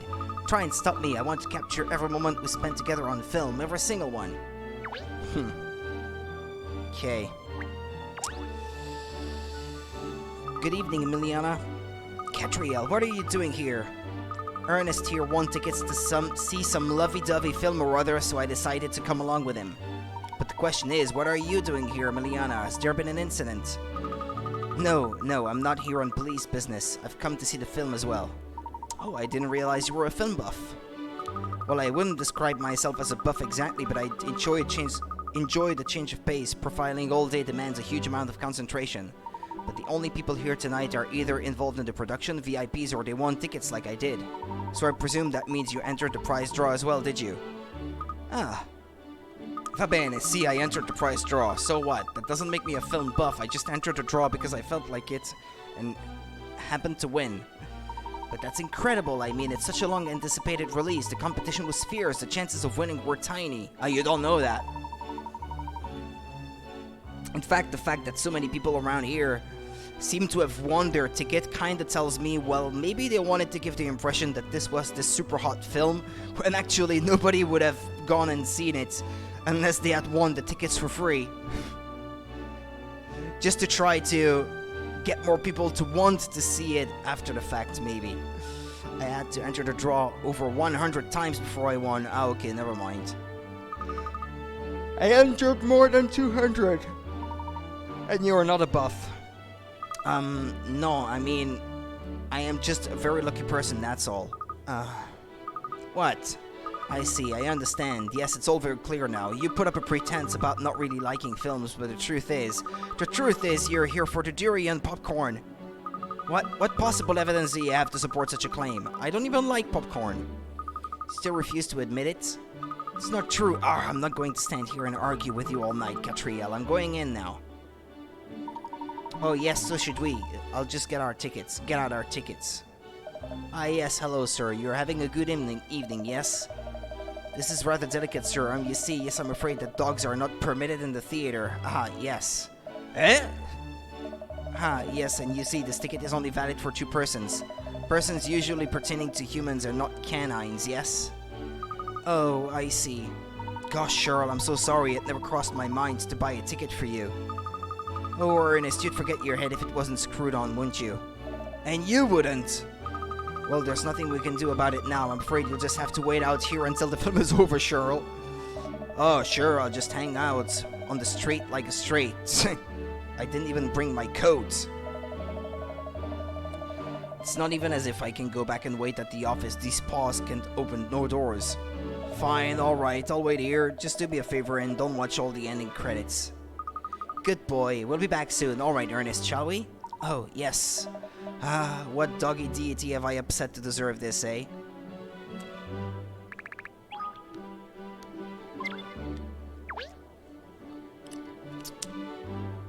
Okay. Ah, this is a rough deal. Rough deal, get it? I'm so bored. Come on, Katniss. How long are you going to leave me out here? At least they didn't tie me to a drain pipe.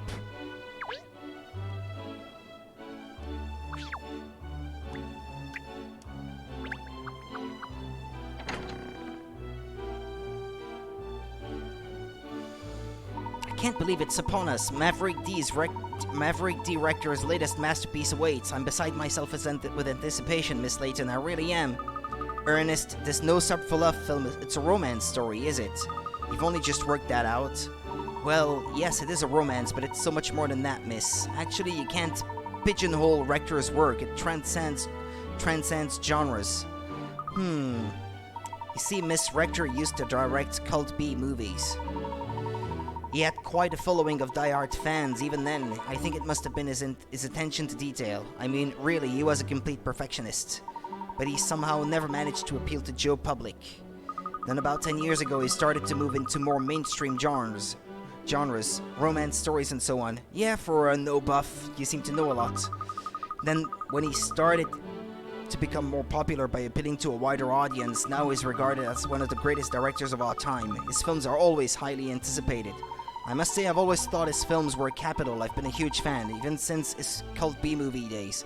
Should go out with Emiliana instead, Ernest. She seems to be more into the same kinds of things as you are. You guys would make a good couple. My all-time favorite has to be Wallow. Wallow? The mud-bathing robot hippo on a mudless post-apocalyptic Earth. I see, so you're also a fan of Mr. Rector's films, are you, Emiliana? Well, of course, I think he is a fantastic director, but no, I'm more interested in the actors in this film. Oh, you mean Leonardo DiCaprio? The lead, I hear, is ever so popular with the ladies. DiCaprio. Love it. Good one. Well, he is extremely good looking and an excellent actor, of course. You're too old for him already, Emiliana. Just saying. Just saying. If you're over, what is it, 26? You're already too old. After all the action roles he's played, I'm dying to see what he's like in the love story. Emiliana, I didn't take you for a lovey-dovey type. How cute. Oh, I didn't mean... I'm not lovey-dovey, no. Anyway, when you finish teasing me, look, it seems the VIP guests have arrived. Oh.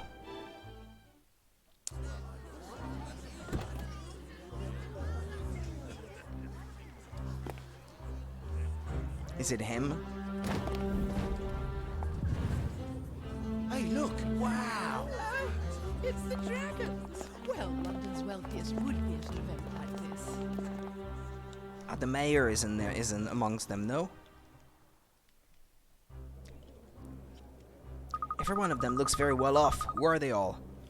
You are very poorly informed, Catriel. Everyone in London knows who they are. They are known as the Dragons, the 7 Dragons of London. 7 dragons.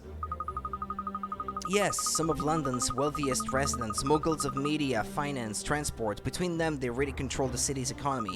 Although some of them do come from wealthy families, it's really only in the last 10 years that they've become so well known. Oh, not very long then, especially in a historic city like London. True, and of course it's not just people here in London watching them. The whole world's eyes are trained on these 7 multimillionaires. Well, they certainly do sound very influential. You know one of them already. Ah yes, Mayor Leonida. So she's one of the 7, is she? Ooh, we must go and say good day, Miss Layton. Yes, I think there's still time before the film starts. Let's go and say hello.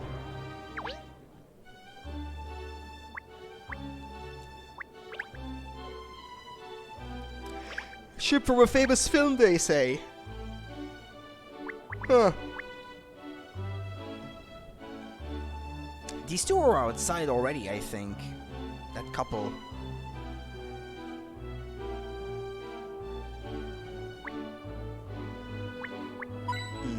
That's one.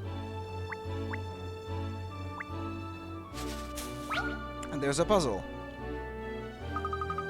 There's something caught on this leaf here. What is it? It's a puzzle, miss. Oh, I say, I'd love to see you solve it.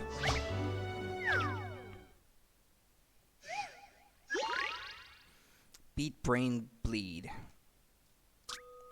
We have a simple child's toy that consists of 5 rows of 5 wooden poles each, on which you can thread colored beads. A little boy was counting the beads on, but he's lost count.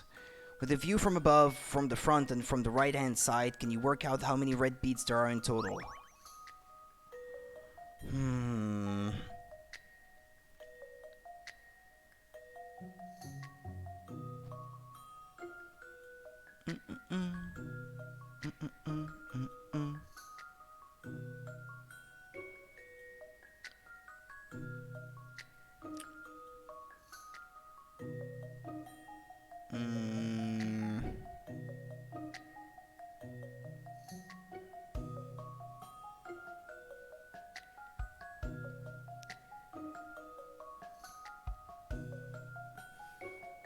Well, let's see. Possibly 7? Okay, here I can see all of the 5 on that view from above, I guess. Wait.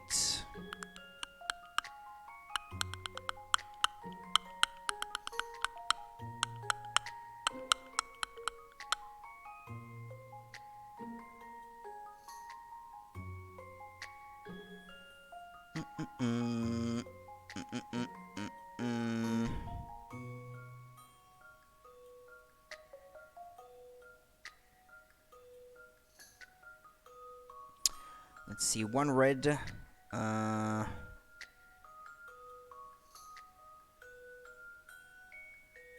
1, 2, 3, 4, 5.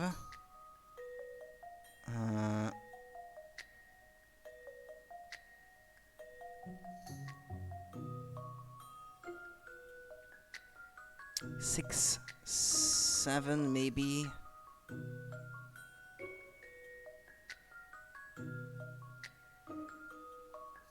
8, 9. Is that possible? 9.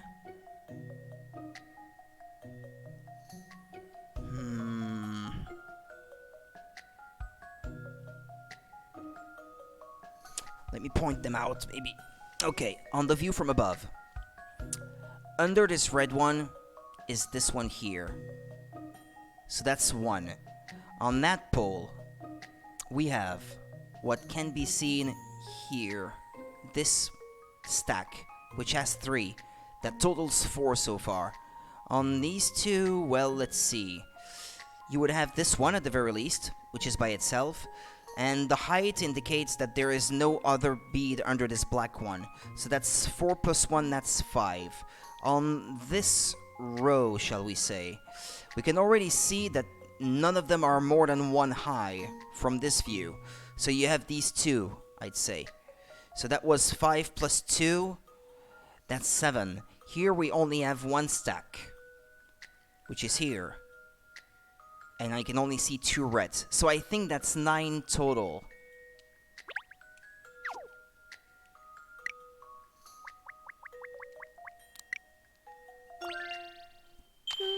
This should do it, I think. Okay, And good. that's how it's done.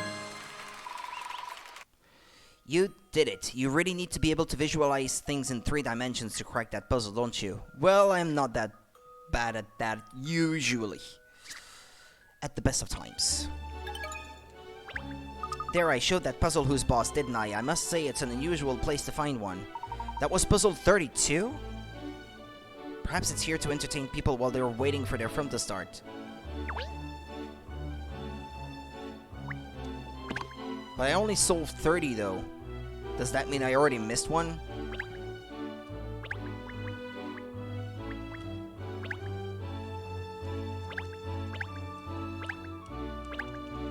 Yeah, leave me alone.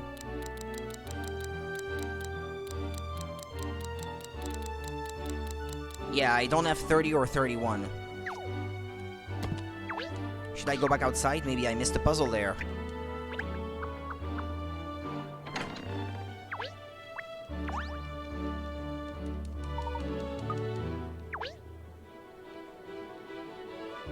Huh?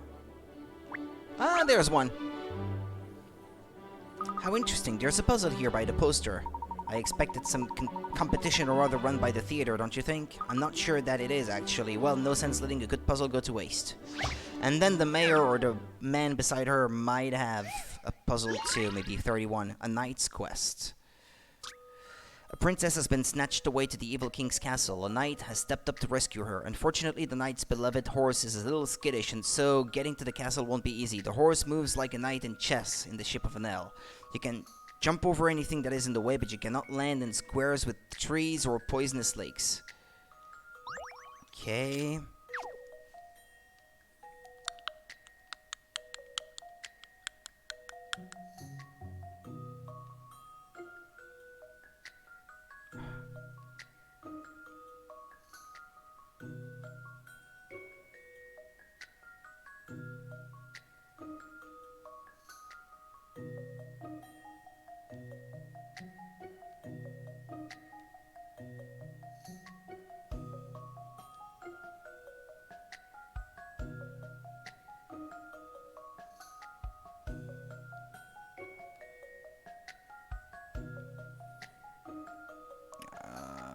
I'm at a bit of a loss.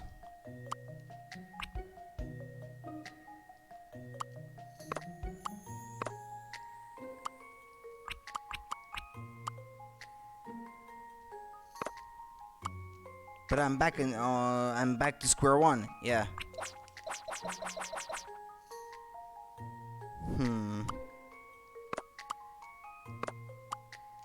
That was useless.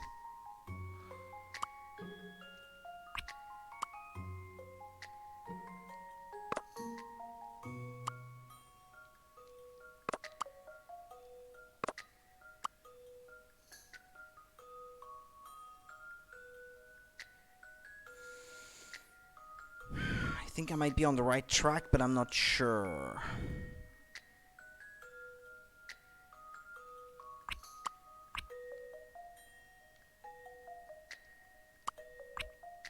I think I got it. 8 moves. This is an interesting one.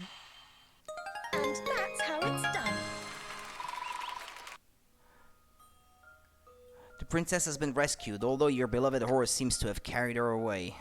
Bad luck, brave knight, and keep up the good fight. See if you can complete the challenge in 6 steps. It's possible that I did the same kind of thing, like back and forth, while I was trying.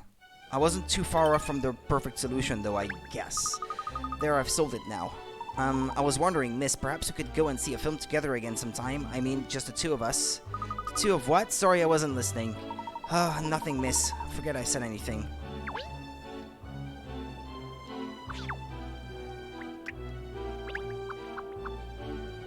Now I can't remember how many coins I found. 1 for sure.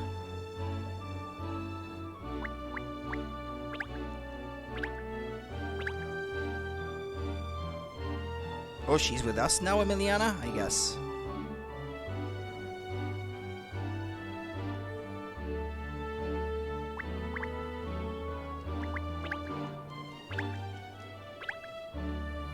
Mind that you don't break it by being careless.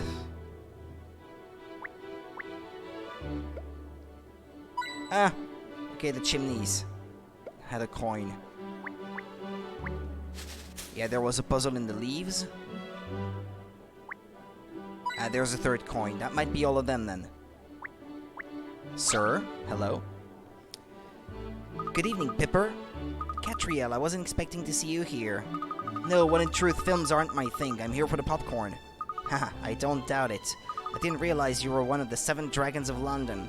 Oh, that's really my father's influence, but I don't think of myself as a millionaire. I think of myself as London's mayor and nothing more. And that's a very worthy title. Not everyone has what it takes to be the mayor in a city like this one. You're too kind, Catriel, but it's always nice to receive a compliment. Now then, there's someone I'd like to introduce you to. This is a friend of mine, Mr. Phineas T. Barnon. Barnon? Barnon? Howdy, it's a real pleasure to meet you. So you're this Catriel Layton I've been hearing about, eh? Ha ha ha. Pipper's told me all kinds of stories about you. All good, haha, all good. Don't you worry, I've been just dying to meet you. Well, it's an honor to meet you too, Mr. Barnon. You're on the VIP guest list, I presume. VIP guest list, that's a good one. You'll be saying I want a ticket next. So in what capacity are you here then? I was under the impression you either had to win a ticket or be invited especially. You don't have a clue who I am, do ya? Well, I tell you what, I'll set you a little puzzle. If you can solve it, I'll fill you in. He's actually the rector? Or something?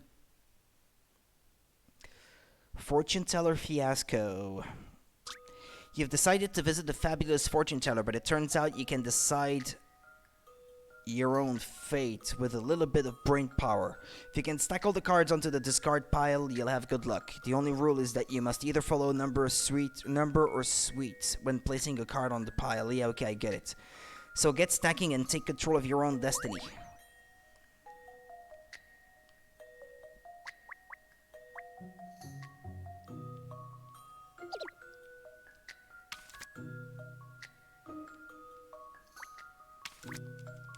Wait, I should be able to figure this out by just following the numbers around. Okay, I've got no 8, so to go to 8 or from 8, I would probably have to rely on spades. So let's see, if I place 8, then 6, that would get rid of the 8. Then move from 6 of spades to 6 of diamonds, then 3 of diamonds, then 3 of hearts, then 7 of hearts, then 7 of club, and 4 of club.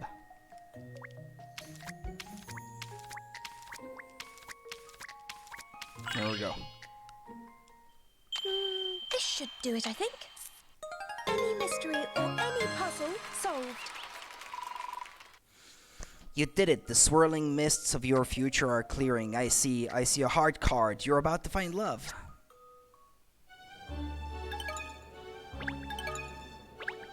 You've acquired the recipe for garlic soup.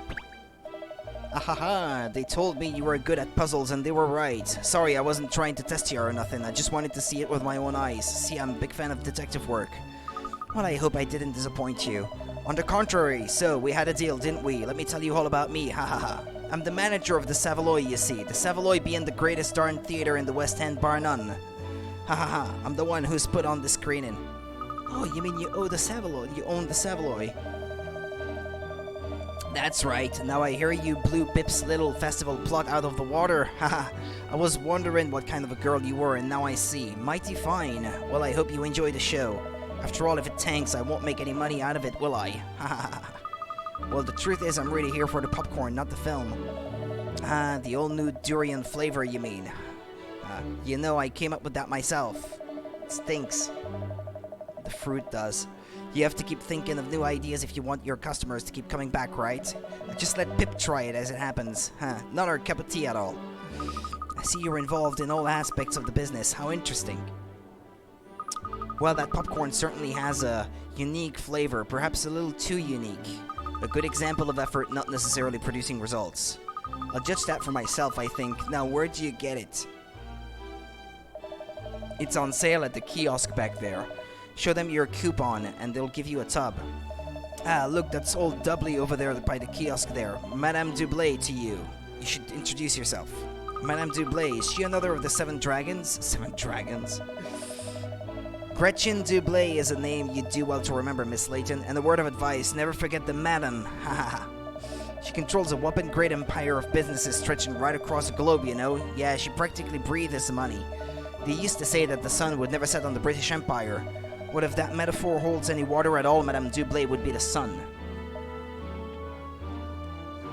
I see. Well, she certainly sounds larger than life.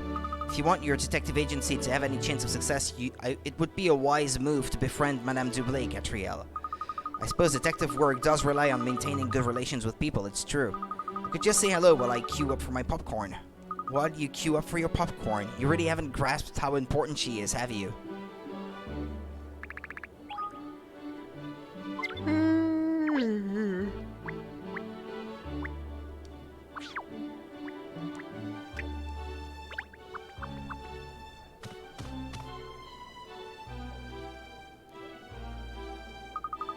Here we are at last, the kiosk. Time to sample the all-new popcorn delight. Oh no. What's the matter? There's no one at the kiosk. I won't be able to get my popcorn. Never mind, miss. How about introducing ourselves to Madame Dublé instead? So near and yet so far. You mustn't be down in the mouth, miss. Remember Mr. Barnum said she could be a very useful contact. Yes, alright. Let's say a quick hello then. Do you know which lady she is? I suspect that lady over there might be the one we're looking for. Yes, I think you might be right. She certainly stands out as being affluent. There's only one of them.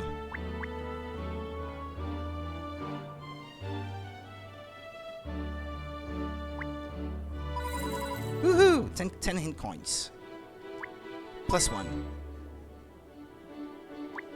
+1. That might already be all of them.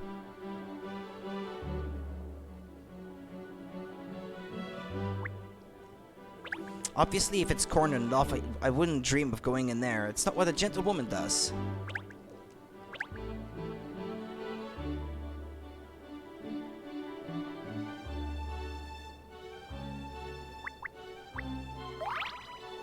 Ferocious figurine. Looks like a Pokemon.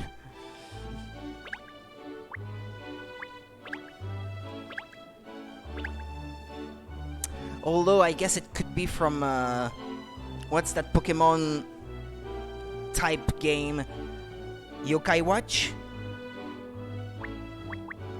Ah, there's a puzzle. Oh, I say, miss, a hidden puzzle, look. Well found, Ernest. Why don't you solve it, seeing as you found it? Me? Oh, well, alright then. Can't very well shy away from a puzzle and still claim to be a worthy assistant of the great detective Catriel Layton, I suppose.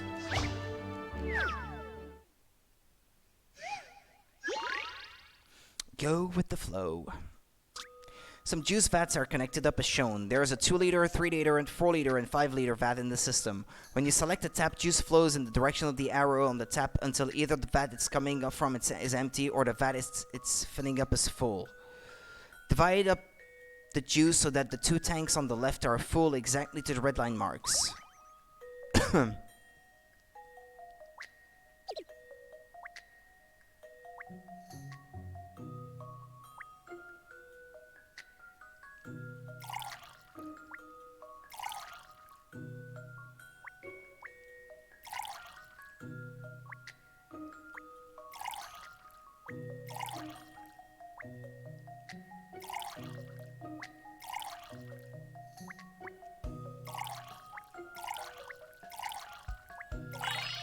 There, that may have been too many moves, I have a but... feeling that perhaps...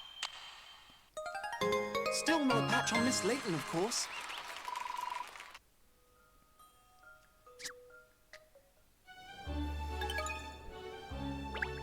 Oh, top drawer, I did it. Well, Ernest, that was very impressive. Anyone would think you were vying for my position as chief detective.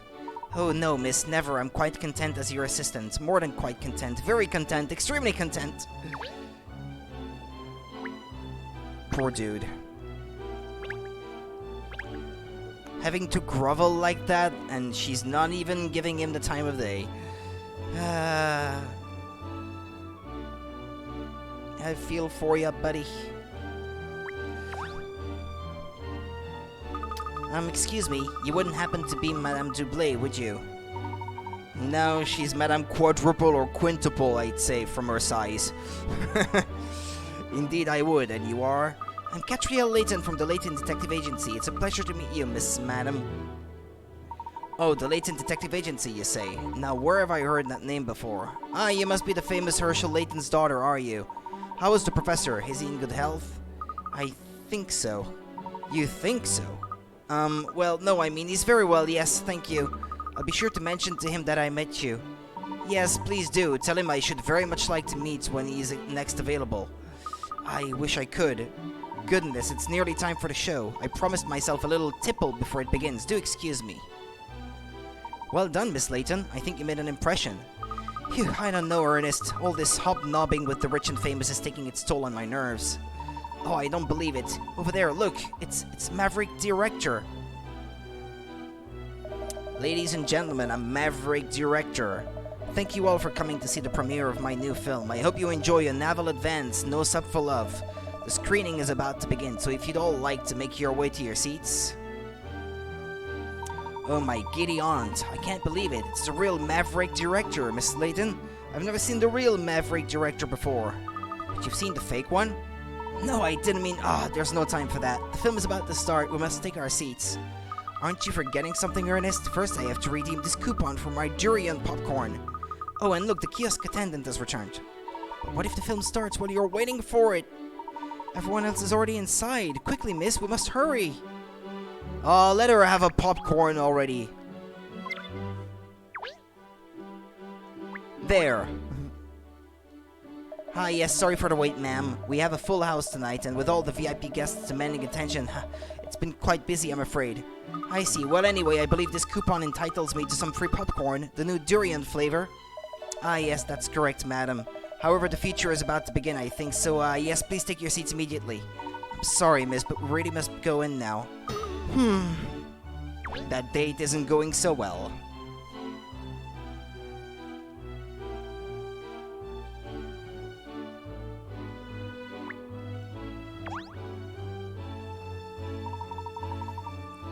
Splendid, that's lubricated the passageways nicely. Now I shall be able to sit down and enjoy the show. I can't wait to get off my feet. Okay.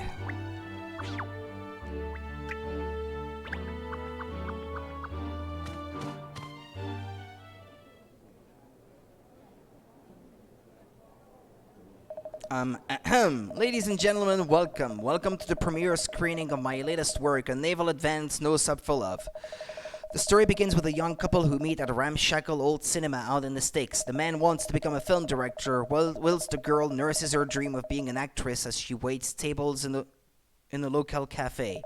A turn of events sees the pair on a luxury cruise ship together, and they fall more and more in love as time goes on. But then something terrible happens.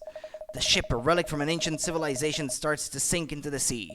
The situation is desperate. There seems to be no way out. The couple are doing everything they can to survive.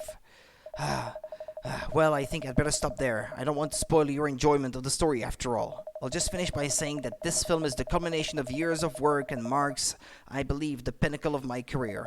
I'm sure you're all going to love it. Of course, it would never have been possible without the support of so many people.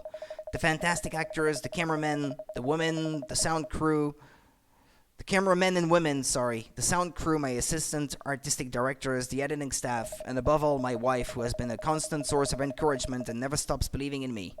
I'd like to say an enormous thank you once again and to everyone involved in the production. So without further ado, I present to you A Naval Advance, No Sub for Love. Oh.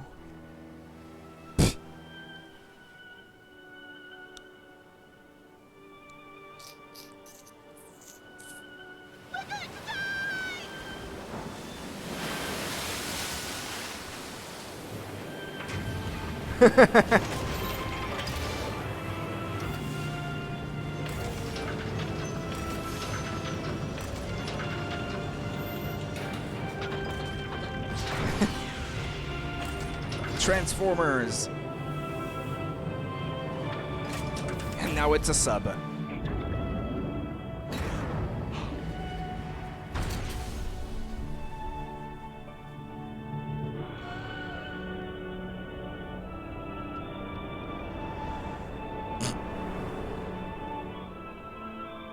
Okay.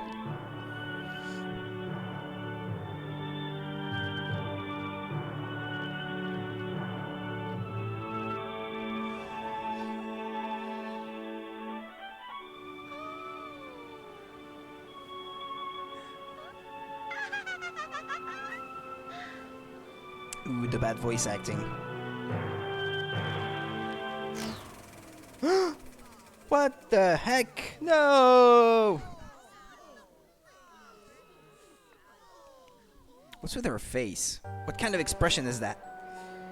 What's going on? What's happened to my film? Why is it cut there? Someone stole the last reel, maybe. No, this isn't right. The last scene, the kiss scene, the big finale. Someone's stolen it. A reel has gone missing.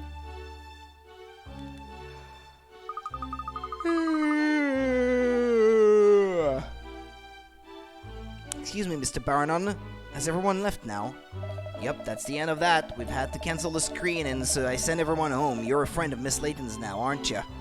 Well, I'm not sure if friend is the right word, but well, I'm Emiliana Perfetti. I'm a case analyst and a profiler at Scotland Yard. This theft of the climactic scene of the film is a very serious offense. If you don't mind, I'd like to ask you some questions about it. Yes, could you tell us what you know about the events leading up to the discovery of the missing scene? Catriel, what are you still doing here, and why is that hound with you? Hey. Well, everyone else has left now, so I thought Cheryl could help sniff out clues. We don't need any sniffing around here. Keep your nose and your dog's nose out of business that doesn't concern you. But it does concern us. Mr. Barnon personally requested that I stay and help. You bet I did. Talk about luck having a Scotland Yard officer and a private eye on site. Anyway, I'd like to ask both of you to help figure out what happened here. Who the heck cut that kiss scene out of the film, huh? If anyone can solve this case, it's the woman who figured out the Riverside Festival shenanigans. Isn't that right, Catriel? You'll take on the case, won't ya? Well, I couldn't very well turn you down after that glowing praise, could I? Of course, I'll take on the case. Any mystery solved, that's my motto. Mr. Barnon, please, I'm more than capable of handling this case. Leave it to the experts at Scotland Yard. Now, I'm not saying I don't think you're a talented detective as well, Miss Perfetti, but a little competition should make you both work harder. Va bene, you'll soon see that I pinpoint the truth much more quickly than this so-called detective. That's the spirit. Good luck to the both of you. Well, don't just stand around here chatting to me. You better be running along to get a statement from old Rector, hadn't you? Where is he now, do you know? Sure do. He's right over there, still totally dumbfounded, poor guy. He put his heart and soul into that final kiss scene. It's kind of hard to understand why anyone would have done this, I must admit. Still, that's for you two ladies to figure out, isn't it?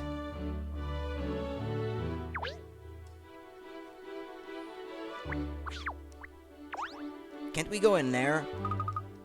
Okay.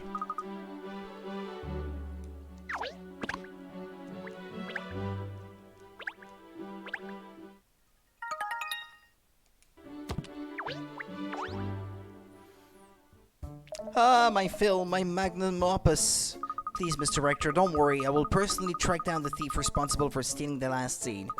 No, you won't, because I'll track down whoever did it first, Catriel. Very professional, ladies. Very professional. It was perfect. I'd made every last detail perfect before I was willing to show it to the public, and now this. Surely the negatives are still available. You'll be able to produce a new reel for another screening, won't you? But didn't you see the audience's reaction? They were frustrated. Without that final scene, the story doesn't hang together at all.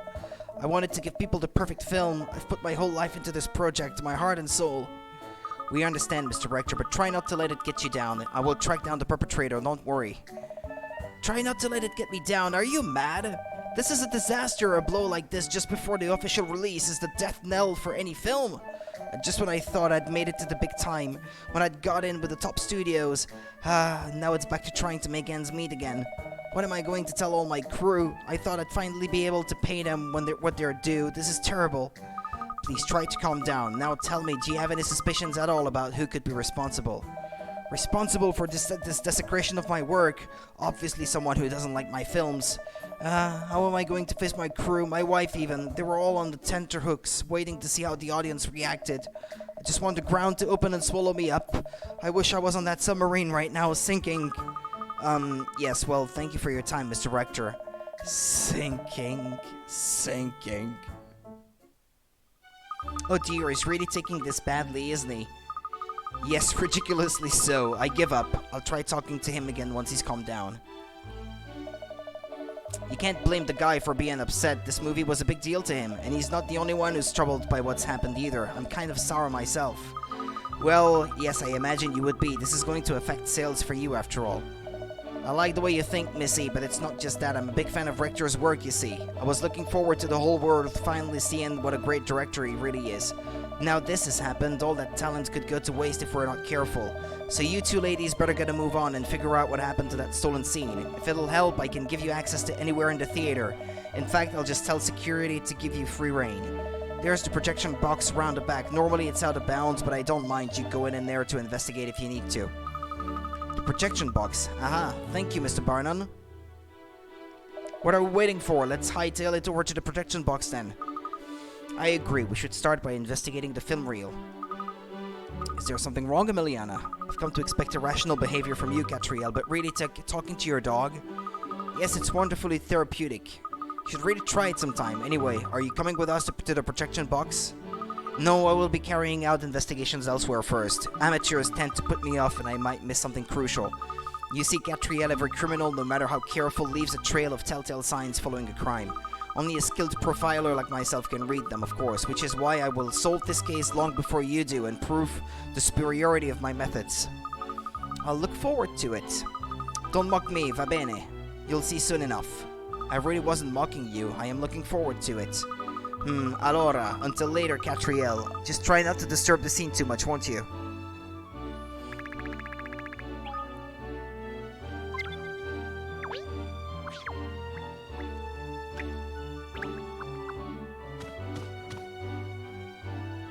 This place is really fancy. I was expecting it to be buzzing. It would be usually, but everyone was sent home because of what happened before.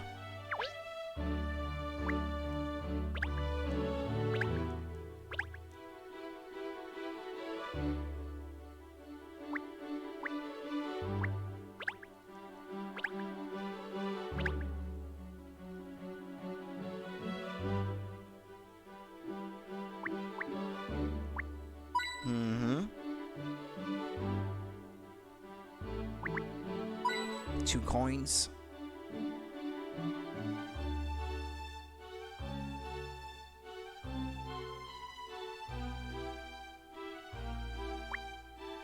Three coins. Come on, I'm sure there's a puzzle around here. Screen?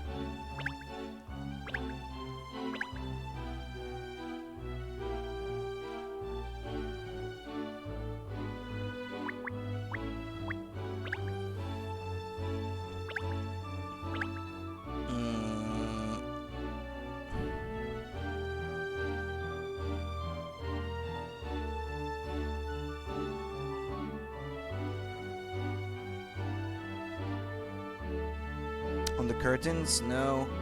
No puzzle, really?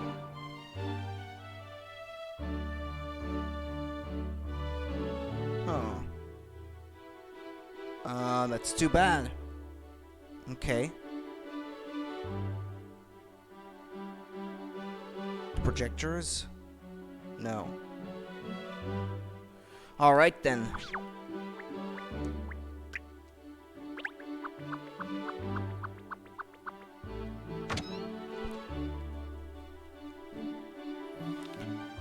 So this is what the inside of a projection box looks like. Quite a lot of machinery. Excuse me, authorized personnel only in here, please. I'll have to ask you to leave. I wonder what this machine does. Stop! Don't touch Albertina! Albertina? Yes, Albertina. She's brand new. If you touch her, you could put her totally out of alignment. She's very cranky. Not like old Rosalind next to her there. She's much better behaved. Bulletproof she is. Albertina is delicate. Uh-oh, Wacko alert. This nut job's named all his equipment. Hey! Don't make fun. Come on. Be nice. Albertina and Rosalind, what lovely names you've come up with for your machines. Don't touch, please. I'm going to have to insist that you leave now. It's alright, Mr. Barnum gave us permission to investigate in here. Investigate? Sorry, I should have introduced myself. I'm Catriel Layton of the Layton Detective Agency. These are my assistants, Ernest and Cheryl.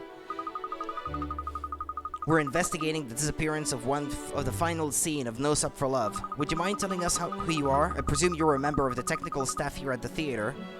Oh, yes, I'm Seymour Frames. I'm the Savaloy's projectionist. I see, and what do you do? Well, Mr. Projectionist is responsible for setting up the film and controlling the equipment during screenings. I must say it sounds like a rather spiffing job. Just think of all the films you'd get to see. Don't make light of it. Being a projectionist carries huge responsibility and demands incredible attention to detail. I have to keep a constant eye on the running of the film, fine-tune all the machines, and make sure the projector is in exactly the correct position at all times. There's never any downtime in my job. I have to spot all the motor cues and make sure I'm ready for the real changeovers as well. Golly, it sounds awfully complicated. It is, but I wouldn't have any other job. I'm happy in here, surrounded by my machines, but people always think it's a dawdle, and it's not. It sounds like he's more interested in the machines than the films they're showing. Yes, I think we need to ask this Mr. Frames a few more questions.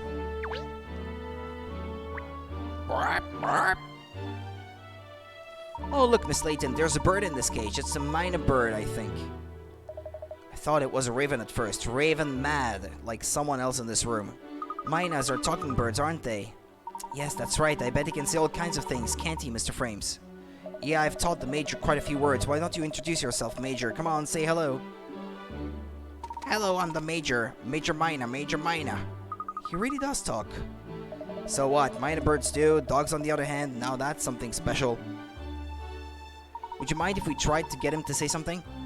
Sure, go ahead. He's pretty sharp. He'll probably talk for you. Oh, goody. Come along, miss. Let's try. This will be such a lark.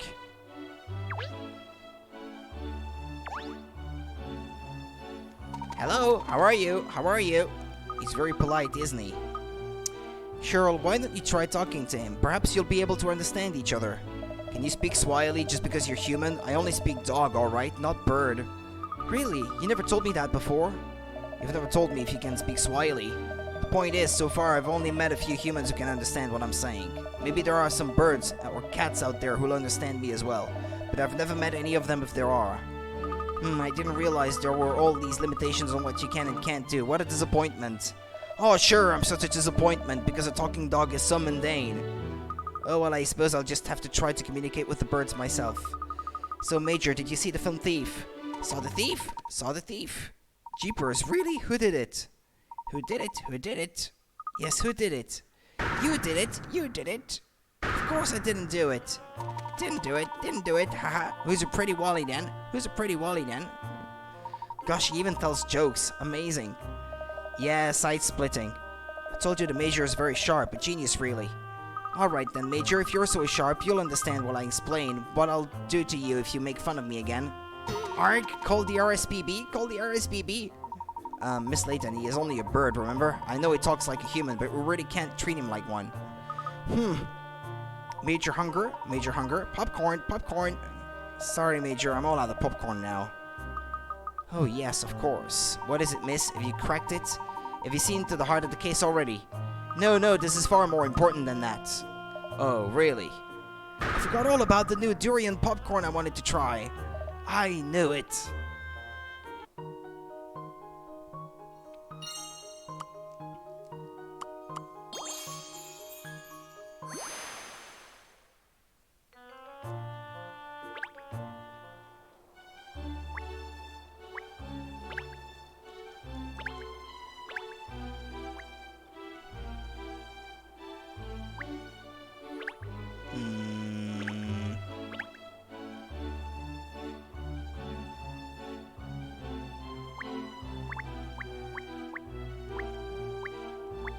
There we go, okay.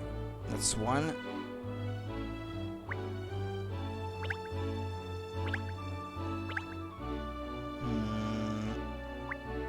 Two.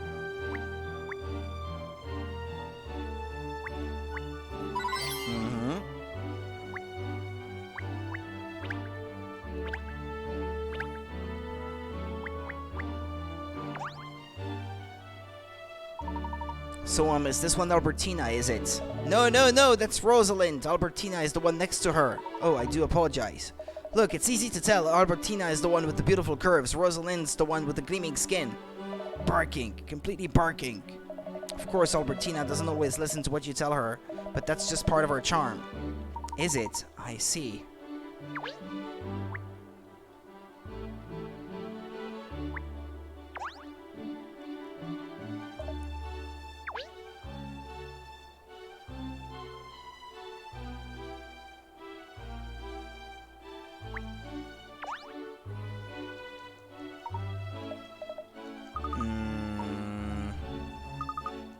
Yeah, whatever, okay, yeah, this is not important. Okay, found an item. Pretty sure there must be a coin I haven't found in here.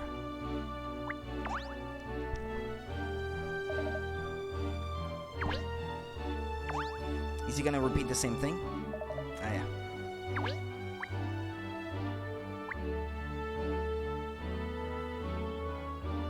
Found one in a drawer, found one on a lamp.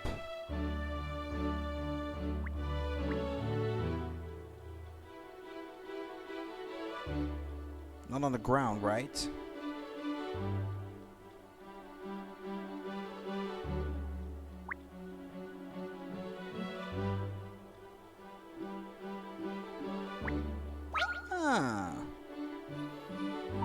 Sealing hatch. That certainly deserves investigation. If you notice something, Ernest. I knew it. There's a puzzle hiding here, miss. Look.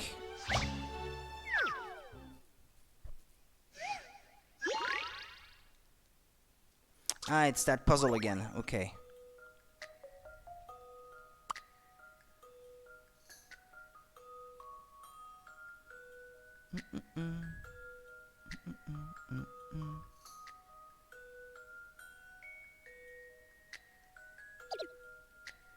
What is it?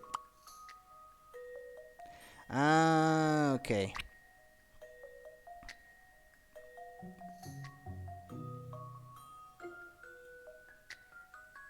Ah, some of them cover different areas then, okay.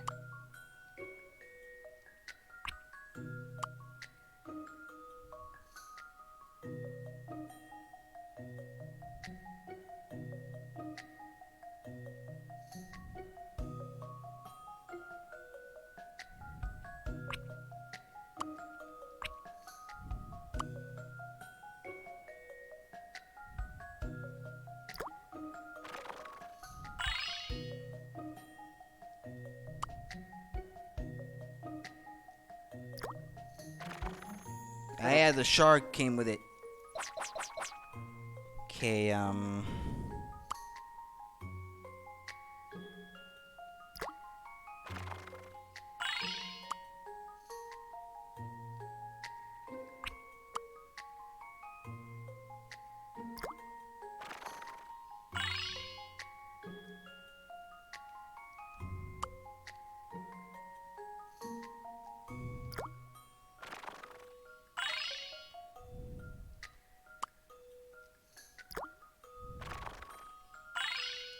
no, wait. Like this?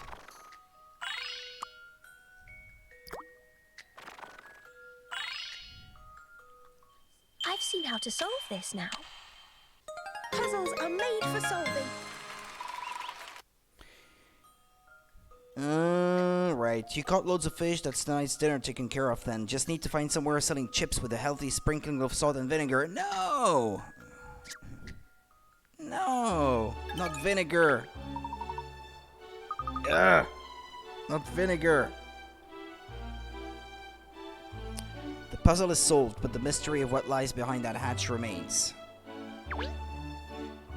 Yeah, right.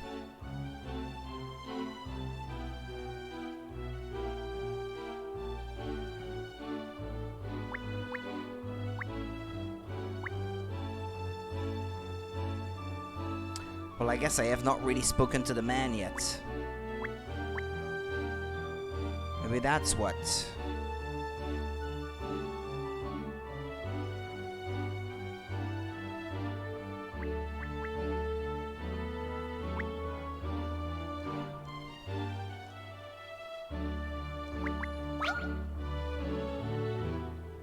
Excuse me, Mr. Frames, but could you tell us what you were doing before the screening today?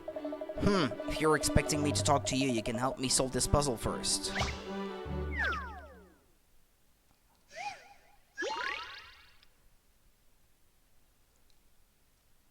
Circuit Unbreaker.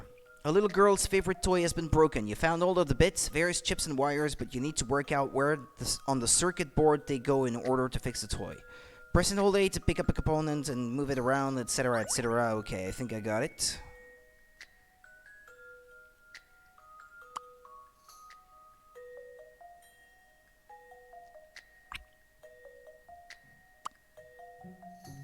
Ah, they all have to fit in. Okay.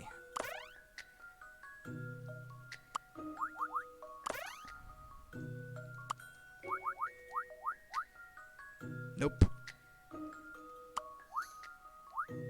Nope.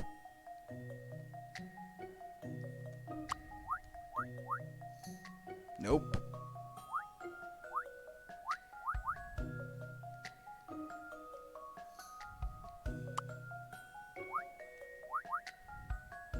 Well, where can this one go? Even. Nope.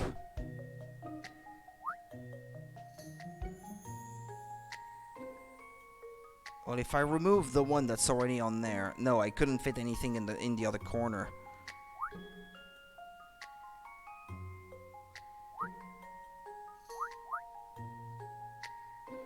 It's the only way I can seem to fit it in, though.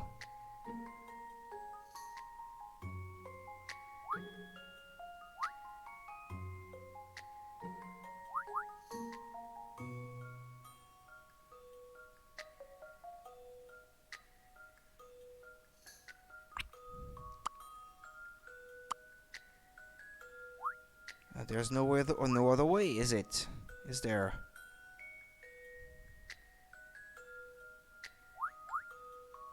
But that leaves a space in that corner that I just can't fill. Let me check something. 1, 2, 3, 4, 5, 6, 7, 8, 9, 10, 11, 12, 13, 14, 15, 17, 16. Wait, what did I say? I think I can't even count anymore. I'll do it in French. 1, 2, 3, 4, 5, 6, 7, 8, 9, 10, 11, 12, 13, 14, 15, 16, 17, 18, 19, 20, 21, 22, 23, 24, 25, 26, 27, 27. They take 27 in terms of squares, in terms of room. Let's see how many there are free on the board now. 1, 2, 3, 4, 5, 6, 7, 8, 9, 10, 11, 12, 13, 14, 15, 16, 17, 18, 19, 20, 21, 22, 23.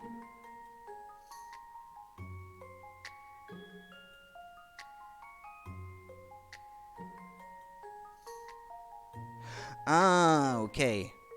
Wires can cross each other, but the chips can't have anything running over them. Okay, that makes sense. But this one only seems to be able to go there, so I guess you have to place the rest around it. Yeah, okay. Good. Wait, what?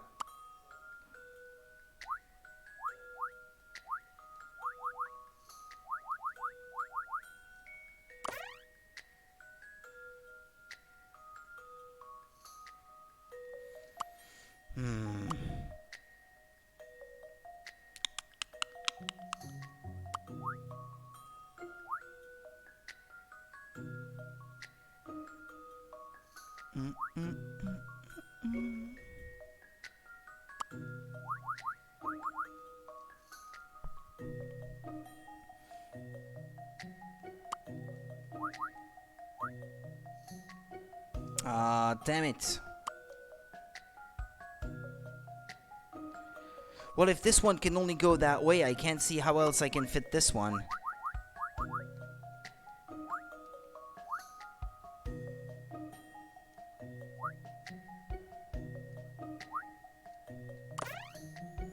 Seems like I have no choice as far as these two are concerned.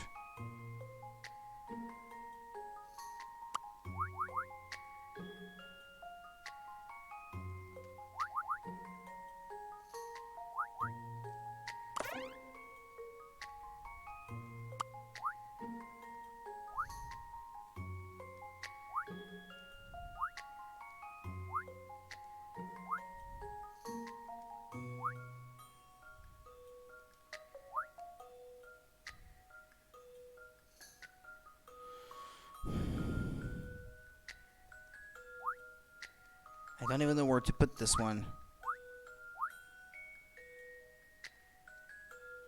Oh, gosh. That's not possible, that yellow one. Where can I put it if it's not right where it is right now? Like this too. Okay, my bad.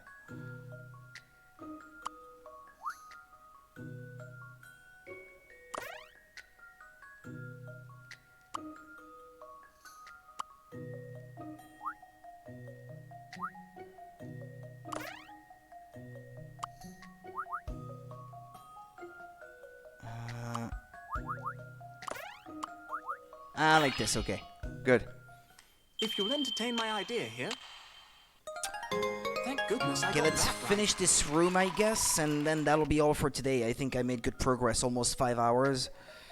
You did it. Fixing toys like this is a piece of cake to an electronics whiz like you, and the little girl is over the moon to have her precious toy working again.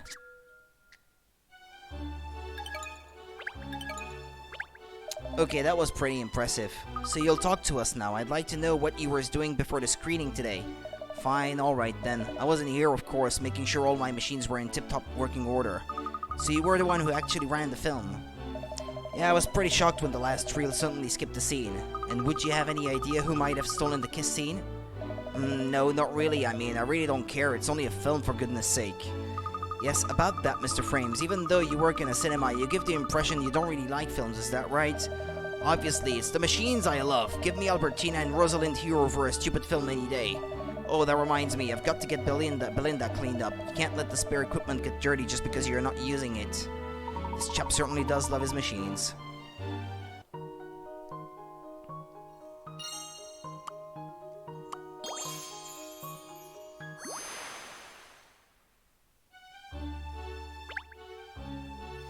Well, I think that concludes our investigation of the projection box. And other than the machine-mad Seymour Frames and his pet mind bird, nothing seemed to stand out as being unusual.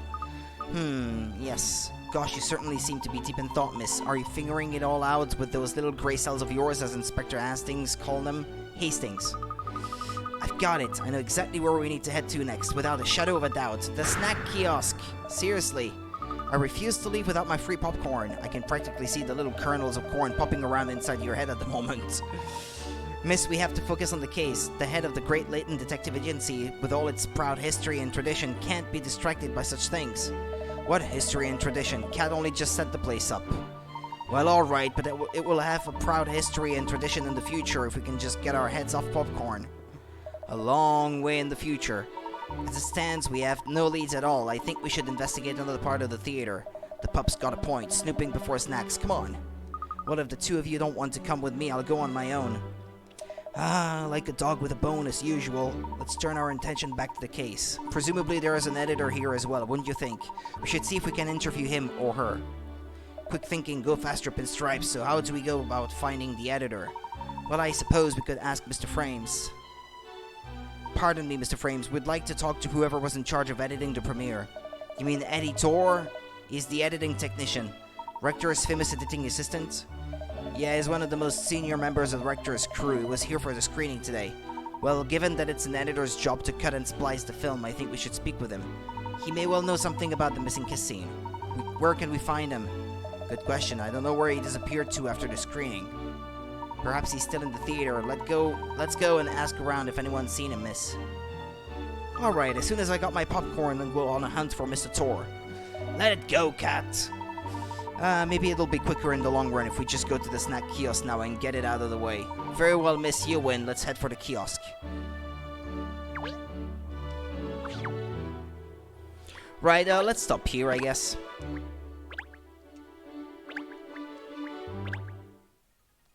Alright then. See you next time, people. Tomorrow I have work in the morning and the early afternoon, so no stream in the morning or afternoon. But in the evening, I should definitely be there with like 2 to 3 more hours of this. So see you next time then, and hope you enjoyed. Bye-bye, take care.